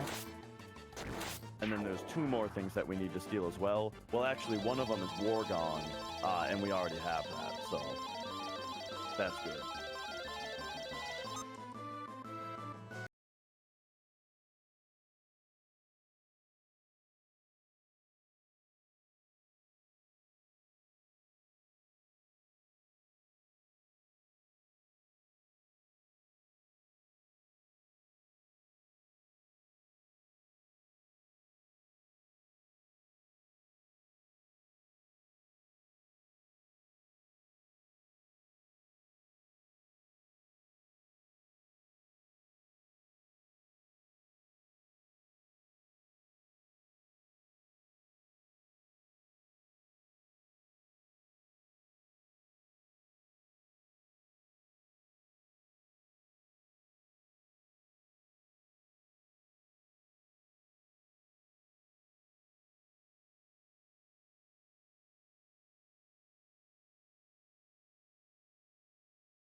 All right, we back. And this is which special battle? This is Fight 2, Okay. I think. The last one gives you the Gambler. Oh, okay.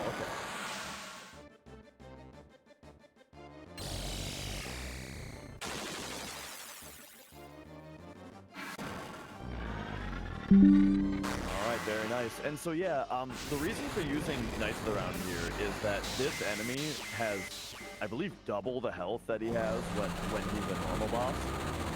So he's got a lot of health. And he also has 2 targets on him. So if you were to try to 4 times cut him, you would be distributing your 4 times cuts between 2 targets, one of which does not contribute to actually killing him. And so Knights of the Round is just it's overall going to be the faster option, because it just one-shots him.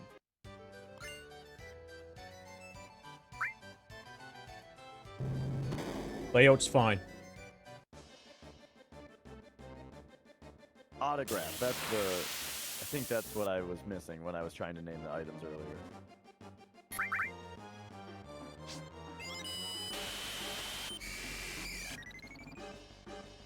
Thank you, Flutter Dark. Also, yes, thank you. One funny thing, too, is that if you do Special Battle 10 times, you get a ribbon.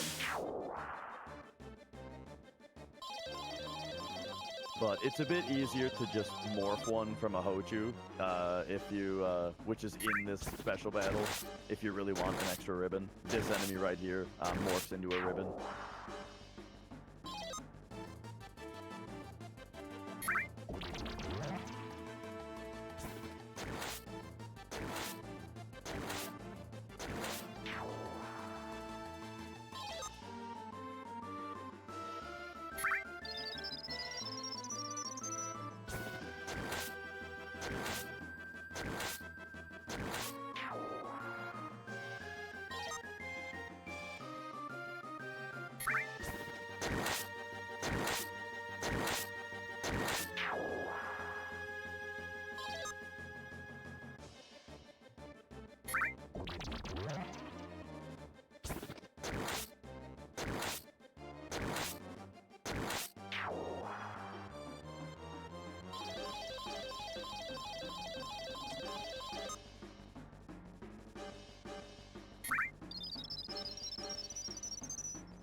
One more.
And so yeah, after this, there's 0 cleanup before kill grind, yeah? Yes, we go directly to kill grind. Nice.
Okay, we're done.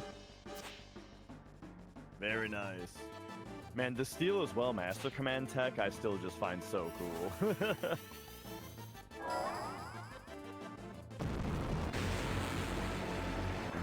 I just need to talk to the girl who I have definitely impressed. So she gives me her shoes. And I need to trade some battle points for the champion belt and a Stardust. Then we're... And I believe Then we're good. this is the last Knights of the Round animation in the game too, right? I think so. That sounds right. If it happens again, it gets muggled. Oh no, yeah. Scrabs, they're a gift. She's impressed enough with our prowess that she wants to give us our...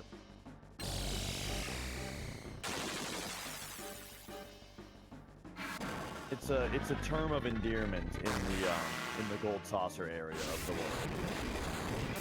Oh, I had a failed cycle in my PB, so I'm saving time here. I'm saving like 2 minutes. Oh, nice.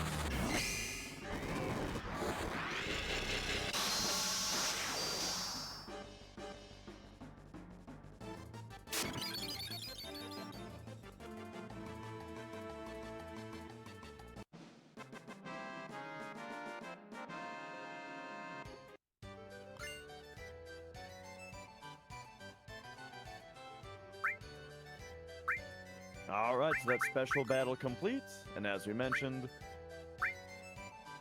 got enough BP on the way to get the championship belt and a Stardust. Last couple items that we need for now. And then this lady standing right here is the one who's impressed. We already have sprint shoes, but sprint shoes are very good, and they are going to help us on our limit grind. Having 2 of them is going to help us on the limit use grind.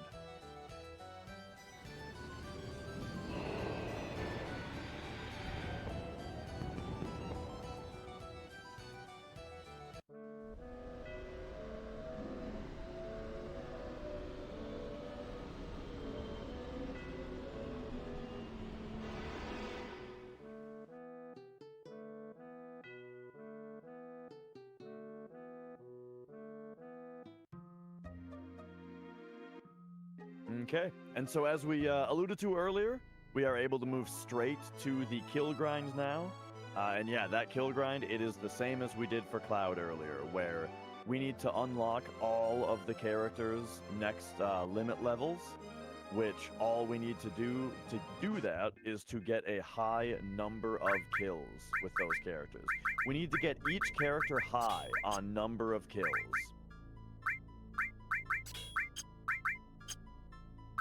And so we're starting out with Yuffie here.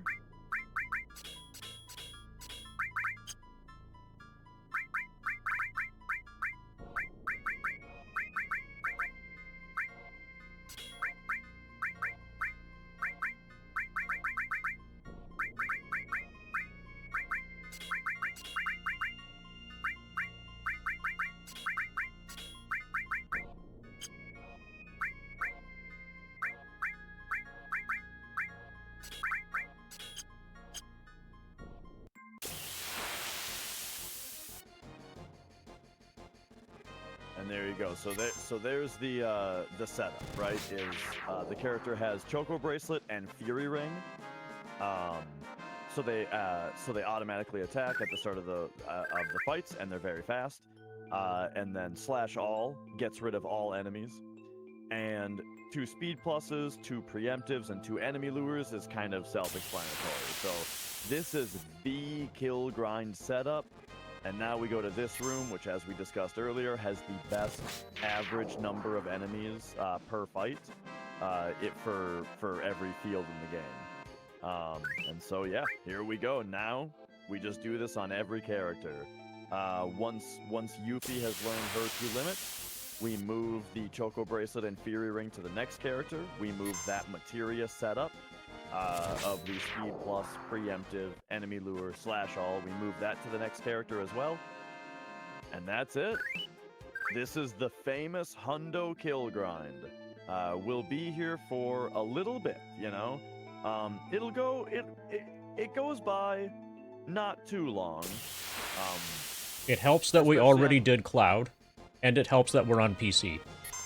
Yes, the load times on PC are gonna speed this up very much compared to if you're used to PlayStation.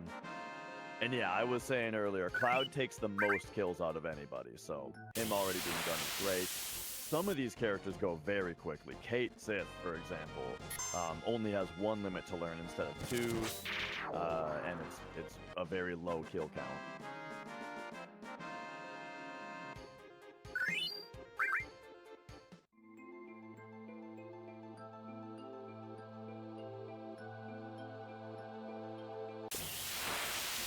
But that's about that. I feel compelled to say Really Really Longathon is benefiting the Open Medicine Foundation Canada. So that is what we are here for. Remember, this is a charity event. Speaking of the event, it is very likely that we will be finishing in under 16 hours.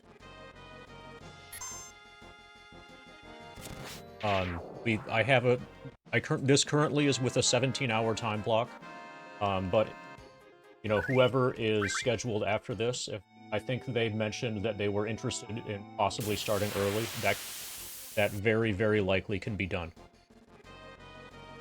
Yeah, the Coldcept run. Yeah. What's the Coldcept game? I remember there being a game called Coldcept Saga on Xbox 360. And I remember that. The only reason that is significant is that it was an Atlas game. And there weren't very many Atlas games that were 360 exclusive. But I don't think it was Coldcept Saga, so maybe it's a series of games and I never knew.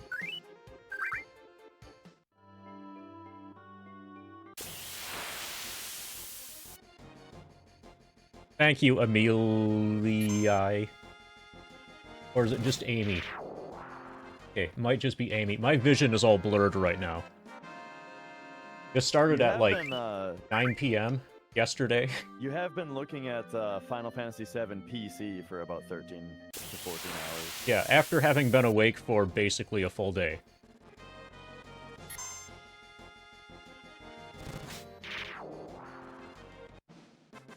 I always joke about how after a hundo, like when you try to go to sleep, all you see are those ATB bars on the bottom right, you know?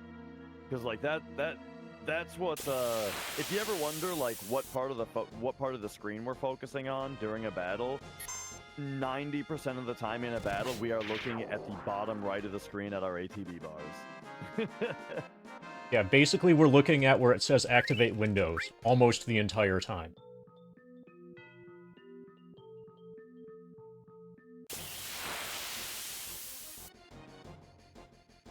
Coldcept Revolt on 3DS. Okay, so that was later then, presumably.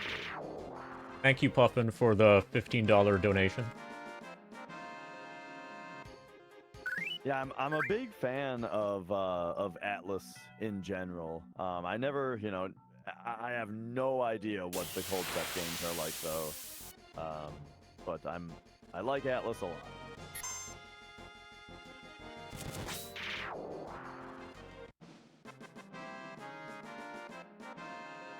That's actually why I was a Demon Souls. I was a day one Demon Souls player, not because I knew anything about the game. It was just that it was an Atlas game. A new Atlas game came out, and I was working at a game store at the time, and I was like, what Demon Souls? What the hell is this? New Atlas game. And so someone bought it, went home and played it, and then brought it right back to trade in because they were like, this is way too hard, not for me, get it out of here. And I was like, oh, all right, I'll try this because it had sold out. So, I was like, all right, I'll give it a shot. Boom. Look at me now.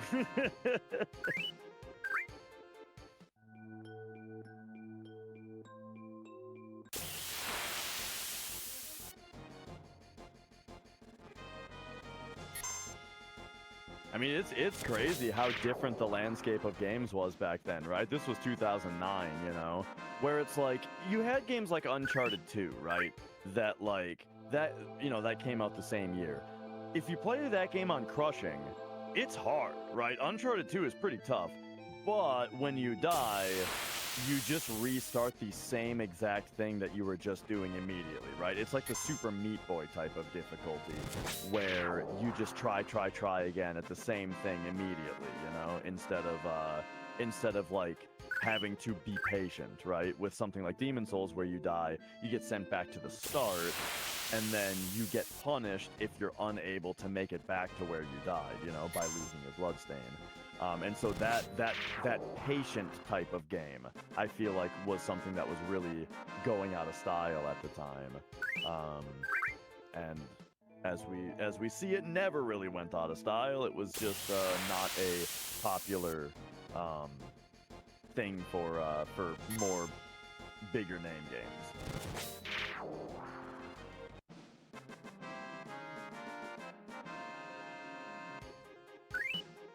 But yeah, I always really admired that particular game design aspect of the bloodstain idea, where like if you are unable to at least make it back to where you died the first time, then you're punished, right?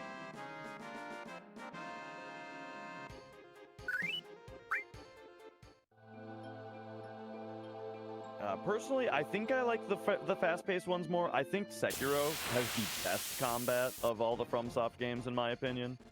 But second up to that would be Bloodborne. So yeah, I guess I do like the faster-paced ones. But I mean, I love Demon Souls and Dark Souls, so don't get me wrong. But yeah, my favorite combat-wise is Sekiro. So, Dash, I'm really Yes. happy that you're here to be able to talk about Dark Souls and stuff, because I'm right now not able to hold on to any kind of conversation, even though there's nothing really going on at FF7. This is my plan, is it's just solo dash podcast hour while you grind kills in FF7 here. Sounds perfect. But yeah, there's a really interesting aspect of the entire like story of Souls, which is the Dark Souls 2 effect. And I feel like the Dark Souls 2 effect is something that can be applied to a lot of things, right? Which is that when Dark Souls 2 first came out, it was very strongly rejected. Because it was and still is a notable drop in quality from the first one. But the thing was, like, looking back on Dark Souls 2 now, it's much easier to appreciate all of the things that it did well and right and was good for, But the thing is, like, you gotta understand, this is the Dark Souls 2 effect, is the perspective difference. Where when Dark Souls 2 first came out, it represented a disappointing, sharp downturn. It represented the end of the series, Where it's like, oh no, they made a bad one, they're washed, Souls games suck now, And that is much more serious than what it later turned out to be, right? When Bloodborne came out, and it's like, oh my god, this is like the best one yet now. Holy shit, it's so good, right? And then Dark Souls 3 came out, and it's like, okay, yeah, they still got it. Everything's cool, everything's good, right? And so now we can look back at Dark Souls 2 as a weird experimental one, rather than like the end of the world for the series, you know what I mean? And that different perspective really lets you appreciate what it did well, you know what I mean? Oh man, so my plan was to go to bed when this run started, right? Get a nice like 7 hours of sleep and then come back and be super like awake for the second half of this run. But I ate this really big, delicious HelloFresh meal just before trying to go to bed, and it made it so I couldn't sleep. I got like 2, maybe 3 hours of sleep. But yeah, like the HelloFresh was really delicious. So I have to assume also that because you didn't sleep very much last night, you're going to need to have HelloFresh again today because of how convenient it is to be able to cook. It's very convenient. I don't have to think too much. They delivered the food right to my door, right? So I don't have to go out. And then the food will energize me, and it'll keep me awake today, even though I didn't sleep very well, you know? So yeah, you know, use my my code.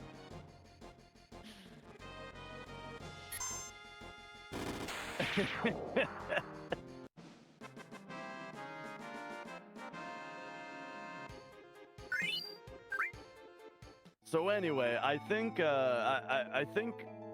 what's funny about Demon Souls also, right? When it came out, like, so I mentioned I was working at a game store, right? And this is 2009. Demon Souls is brand new. I made it like my personal objective, not, you know, just to sell that game to as many people as possible, right? Because I was like, this is amazing. This game is saving the game industry. Because, you know, this was like the beginning of my eventual jadedness toward new games and toward AAA games, right? But like, here was Demon Souls, and I always saw it as like, it's basically a retro game, but with new technology, you know? And just with the way that like it's very strict with its rules, it's a series of levels that are in worlds that have bosses at the end of them, you know? And all that kind of stuff. It felt very retro, even though it had a lot of new technology, you know? The graphics were cool. It was online, and you could play it with other people. You know, it had like this world pendency thing, right? Invasions. What a weird thing to put in your game. Invasions? Are you kidding me? Like, what a crazy idea, you know? So like, it had new stuff. But it really appealed to people who liked older games. And it's even down to the one aspect, which is that, think about when you turned an NES game on. What did you see when you powered on an NES? You saw the title of the game, and new game, continue, and then some copyright info at the bottom. And that is exactly the Demon Souls title screen as well. Boom, there's the logo, you select new game or continue, and then you got the copyright info at the bottom. Just like an old game, and I was like, man. So yeah, I sold the game to a lot of people with that pitch.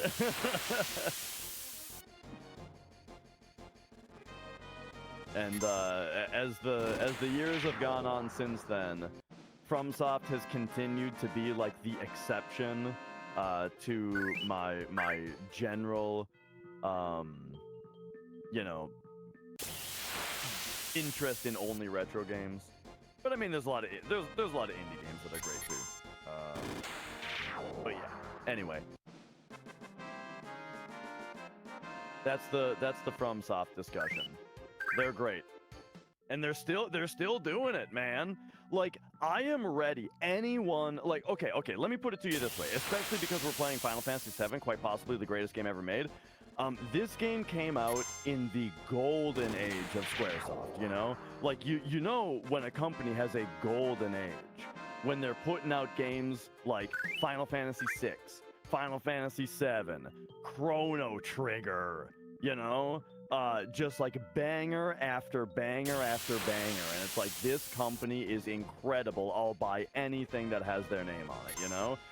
I feel like, you know, we need to appreciate the fact that we are still seeing the golden age right now of FromSoft that is going to be talked about in past tense for years, decades maybe, you know what I mean?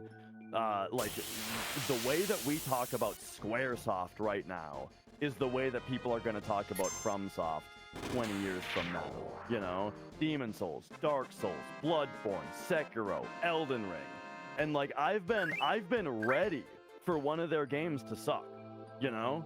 Like, I'm ready for like to not be too disappointed when they hit, you know, not a home run. But it hasn't happened yet, you know? I was ready to not like Sekiro, but then, oh man. And same with Elden Ring. Especially because I was a little worried about Elden Ring with the, like, George R.R. Martin. Not that I have anything against George R.R. Martin, but the idea that they were, like, the idea that, like, I love Miyazaki's world building and storytelling specifically, right? So, like, the idea that they're gonna bring in somebody else to do, to like, write aspects of, like, the world building and stuff, I was super skeptical about, you know? And I was kind of, you know, and so that made me very worried about Elden Ring, but nah, in my opinion, it was another home run. Now, Metal Wolf Chaos, that was an older game, right? Wasn't that one that just got remastered more recently, and it was actually a game from before what you might say is the FromSoft Golden Age? By the way, I also heard something really interesting about Demon Souls that I never knew just a couple years ago. Did you guys know that FromSoft was essentially commissioned to make Demon Souls as a competitor to Oblivion?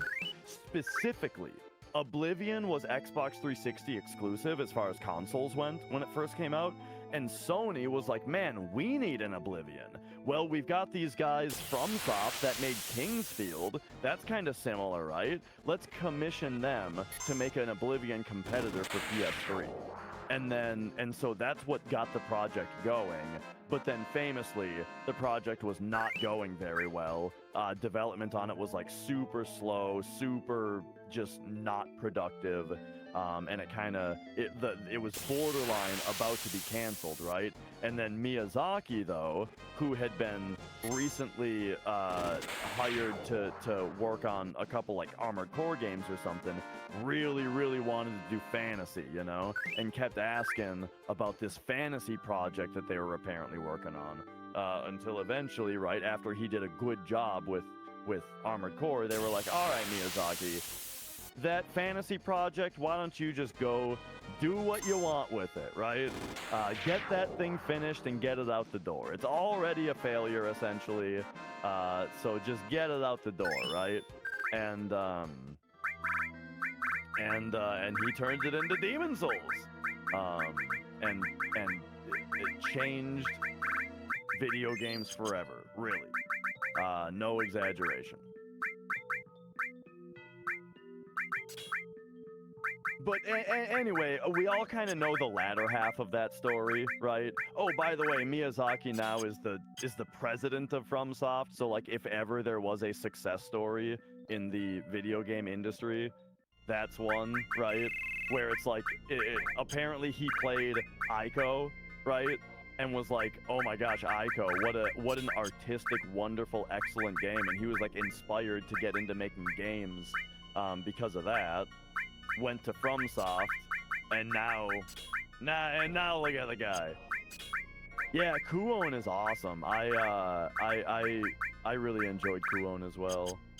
But yeah, FromSoft has they've always been pretty close with PlayStation, right, with that kind of stuff. They did do a couple 360 games. Like, you want to talk about a bad FromSoft game? leave it to Microsoft, right? No, okay, sorry, we're getting into like maybe this is too spicy dash going on for a charity event. But leave it to Microsoft to lead FromSoft to make a bad game, which was all due to the Kinect, right? Oh man, do you guys remember when Microsoft just lied to us for a couple years about how great the Kinect was gonna be? Oh, it's this magical device that does everything, while really the thing is just a hunk of garbage, and and so they FromSoft made that Steel Battalion game for Kinect that was apparently real bad. Now the thing about that Steel Battalion game though is that I bet if you could just play it with a controller, it's probably not bad. I would have to play it to be able to say this for sure, but I would say that the Kinect is probably at least 90% of that game's problems. Oh man, that thing.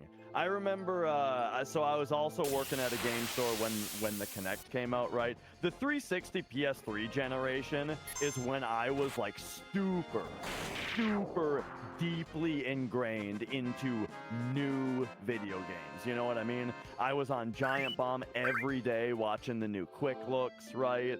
I was reading articles about game news. I was working at a game store and talking to people about it every day, right? I was very into that generation as far as new stuff goes. And I remember when the Kinect was getting demoed, right? The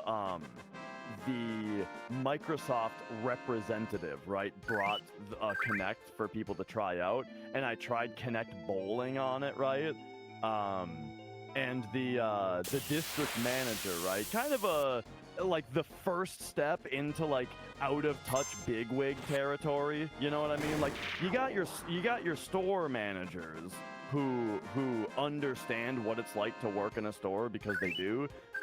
And like what customer service is, and then you got like the bottom level of upper management, right, which is the district manager. The district manager was there, and he was asking me about the Kinect bowling, like, what do you think, huh? This is gonna be a real profit margin. It's got a real nice profit margin, right? We're gonna be able to hype this thing up, and I was like, I'd rather just play Wii bowling.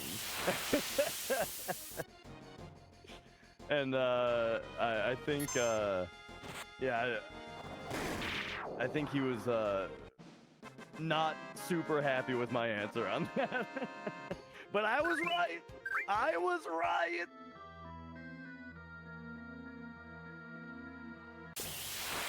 Oh man, remember then? Remember also when Microsoft then tried to like super double down on the Kinect with the Xbox One and make it mandatory, like it's gonna be in the not only is it gonna be in the box, meaning you're paying for it, but it was required for the system to turn on.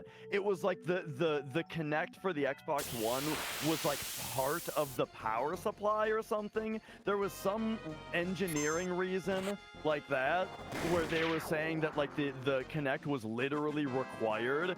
And then that was around the time where then Netflix was patenting this idea. Was it Netflix that was doing the patent, or was it Microsoft? I think it was Netflix was saying that they were patenting the idea to use the Kinect to count the number of people in your room so that they could make sure that you weren't getting too many people to watch your Netflix subscription. Do you remember this? This is real. What I'm telling you, I'm not making it up. And of course, also that was the around the E3 reveal where they also said that like every one of your physical game purchases was gonna link to your account. And so then like you wouldn't be able to give a account or a game to another person, and then also that created just this nightmare for the used game market, because that meant that nobody could sell their games without an authority figure. That authority figure having to be somewhere like GameStop, meaning now a company like GameStop is your only choice to trade in games, and that is only if GameStop has a like incredible convoluted pain in the ass system for trading in games with their infrastructure.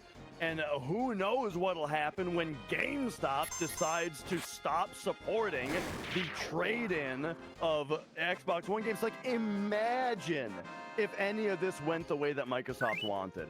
So anyway, all in a nutshell, that's why PS4 was and Sony continues to be in such a powerful market position today, is really because of that one E3 conference. I mean, that's the thing. That's what I'm saying, Dino, is that it's like, imagine if this had gone off. It's such a bad idea, and it's so consumer unfriendly that any regular person can see how dumb it would have been, to the point where even though they backed out and even though they didn't do it, it still absolutely destroyed their consumer trust and their market position for the following generation. Like, oh man, was that a turning point for the game industry. It's actually incredible. It's actually incredible to think back to that, right? Like, to go back to that specific E3 press conference of the reveal of the Xbox One. And it was something. It was so bad that everybody forgot about, what was it, 2008 E3 press conference with Nintendo? Oh man, do you remember that? When the Wii had the reputation of being for casuals only, because it kind of was, and they were only like, yeah, there were a few good Wii games, don't get me wrong. I love No More Heroes, just like the next guy, right? But like, the Wii underperformed if you wanted hardcore, good old-fashioned capital V, capital G video games, right? And so in that time, when that was like the perception of the Wii, then they came out with their 2008 E3 press conference where, yeah, they dedicated like a half hour to Wii music, which was just like 4 people standing around swinging Wii remotes playing the worst rendition of a Koji Kondo classic that you ever heard. And then they had a professional drummer come out to do the drumming, and it sounded like total garbage. And like, you're listening to the guy drumming, and look, I'm a drummer, and I can tell you that guy, he should have been killing it. But oh man, the Wii remote and the nunchuck and the Wii pad, the Wii, what's that thing called? The balance board? The Wii balance board, not capable of handling the precision of an instrument like the drums. And oh boy, was that a conference. There was more about it too.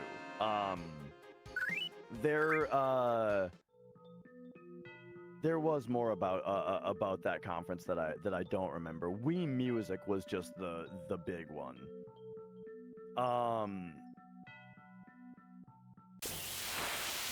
But yeah, the funny thing though about Nintendo though is that, like, yeah, they've always got some weird gimmick about their new systems, right?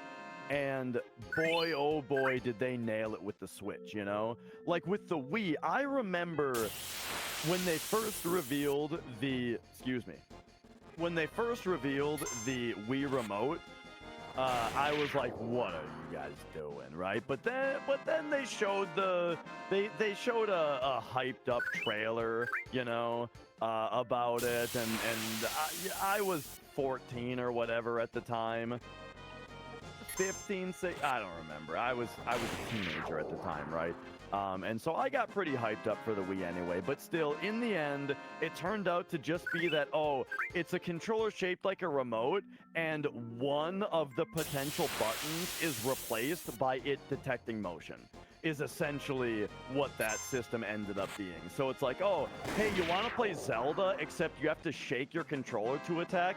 No? Well, too bad. That's how we made the system. Or you can play it on GameCube, but anyway. Point is, that was the Wii, right? And then with the Wii U, they had to do another funny gimmick of like the tablet thing.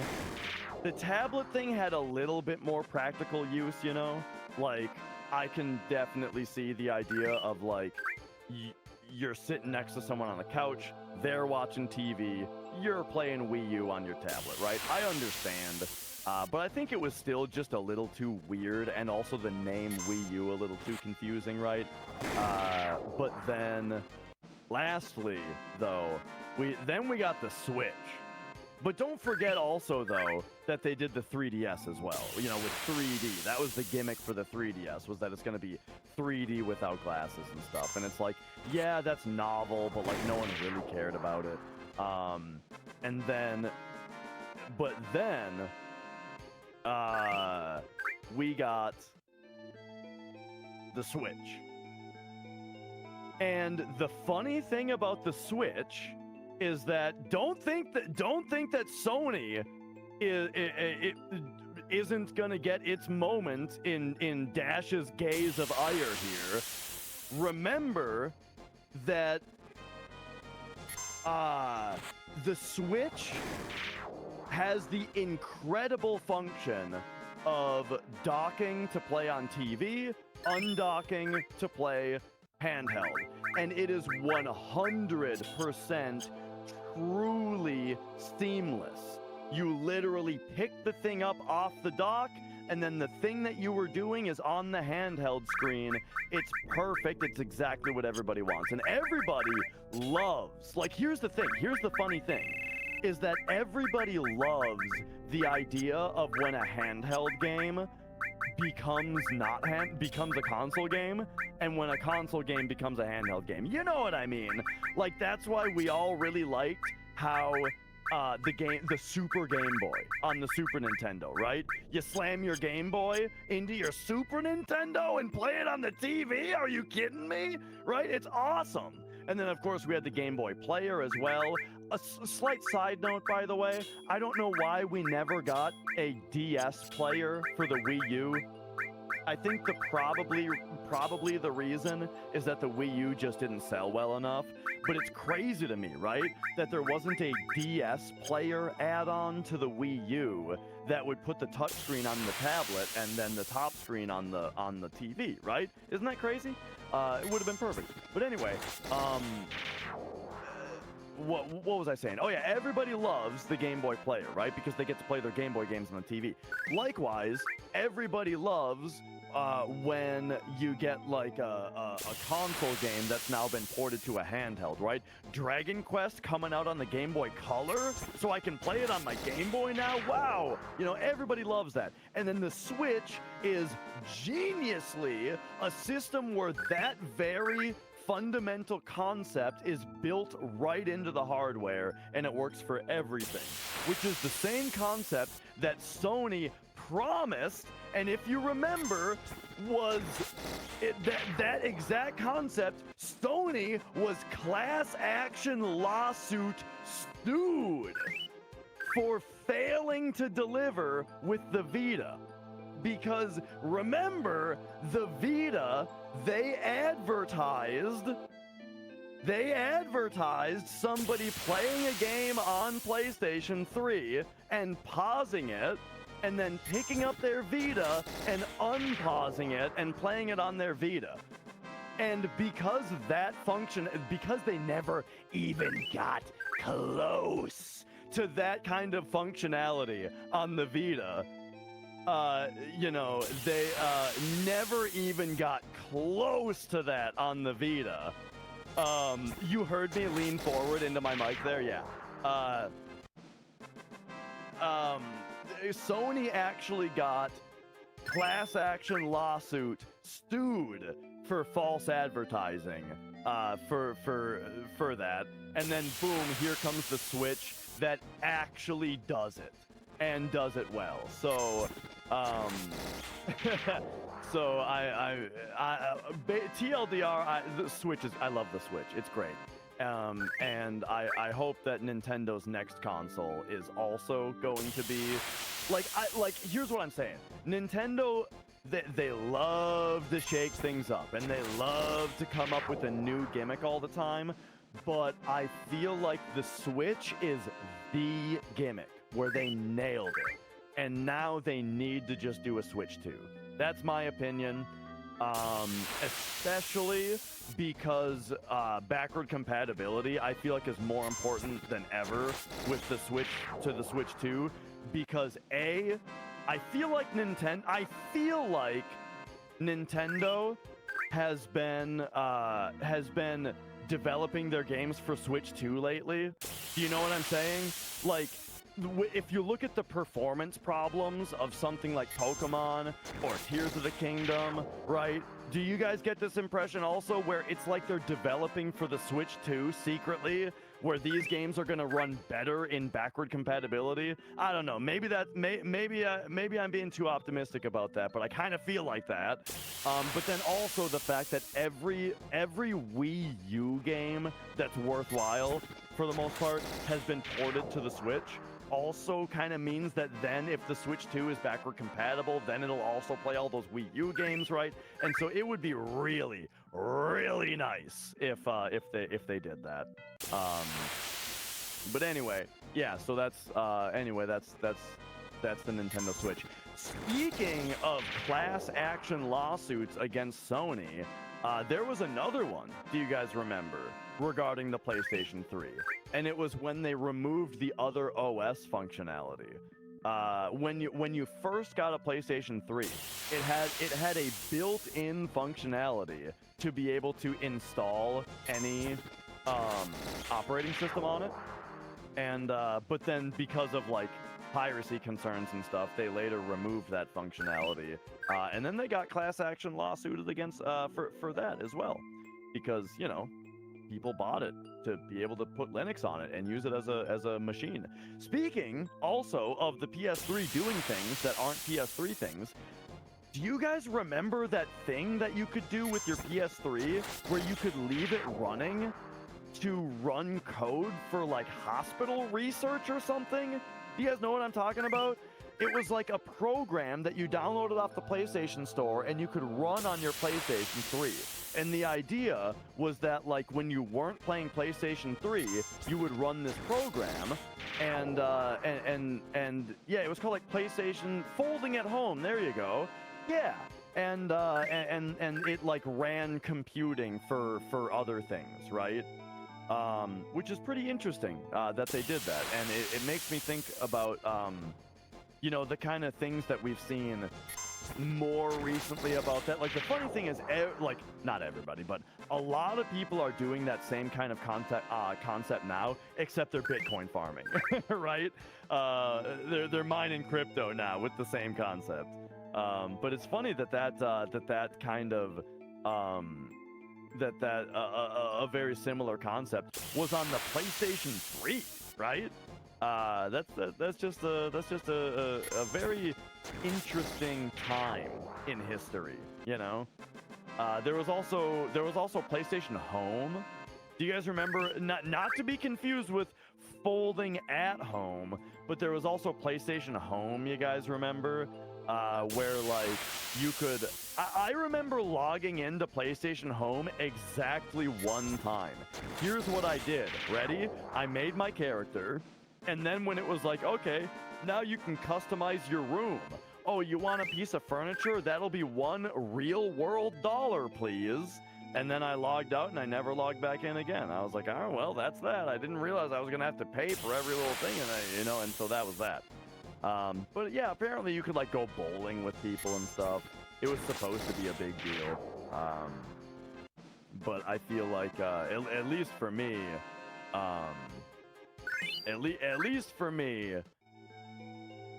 microtransactions were enough to totally kill the deal on any interest in that.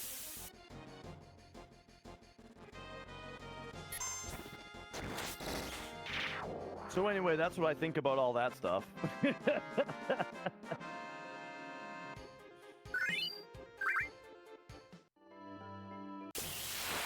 You know what's interesting, Zergu, about that? About the idea of your computer like doing things that you don't know what it's doing, but like the fan is maxed out. I get this problem. I actually haven't had this problem in a long time, so maybe it's been patched, right? Maybe it's been patched, but I used to rather frequently have a problem where my CPU would just be going 100%. And I'd be like, I don't know what it is that's doing that. And I would open up my task manager, and it would be just anything, right? Like the task manager tells you what's using CPU percentage, right? And it was basically just whatever program I was using, be it Chrome or Discord, whatever was like my focused window essentially, was just essentially using 100 minus everything else that was on CPU, right? It would just be stirring up the difference up to 100%. And the way that I fixed it every time, right? Yeah, it sounds like a bug in Windows, and the way that I fixed it every time was I would go to my power settings and just re-enable the power setting that I use. No. Here's what I'm telling you. I'm telling you the solution right now, which is that all I would do is restore default power settings, right? I would just go to my power settings, restore defaults. Boom. It would be, and then it would calm down. And yeah, and that it would happen anywhere between, some days it would just start happening like every half hour. Sometimes it would be several weeks between occurrences, and now it's actually been a few years, so I think that they probably fixed it. But yeah, that was a weird thing that I've never heard anyone else talk about. But that was something that would come up every once in a while. And yeah, I would just have to go in, restore default settings, and then I was done. And right. Like my best guess as to what it was a compatibility issue, yeah, between like chipset and Windows version or something like that, right? Something that maybe eventually got fixed. But that's one of the weirder like computer issues that I've had. And also definitely one of those computer issues that's like really, really difficult to get an answer from online. By the way, have you guys ever had a defective GPU? Because boy, oh boy, is that hard to troubleshoot as well. I had a GTX 980 for a while, where, let me tell you about the problem that this thing had. And I know what you're all going to say, and I'm going to preemptively tell you that you're wrong.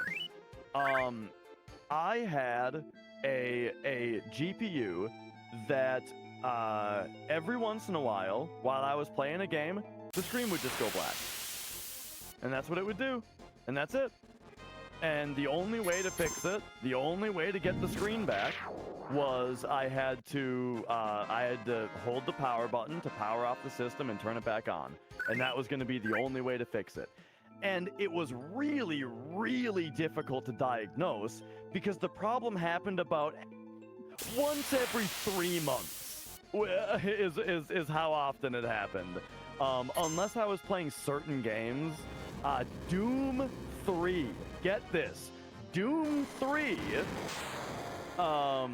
original, not BFG edition, that game would do that same crash about every 20 minutes or so. Like, that game caused it all the time for some reason. But other than that, it would only happen every several months. And I tried to, I looked into the issue so many times, and every single time, the only answer I ever got was that it was a power supply issue. But the problem with that idea is that it's not a power supply issue. First of all, if it was a power supply issue, the entire PC would just reset on its own. That's what power supply issues do. They just cause complete system reset. And also, though, besides hand waving it for that reason, is that I tried the same power supply with several other graphics cards, and it had no problems with any other graphics cards. And so eventually I just got a different graphics card and it fixed it, right? The other graphics card didn't have a problem. So but anyway, just talking about issues that are really, really difficult to troubleshoot. Oh man, that was one that like was impossible to get answers on. It seemed like nobody else had the exact issue that I was having. Everybody told me it was a power supply issue, if I got any answer at all, or they just deleted my post on Reddit because of some pedantic issue of the way that I submitted it. I didn't submit it exactly correctly or something. So you know, that was a whole thing.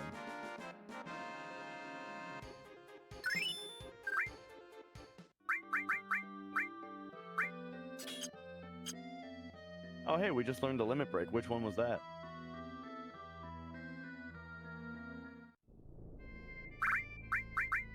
You know, I've actually been getting some alarming artifacting lately, Zergu.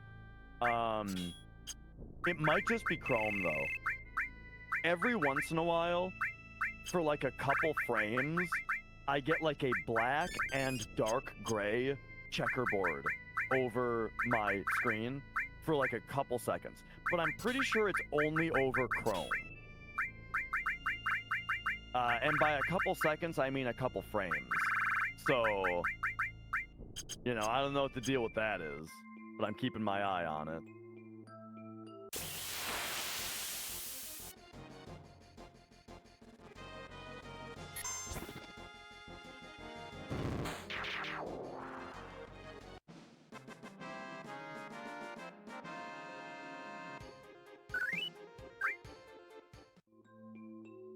All right, so we are on to, oh yeah, I could try that Dimensive. So we are on to, Tifa now, as far as the limit grinding goes. And so you notice that MD swapped his slash all to flash for a couple characters. That's because the flash animation on those characters is faster than the slash all animation. And that is deliberately why part of the reason that we pair those two characters together in the kill grind. And so now we are back to slash all. We're on Tifa kills. And after Tifa is gonna be Barret, and then we're done. Just these last two characters left. Oh, it's on its last legs, Lebo. I'm pretty ready to get rid of Chrome. It's just, you know, it's something that is gonna take a non-zero amount of effort, and so I've just got other things that I'm doing right now. But yeah, it's at some point I'm you know, that is something that is somewhere on the to-do list.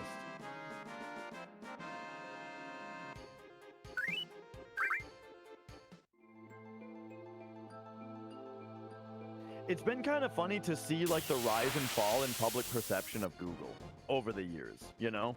When I was in like high school, Google was like the internet messiah, you know?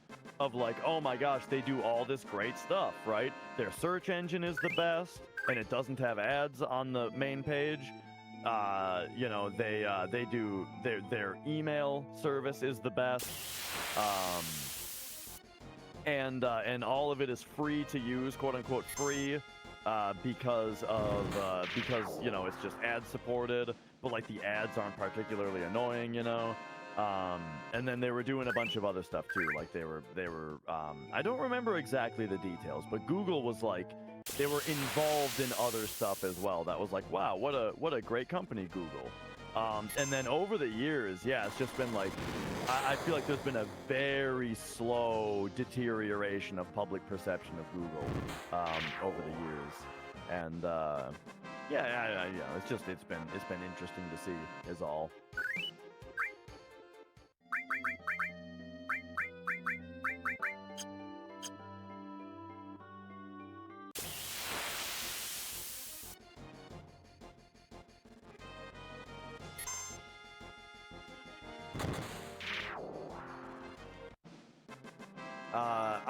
I still use stuff like Google Sheets as well, you know, pretty convenient.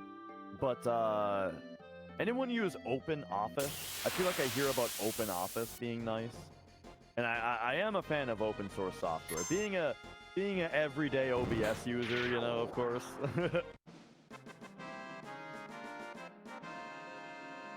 But yeah, one of these days we're all just gonna be back on Netscape, yeah. Remember the N with Netscape, right? It was like you click on your link, and then the Netscape logo would start playing that GIF of like working, you know, and you would just sit there and just stare at that N.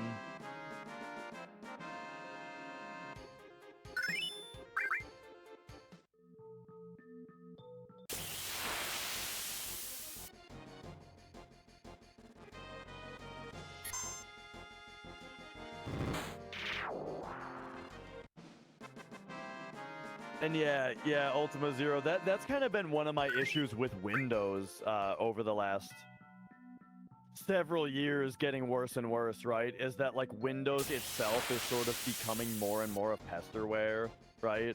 Where it's like, I want to just like put in my product, like I want to buy Windows, I want to put in my product key and activate Windows, and then I want to be left alone, right? Like, you know, let me configure the settings for the updates that I want and that kind of thing, but like, I don't want to make a Microsoft account, bro. Like, every time that Windows updates, it has to like ask me again, oh, let's finish getting you set up, you know? And then it's like, oh man, and you can't just say no, because if you say no, if you say skip, all it is going to do is prompt it to just ask you the next time. So what you have to do is debate it, right? You have to like say, okay, let's get set up, and then you have to like back out from there, right? And then like just like decline everything, and they're like, are you sure? Okay, I'll remind you later. And then if you do that, it will like it'll put it off for longer, right? It puts you off for longer for the next time that it asks if you tease it a little bit first. And oh man, it drives me nuts. And then of course, right, like it complaining when you try to change Edge off of your default browser, and all that kind of stuff, driving me nuts. And then Windows 11, have they fixed the taskbar on Windows 11 yet? Because let me tell you guys something else, all right? Now I realize that I am in like the less than 1 percentile of users here, but here's the thing. The reason for this is because everyone else is wrong, and they have not seen the light yet. And so I'm going to tell you what it is right now. If you take my words seriously, it will change your life. Here's the thing. You should put your taskbar on the side of your monitor rather than having it be on the bottom. I have been a right side taskbar user since Windows Vista has been brand new. Let me describe to you several of the benefits. Firstly, it looks nice. Secondly, you get to see the date, day, and time all at once. I don't just see the time and then I gotta like highlight over it or click on it or something to see the day and the date. Nah, it's all there right all the time.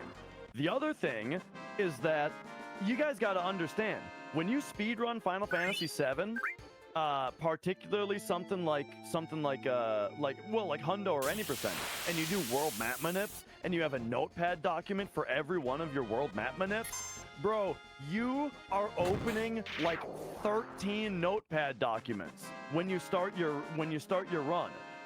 You ever looked at a horizontal bottom of the screen taskbar when there's 13 notepad documents open? It's a nightmare. You can't read any of them. But you have a side taskbar, and it's a nice list for you. You can read every one of the names of every one of the windows stacked up super nicely, and they're all right next to each other. It's perfect. Okay, so basically, side taskbar is the way to go, well, with Notepad++, then you're clicking on tabs. I don't want to click on tabs. The different windows are perfect because the X button is nice and big when you're done with one of them. They shift nicely. Look, I'm a fan of Notepad++, all right? I'm not trying to... I got nothing against it, right? And I use it. I use Notepad++ from time to time, right? But not for this particular application. And now anyway, the other thing that I'm trying to tell you though is that Windows 11 apparently doesn't have side taskbar. Apparently they made a new operating system and just didn't put that in, and now in like a year or something, they're going to be essentially forcing everyone into Windows 11, and they probably haven't fixed the taskbar yet? Oh, man. The only reason I got Windows 10 in the first place instead of 7 was so I could play Death Stranding, right? Because that game required it. Well, that was the first game that I was interested in playing that required it. But then Windows 10 is totally fine, you know, it grew on me and stuff. But if Windows 11 doesn't have well, the thing about Windows 10 that drives me nuts, though, is that, like, all of the settings menus look like they're made. Get on 11? I just told you a really significant reason that I'm not on Windows 11 yet, in that it significantly disrupts my workflow. My problem with it is the taskbar. You can't put it on the side. I have one machine that's on Windows 11, and the taskbar is a huge pain in the ass because I can't put it on the side. That's what I'm saying.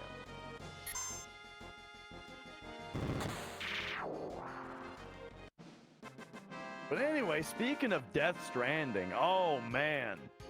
That game, I tell you, I did not expect to like that game as much as I did. And don't get me wrong, like, I'm a big fan of Kojima, right? I really enjoy Hideo Kojima games. But Death Stranding, like, it's so... I don't know, I really didn't know what to expect with that game, right? But boy, oh boy, did it, like, take me off guard and impress me, you know?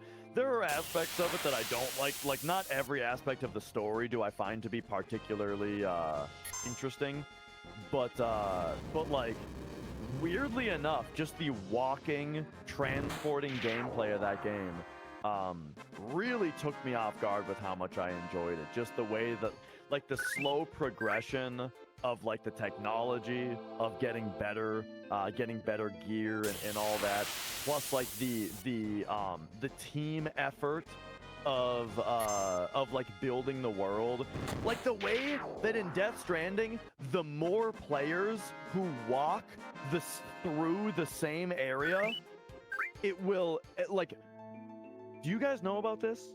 Like, what I'm describing to you, I'm, like, pretty sure is a true thing. That the game keeps track of, like, the different characters' walking paths. And so the more players that walk down one path, it actually patterns the ground. And it makes a path that's easier for players to walk down because a lot of players have walked the path. Isn't that nuts? Like, are you hearing what I'm saying? That's crazy. And so that, plus the idea of like when you build a bridge, then it appears in other people's games also. And so, like, everybody works together to overcome the hostile environment, right? And so, like, when the game first starts, it's barren, it's hostile, but then players create paths, they literally build bridges, and they get the environment to be easier for everybody to then do their transporting and that kind of stuff.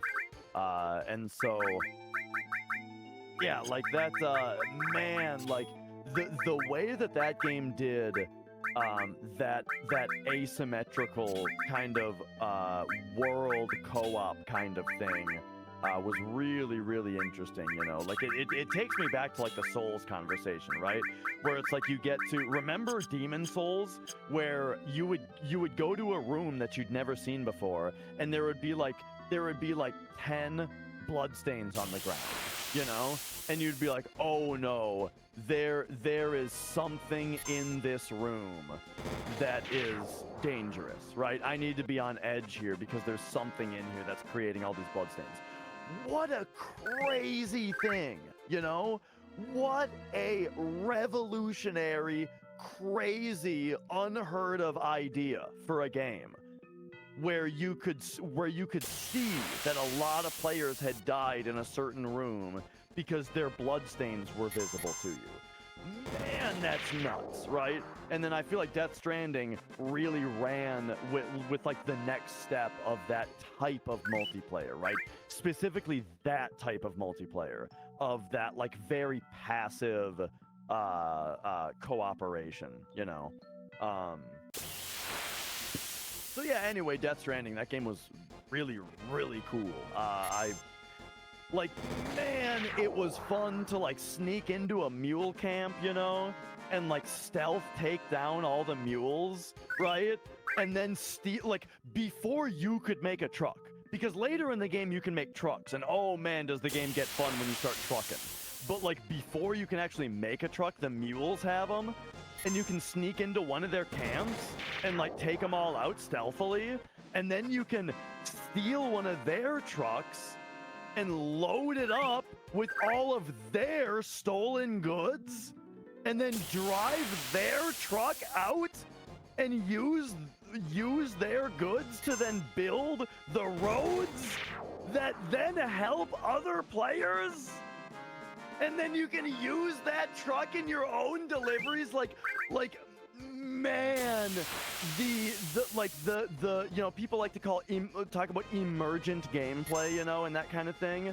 Like, man, is that a fun, cool, just like thing that you can do in that game that is 100% up to the player to just like look at the environment, think about doing that, and then do it, you know? And I love that type of gameplay in games, where it's like it's up to the player to just be the game is designed with a visual language and a game design language that is very informative to the player about like what the stakes are and what the possibilities are and that kind of thing. And they leave it completely up to the player. They have the respect for the player for them to take in that information and make an assessment about something that they think would be fun to do or beneficial to them in the game, and then go about making that plan and acting on it, right? That is such a great gameplay design philosophy. And that's exactly like the Breath of the Wild thing, right? Like, I talk about it so much. The difference, like, that's exactly what makes Breath of the Wild or Elden Ring a better open world experience than something like a Ubisoft game or Final Fantasy VII Rebirth, where those games essentially like you synchronize with a tower or something, right? Because that's how they all work, and that just litters your map with a bunch of chores. You know what I mean? And it's like, all right, I guess I got to go do all these chores so I can just clean the map. Like, that's what I need to do, right? Like, let me give you a perfect example. In Horizon Zero Dawn, right? I was playing that game one time. I gave that game a shot. And it's like, there's like a marker on the map that was like an artifact or something, right? Like, I open up my map after synchronizing with a tower, and it's like, okay, here's your list of boring chores, have fun, right? Now they're all sprinkled all over your map, and your map is a mess now. And so I'm like, all right, what's this one? And so the gameplay loop is for me to open up the map, look at the icon that the game gave to me, set it as my waypoint, so that I can then turn my character straight to it and walk straight at it, engaging with nothing in the world on the way there, because nothing else is worthwhile. And then I get to the icon, and it's like, hey, there's an artifact nearby. Why doesn't Aloy, the main character, just backseat game me and out loud say that all I need to do is turn on my breadcrumb vision so I can get breadcrumb vision to tell me exactly where to go, and I follow the breadcrumbs and find the artifact, and what happens? What happens? The character goes like, oh, an artifact, neat, and puts it into my inventory, and then that's it. And what do I get as a player? I don't know what an artifact is. I don't know what that's doing for me, and I didn't do anything to get it. All it did for me is that now that annoying icon is gone from my map. And that was the reason to do that, right? But on the other hand, though, so then you get, but then you got games like something like Breath. Thank you for the $50. But then, so you get something like Breath of the Wild, though. Breath of the Wild is the opposite, right? That's a game where the reason that you climb a tower in that game, besides giving you actual map, it's not to put icons on your map. It's because getting a literal vantage point. The high ground is a literal vantage point. Like, they used it as a synchronization point in Assassin's Creed for a reason, right? They just abstracted the concept by putting everything on your map, by having the main character do it for you, right? But in Breath of the Wild, you go up on top of a tower so that you yourself can look around and see the things that are important.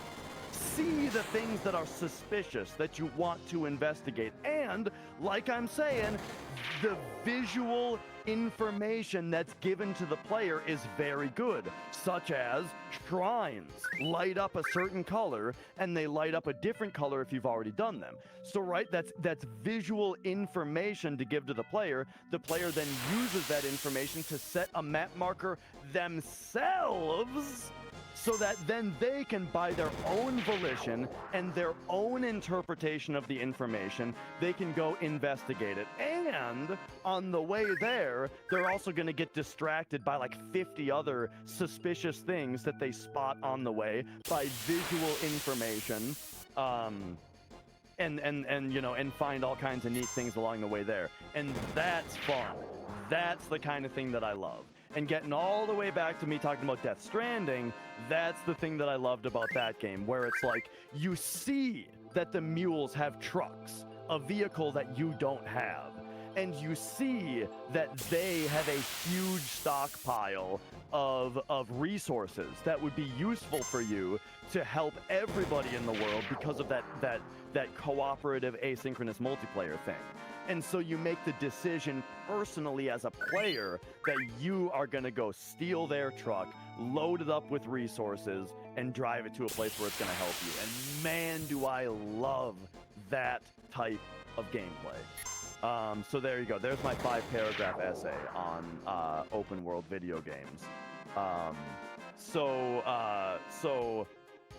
Death Stranding does that, right? Breath of the Wild, Elden Ring. And that's kind of also, I'm gonna, as much as I can, I'm gonna limit the amount of complaining that I do about FF7 Rebirth. But when I talk about the screen being too busy in Rebirth, kind of what I'm talking about is that it's like, when you think about running around in Breath of the Wild, you're seeing what I'm talking about, right? Mina Gemini, thank you for the $25 to the charity. You're seeing what I'm talking about, right? Where it's like the graphical style, right? The graphical style of Breath of the Wild is very conducive to the visual portrayal of information, because the screen isn't so busy that you're being distracted away from the things that are supposed to catch your eye, right? Because the art style is simplistic enough. But like the world of a game like Rebirth, in my opinion, is so over designed that you don't really have you don't really have that ability to just recognize visually and easily the things that are important for you to notice, right? But that's not entirely true. I mean, the chocobos, the little mini chocobos that lead you to the rest stops, they do stand out quite a bit. Glam Pharaohs, thank you for the $15 to the charity. And like the owls that make noise and you follow, right? They stand out visually quite a bit. So they do some stuff. Hey, not to flex, right? I don't know if it counts as a flex because I was directly asked, but I played Death Stranding on very hard mode. And I really, really enjoyed it that way. Barrett's gonna be done here in about 4 minutes and 20 seconds, approximately. And then I'm gonna need to focus. And it's go mode for the rest of the run. We currently have a 20-minute lead.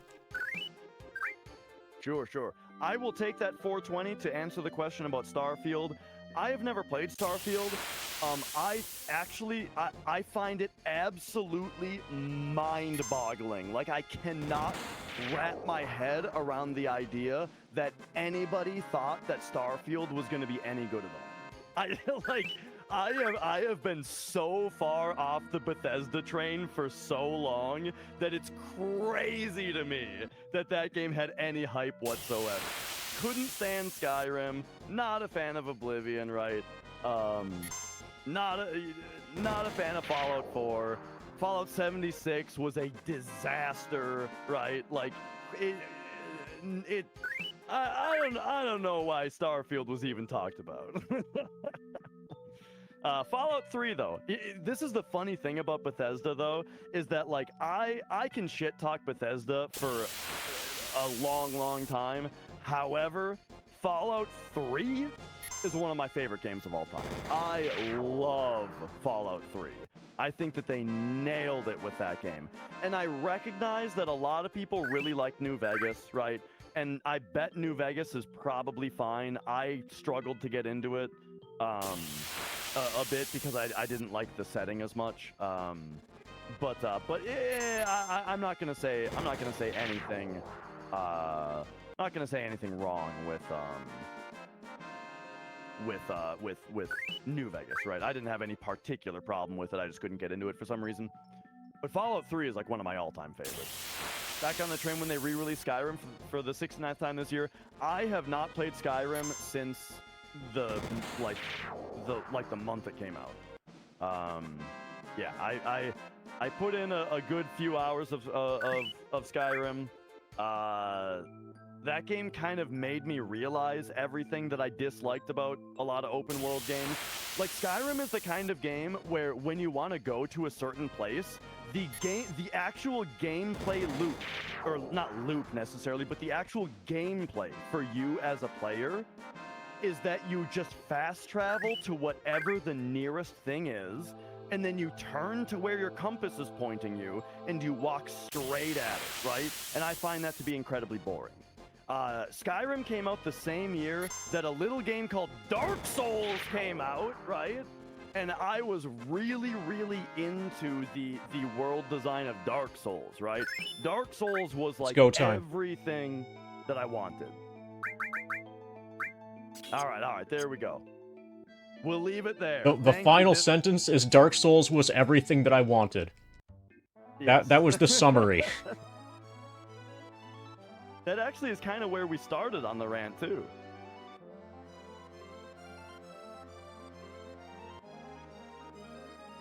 Okay, so MD now learned all of the limit breaks that you get through kills. Now he needs to use the limit break a bunch of times, or all of the limit breaks a bunch of times, and so behold the setup.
Ooh, nice misses.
we're grinding limit uses to unlock the second limit of each tier.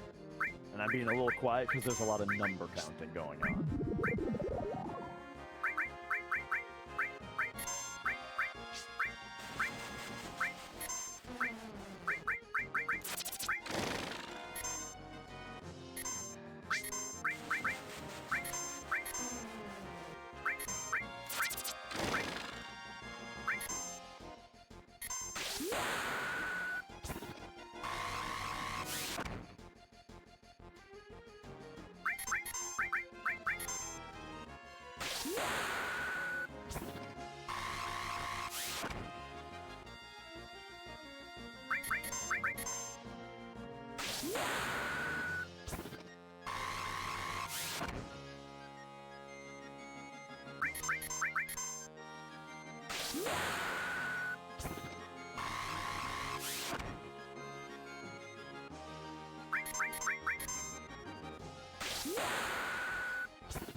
Alright.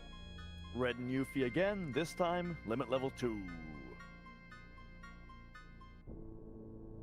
Devious Deceiver, thank you for the 4069, raising the total to 420.69. Thank you, Devious.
Alright, so lastly, we're getting into the limit level 3 of Red and Yuffie. This one's going to be a little bit different, you'll notice.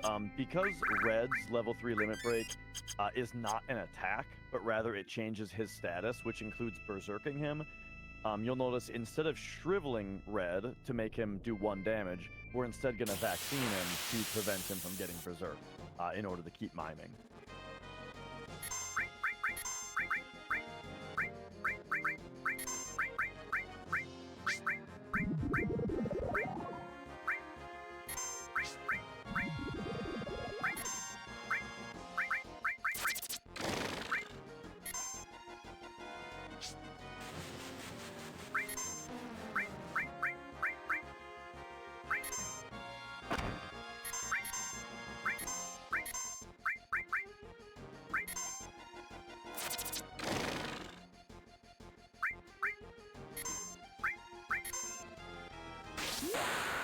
Now you can get your woos in.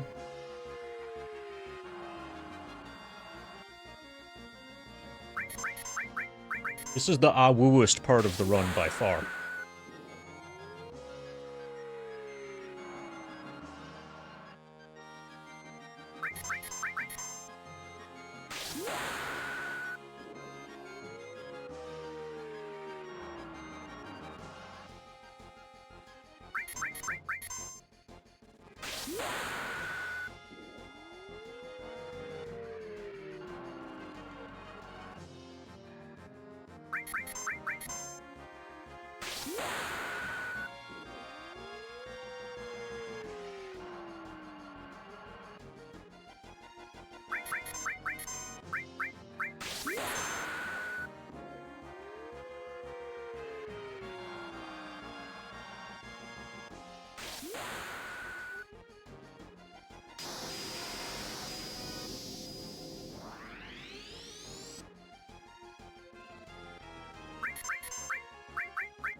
Alright, so that completes Red and Yuffie, so they're going to be learning their final limit breaks from the items now, and then we've only got one more character. Because we don't have to do limit grinds on either Kate Sith or Vincent, because neither of them have other tiers on their limit levels, and so it's just Sid that we have left. The first Sid one is going to be pretty much the same, but then it gets weird after that, and we'll talk about that.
It's about to get weird. Okay, so yep, MD is safety saving here because we now need to VMG, do the Vincent Mug glitch to skip the animation of Sid's next limit break, because not doing so has a chance to crash the game.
Scammed. I've never seen it miss. Whoa! I've never seen it miss Sid before.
All right, great job. And then we have to do that one more time for Sid's final limit. Now, we don't VMG Sid's final, or level 3 limit, I should say. We don't do it because of the game crashing thing like the last one. Rather, we do it because the animation is insanely long.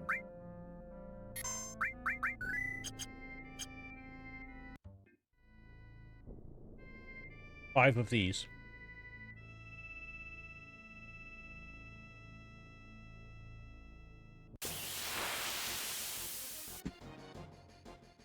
And I will just make one last restroom run while you do it.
Final big menu of the game.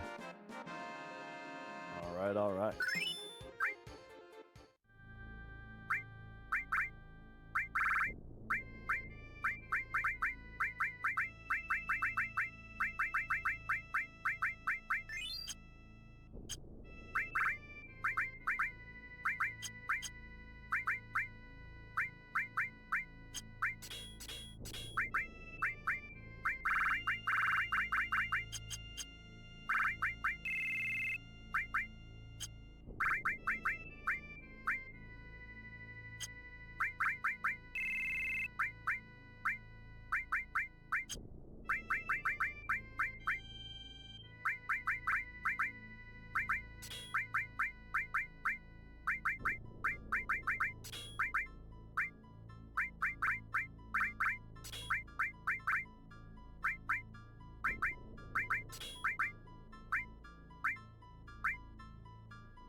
Can I request that you save in 2 slots? Ah, never mind. I'm not going to overwrite it. Oh, okay. Oh, yeah. Okay, of course. Yeah. That makes perfect sense. I don't know why I thought you had to do 2.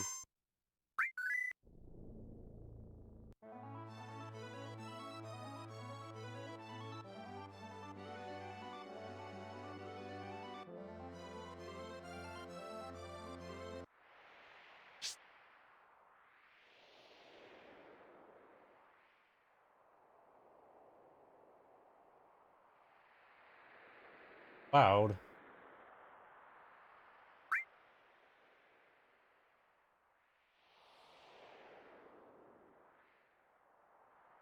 All right, so in the Northern Crater, there's just a few things that we need to shore up. So he's got enemy away materia on, which is hopefully going to get it so that we don't get into too many battles, because that final hard reset and relaunch of the game, what that did was reinitialize formations once again. And so now that means that we know what the order of battles we're going to get into are, as far as like what the enemies are that are in the battles, provided that we get them relatively on the screens that we expect. And using our enemy away materia is how we're going to mostly assure that. So we have one free encounter that we can get before we make it to the split up screen is what's important. So we're looking very good having already gotten this far.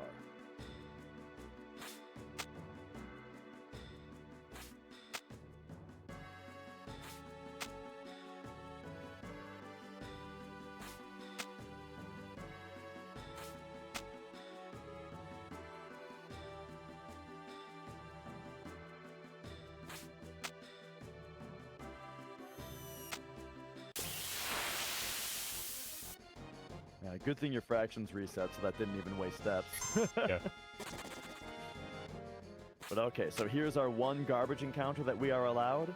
And then on the split up screen, he's going to want a dragon encounter so that we can learn laser on the 2 E skills that we haven't learned laser on yet. And then we need to learn Dragon Force. That's right, Dragon Force on all 4 of our E skills. We're going to learn how to play through the Fire and Flames.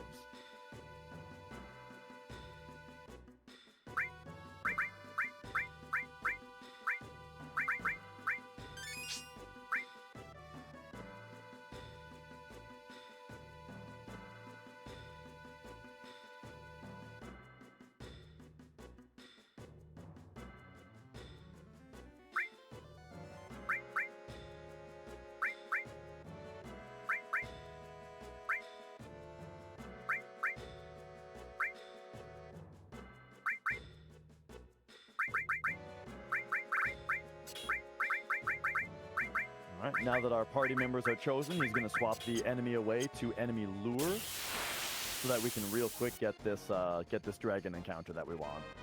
There it is.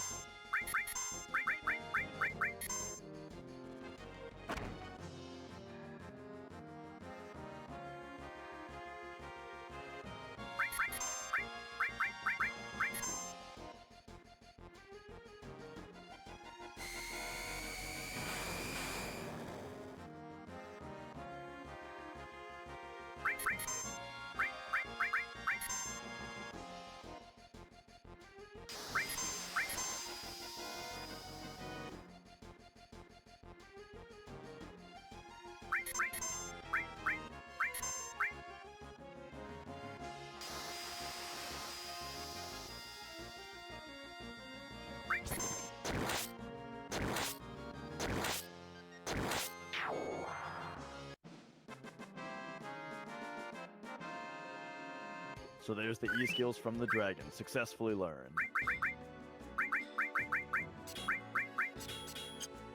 And again, the reason that we can't just have all of our E-skills on the same character is because with the laser, if 2 of them had laser already and the other 2 didn't on the same character, it wouldn't teach it to the other 2.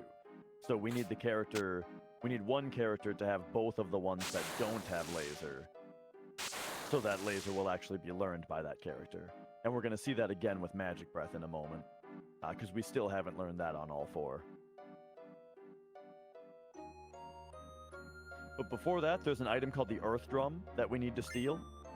And that's going to be from an enemy called Christopher, who is, as long as we get a fight on this field, that's going to be who the fight is. And hopefully this is a good representative of like what we say when we distinguish formations from steps, because steps are irrelevant right now, as long as we're getting the right number of encounters, because formations are deciding what is actually in these fights. And because we're getting the right number of encounters in general, the encounters are the right formations.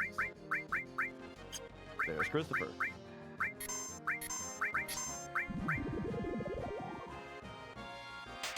So Christopher's got very long animations if his dog is around, or horse, or whatever this thing is. I think it's a horse. And so we vaccine Chris so he's immune to death, and then use Flash to just quickly get rid of the dog. And then we steal the Earth Drum.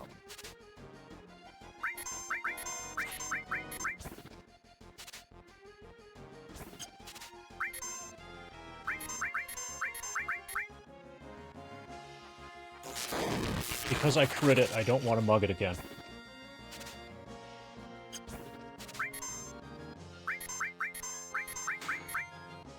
Yeah, it's a perfect example of how, like, the actual ability mug sucks.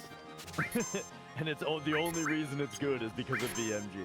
But otherwise, it puts you in situations like this where now... Oh, there you go. Now this character can't steal.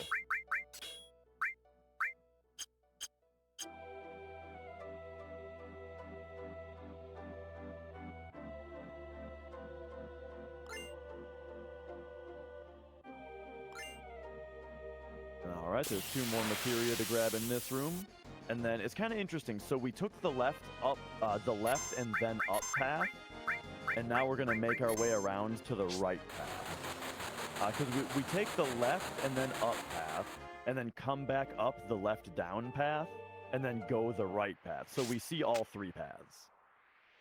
And we're allowed to get 2 fights after Christopher. Before getting to the right path. And so already having 1 is a little scary as far as our ideal formations are concerned. Good. Yeah, second jump, good Mega All. It's a tricky one. Cloud automatically jumps both of those jumps, and you have to hit circle with the right timing in order to actually grab the Mega All as you pass, which of course the easiest way is just to mash really well. And yeah, two jumps is pretty good though, because it's tough.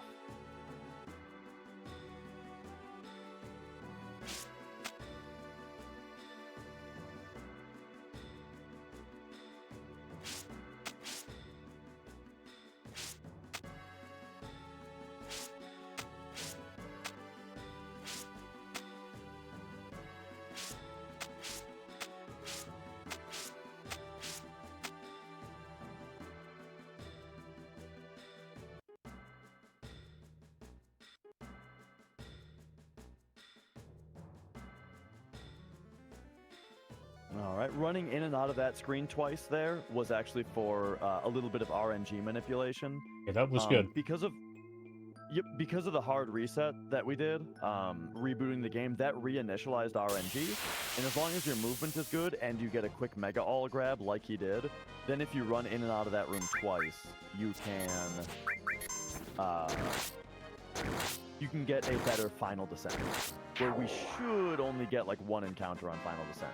And then because we only got one battle before we got over here, that gets us this Death Dealer's fight, which is actually really nice because he's got a chance to drop an item called the Kiss of Death. Kiss of Death is the final significant RNG check of the run, where we are, all these things like Mirror and Earth Mallet, things that have this 14% drop rate, that seems to be a magic number. Kiss of Death is one last 14% drop at the end of the run. And so getting here that early on formations got us that extra Death Dealer's fight. Normally this Parasites fight would be the first thing that we see.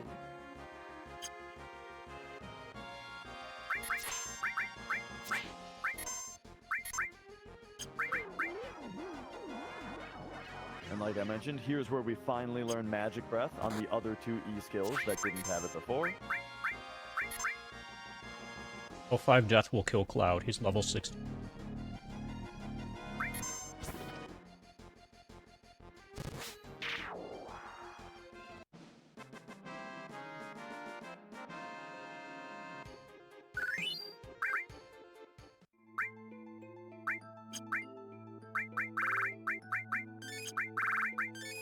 Alright, and so with that, I believe we can now consolidate E skills now, yeah?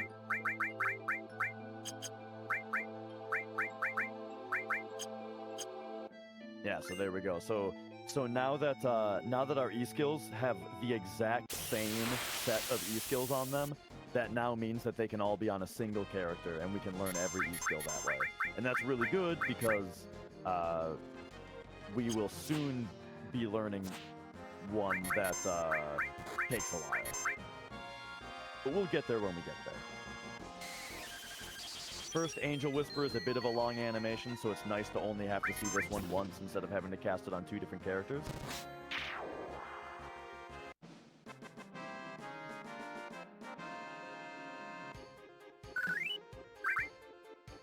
That leaves 3 more E skills for us to learn.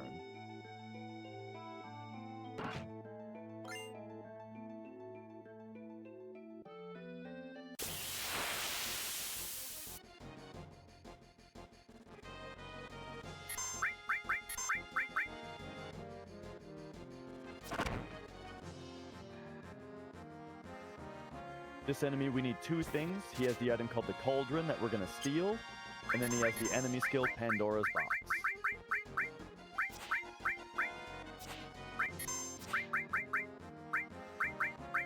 So we're actually going to skip the Pandora's Box animation using the Vincent Mug glitch by killing him with Mug, because Pandora's Box is his death counter. So if we kill him with Mug, then it should skip the animation. So he's undead, so an X potion to squad 9 to him. Demi 3 takes him into Mug killing range.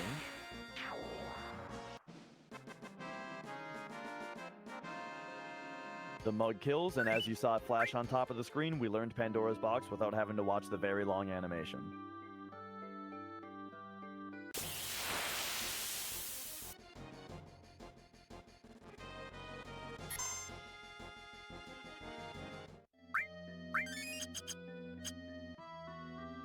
Ooh, that's nice. The preemptive there.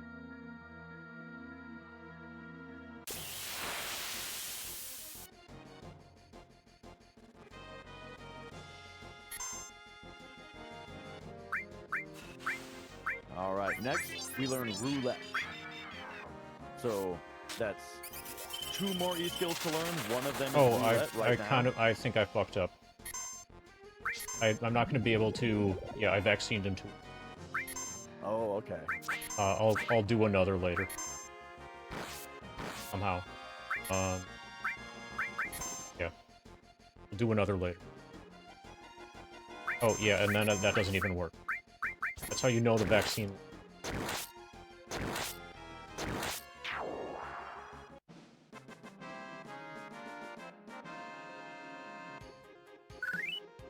Well, I'll take it. Oh, wow. Okay. Yeah, so I Excellent just kiss of death need drop. roulette. So that was, it was like RNG manipulation, you know? Yep, Who perfect. knows what would have dropped if you had done the other thing. Okay, that's actually huge that kiss of death just dropped. I literally Alright, so only here- need roulette now. Yes, because here then is the second to last E-skill, Bad Breath. So we just need to wait for Malboro to Bad Breath us, and then we can take him out. He will also drop M Tentacles, just in case we don't have M Tentacles yet. This guy will drop one.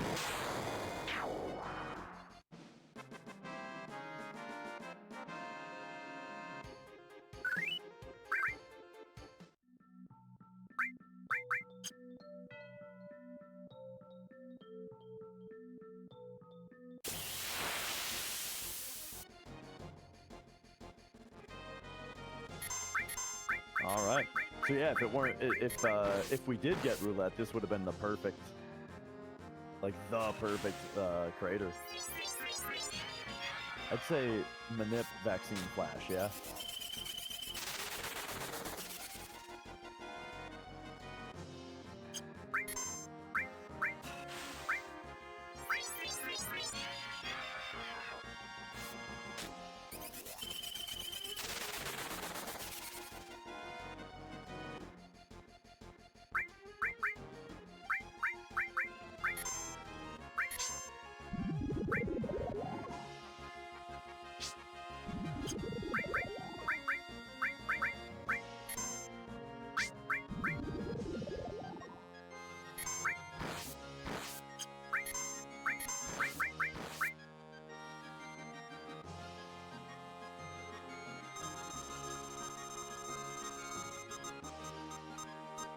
Alright, so here's roulette.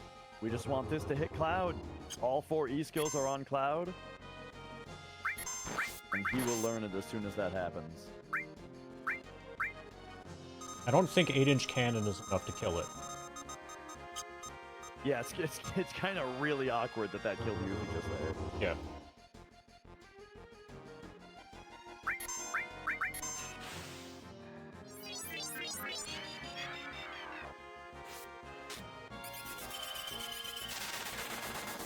We're currently 23 minutes ahead. Could be weight trip.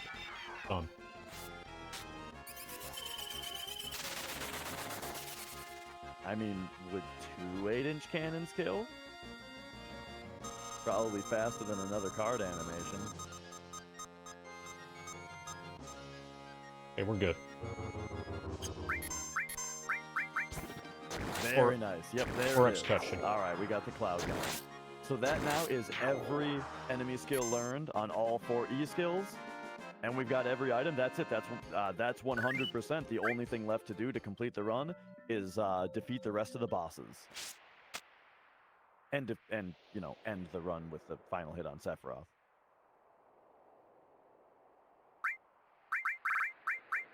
So what we do now for verification is we drop the save crystal and make a save. And then after the run is completed and time is stopped, we can then load this file and show our 100% completion for easy verification.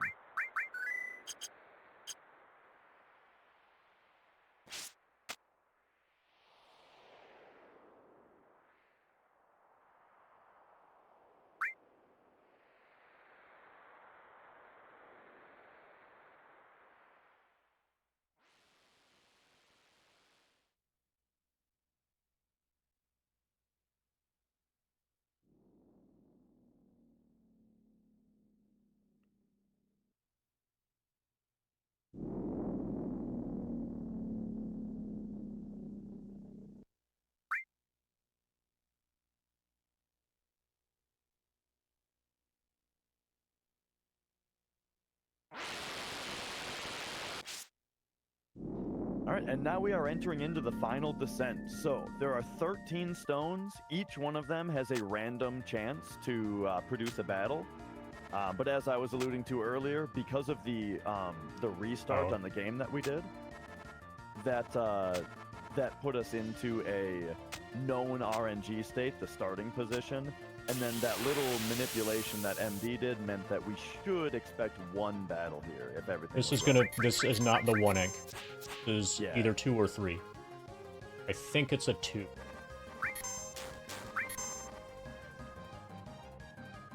But 1, 2, or even 3 is much better than your average odds.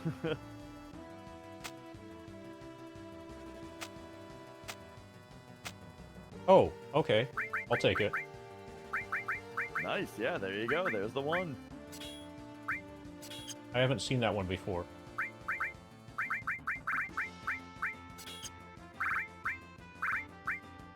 Aaron, wait.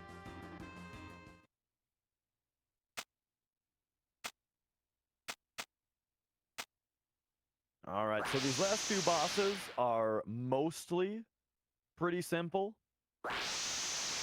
But each of them is actually fought in a different way, and it's pretty interesting. All 3 of these bosses have a totally different strategy for them.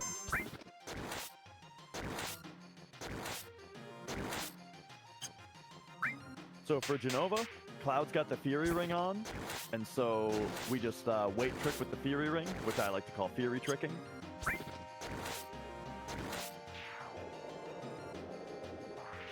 And his speed and power is just going to take her out very, very quickly. Now, the next boss, however, we can't do the same strat for because he's got, well, I've like never seen that before. Him do extra attacks. Yeah, apparently that's a PC thing. Yes. Oh, okay. I haven't seen it in actual FF set. So for the next fight, the boss has multiple targets, and we're only interested in killing the main one.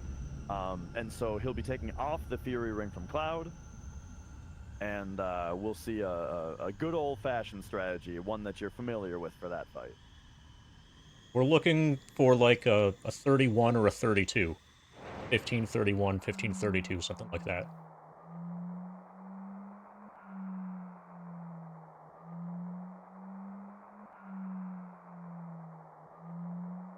Which, for a marathon, I'm totally happy with. Yeah. Marathon with lots of safety saving, lots of safety strats. Lots of triple checking things.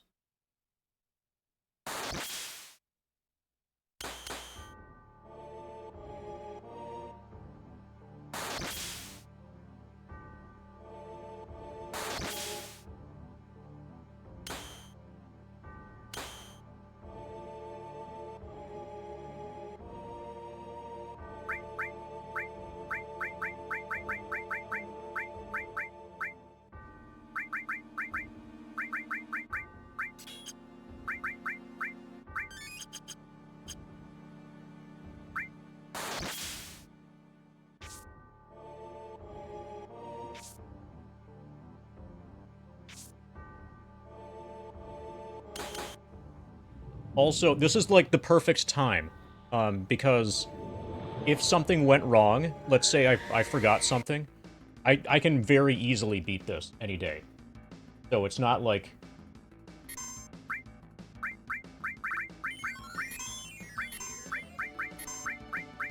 Not like this needs to be the run.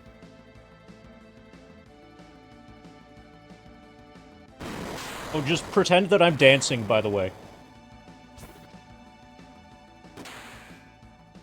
And here we go, like I said, a good old-fashioned strat. Good old-fashioned Vincent Mugglitch Knights of the Round. Takes out Bizarro Sephiroth here. Yeah, so we see Knights of the Round many times in the run. A lot of them get skipped with the Vincent Mugglitch, which skips animations. But a lot of them don't also.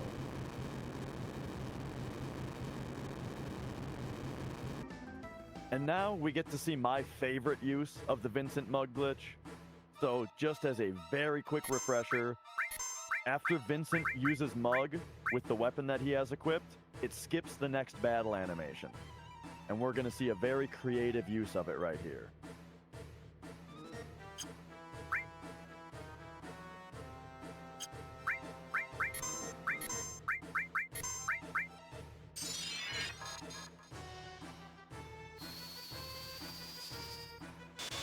All right, so we've queued up a D barrier to get rid of wall. We've got a 4 times cut from Cloud, and we are holding time for a weight trick.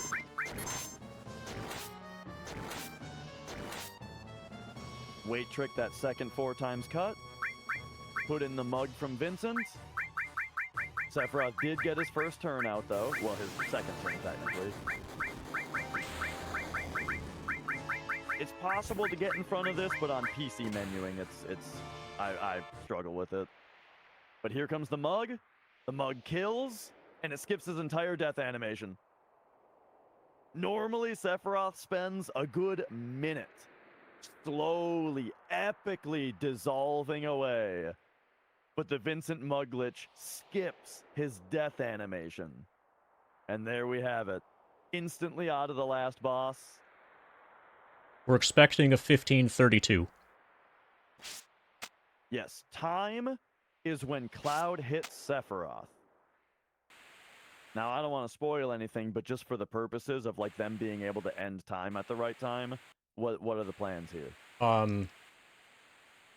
I have live split here. I'm fine. I'm just gonna split and then okay, so Cloud is gonna counterattack. Sephiroth is gonna attack Cloud, and then Cloud is gonna hit him back, and that's when time ends. That's when you stop the timer. Damage numbers on Cloud hitting Sephiroth. Which, I mean, the damage numbers part isn't even all that important. You don't gotta be that precise, right? Yeah, when Cloud hits Sephiroth, which is after Sephiroth hits Cloud. And I only say it so specifically because they mentioned something about getting debated last time.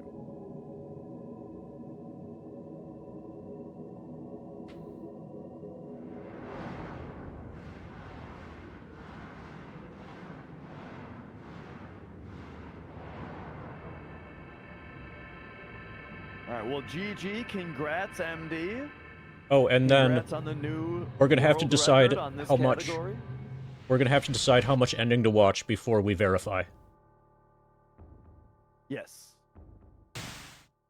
Okay, I just rolled over to 1532. This is a really safe 1532.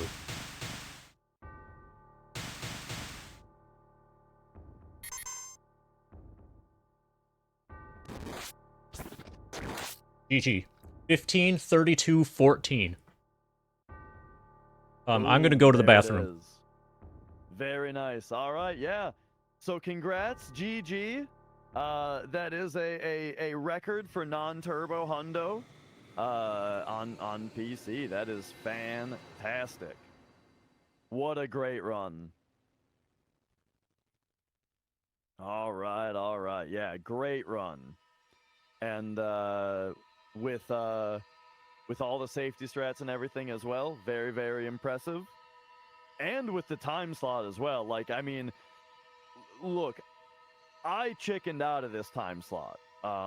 You know, I submitted hundo, and then when it was 8:40 p.m. starting for me, I was like, I don't know if I can physically do that. I think my body will shut down, and I will die. And so I expressed that concern to MD, and he took it upon himself, or, well, I mean, he offered, right? Or I offered him the slot. Because he expressed the interest in and ability in it. And so I offered him the slot. I said, hey, if you can handle it, then more than capable of doing a hundo, and I'll be here for commentary, right? For, you know, the first half or the latter half or something like that on it. Thanks for the GGs, everybody. So, there we go. And so, yeah, at any time, we would like to do a quick verification, which just involves checking Rolling out the through inventory and stuff. Yep, just scrolling through the inventory and the materia and looking at everybody's limit real quick. In order verification, to prove the hundo. Verification shouldn't take more than like 15 minutes at most. So whoever's on deck for the next run can start seriously getting ready. Yeah. You guys have seen the ending to Final Fantasy VII, right? Get through this.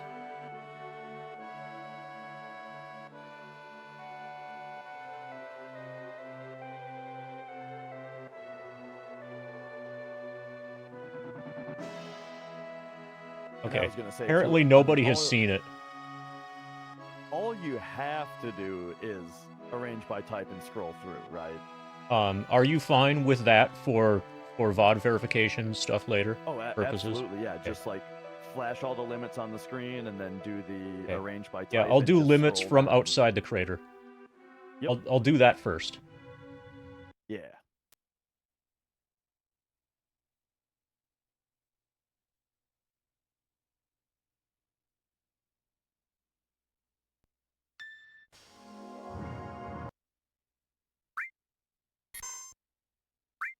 Cactus Island.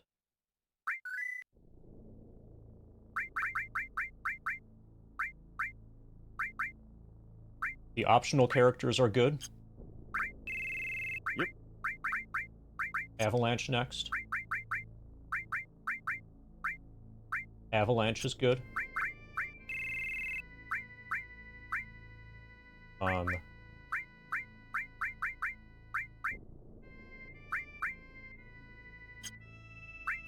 The oddballs. They're good. It sounds like they're like comedy troupe name. Yeah, and who's left? Sid? Yep. It's good. Perfect.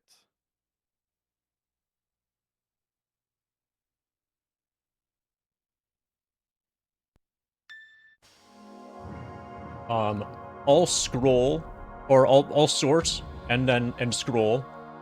And then I will show what everybody is. I'll move ahead to the start of Final Descent, and then double click each character so you can see what they're currently equipped with. Yes.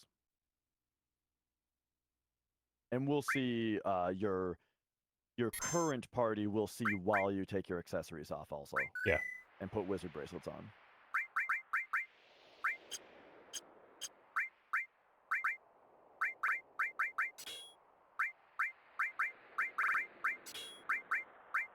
Okay, so there's death penalty, conformer, and ultimate weapon.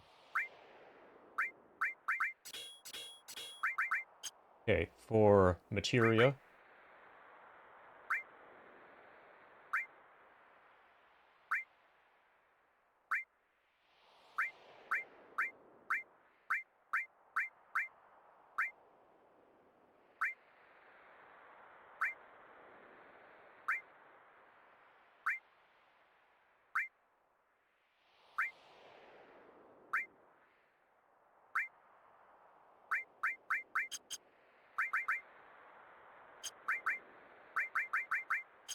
Okay, so for items, a lot of these, the items, we can get you can this. just do the same thing here. It'll be totally fine. 94. Each page is 10. 10, 20, 30, 40, 50, 60, 70, 80, 90. Oh, okay. Yeah, and then 4, the guidebook. Cloud weapons.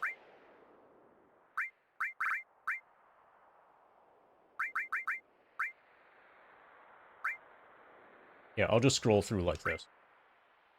Yeah. And that'll be easiest for me. Like the thing that I use to look just has them sorted in this order, you know?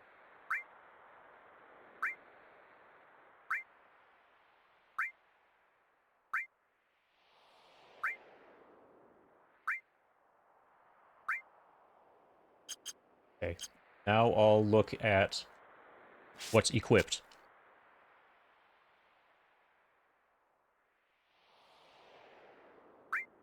For the few Yeah, things, the few the remaining very last things.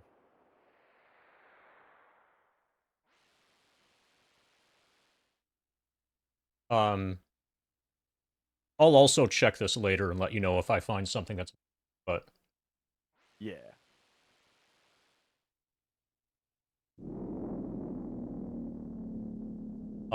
The entire run has been locally recorded. Okay, Barrett has Solid Bazooka, Wizard Bracelet, no accessory. Tifa, Kaiser Knuckle, Wizard Bracelet, no accessory. Spring gun clip, wizard bracelet, no accessory. White Emaphone, wizard bracelet. Dragoon lance, wizard bracelet. There you go. Perfect. Yeah. All right. So we don't know with absolute certainty, but it's extremely likely that this is a new WR, and Dash will go over what we just scrolled through later to confirm that. Yeah. 15, 32, 14. 2 runs, 2 WRs, 2 marathon runs, 2 marathon WRs. Thanks for the GGs, everybody. Thank you, really, really longathon. Thank you to all the people who have gotten the financial contribution number up to 420.69. Thank you, Dash, for the commentary. Also, Ace and Blink. And thank you, Dash, for letting me take over this spot when you started panicking over the 9 p.m. start time. Yeah, and well, and thank you as well for the easy and flexibility. Yeah. Yeah, I think we're probably done here for now. Thank you to everybody at RRLAT. Take care.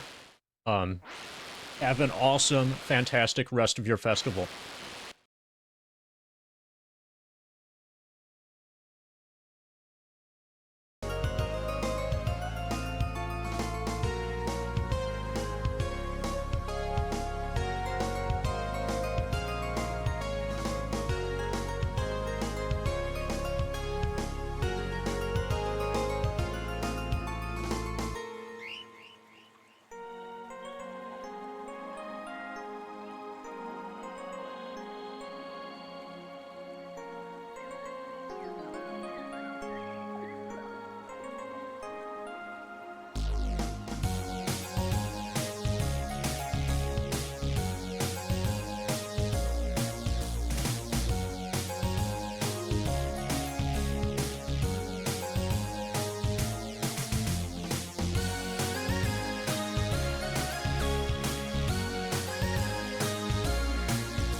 gonna miss out.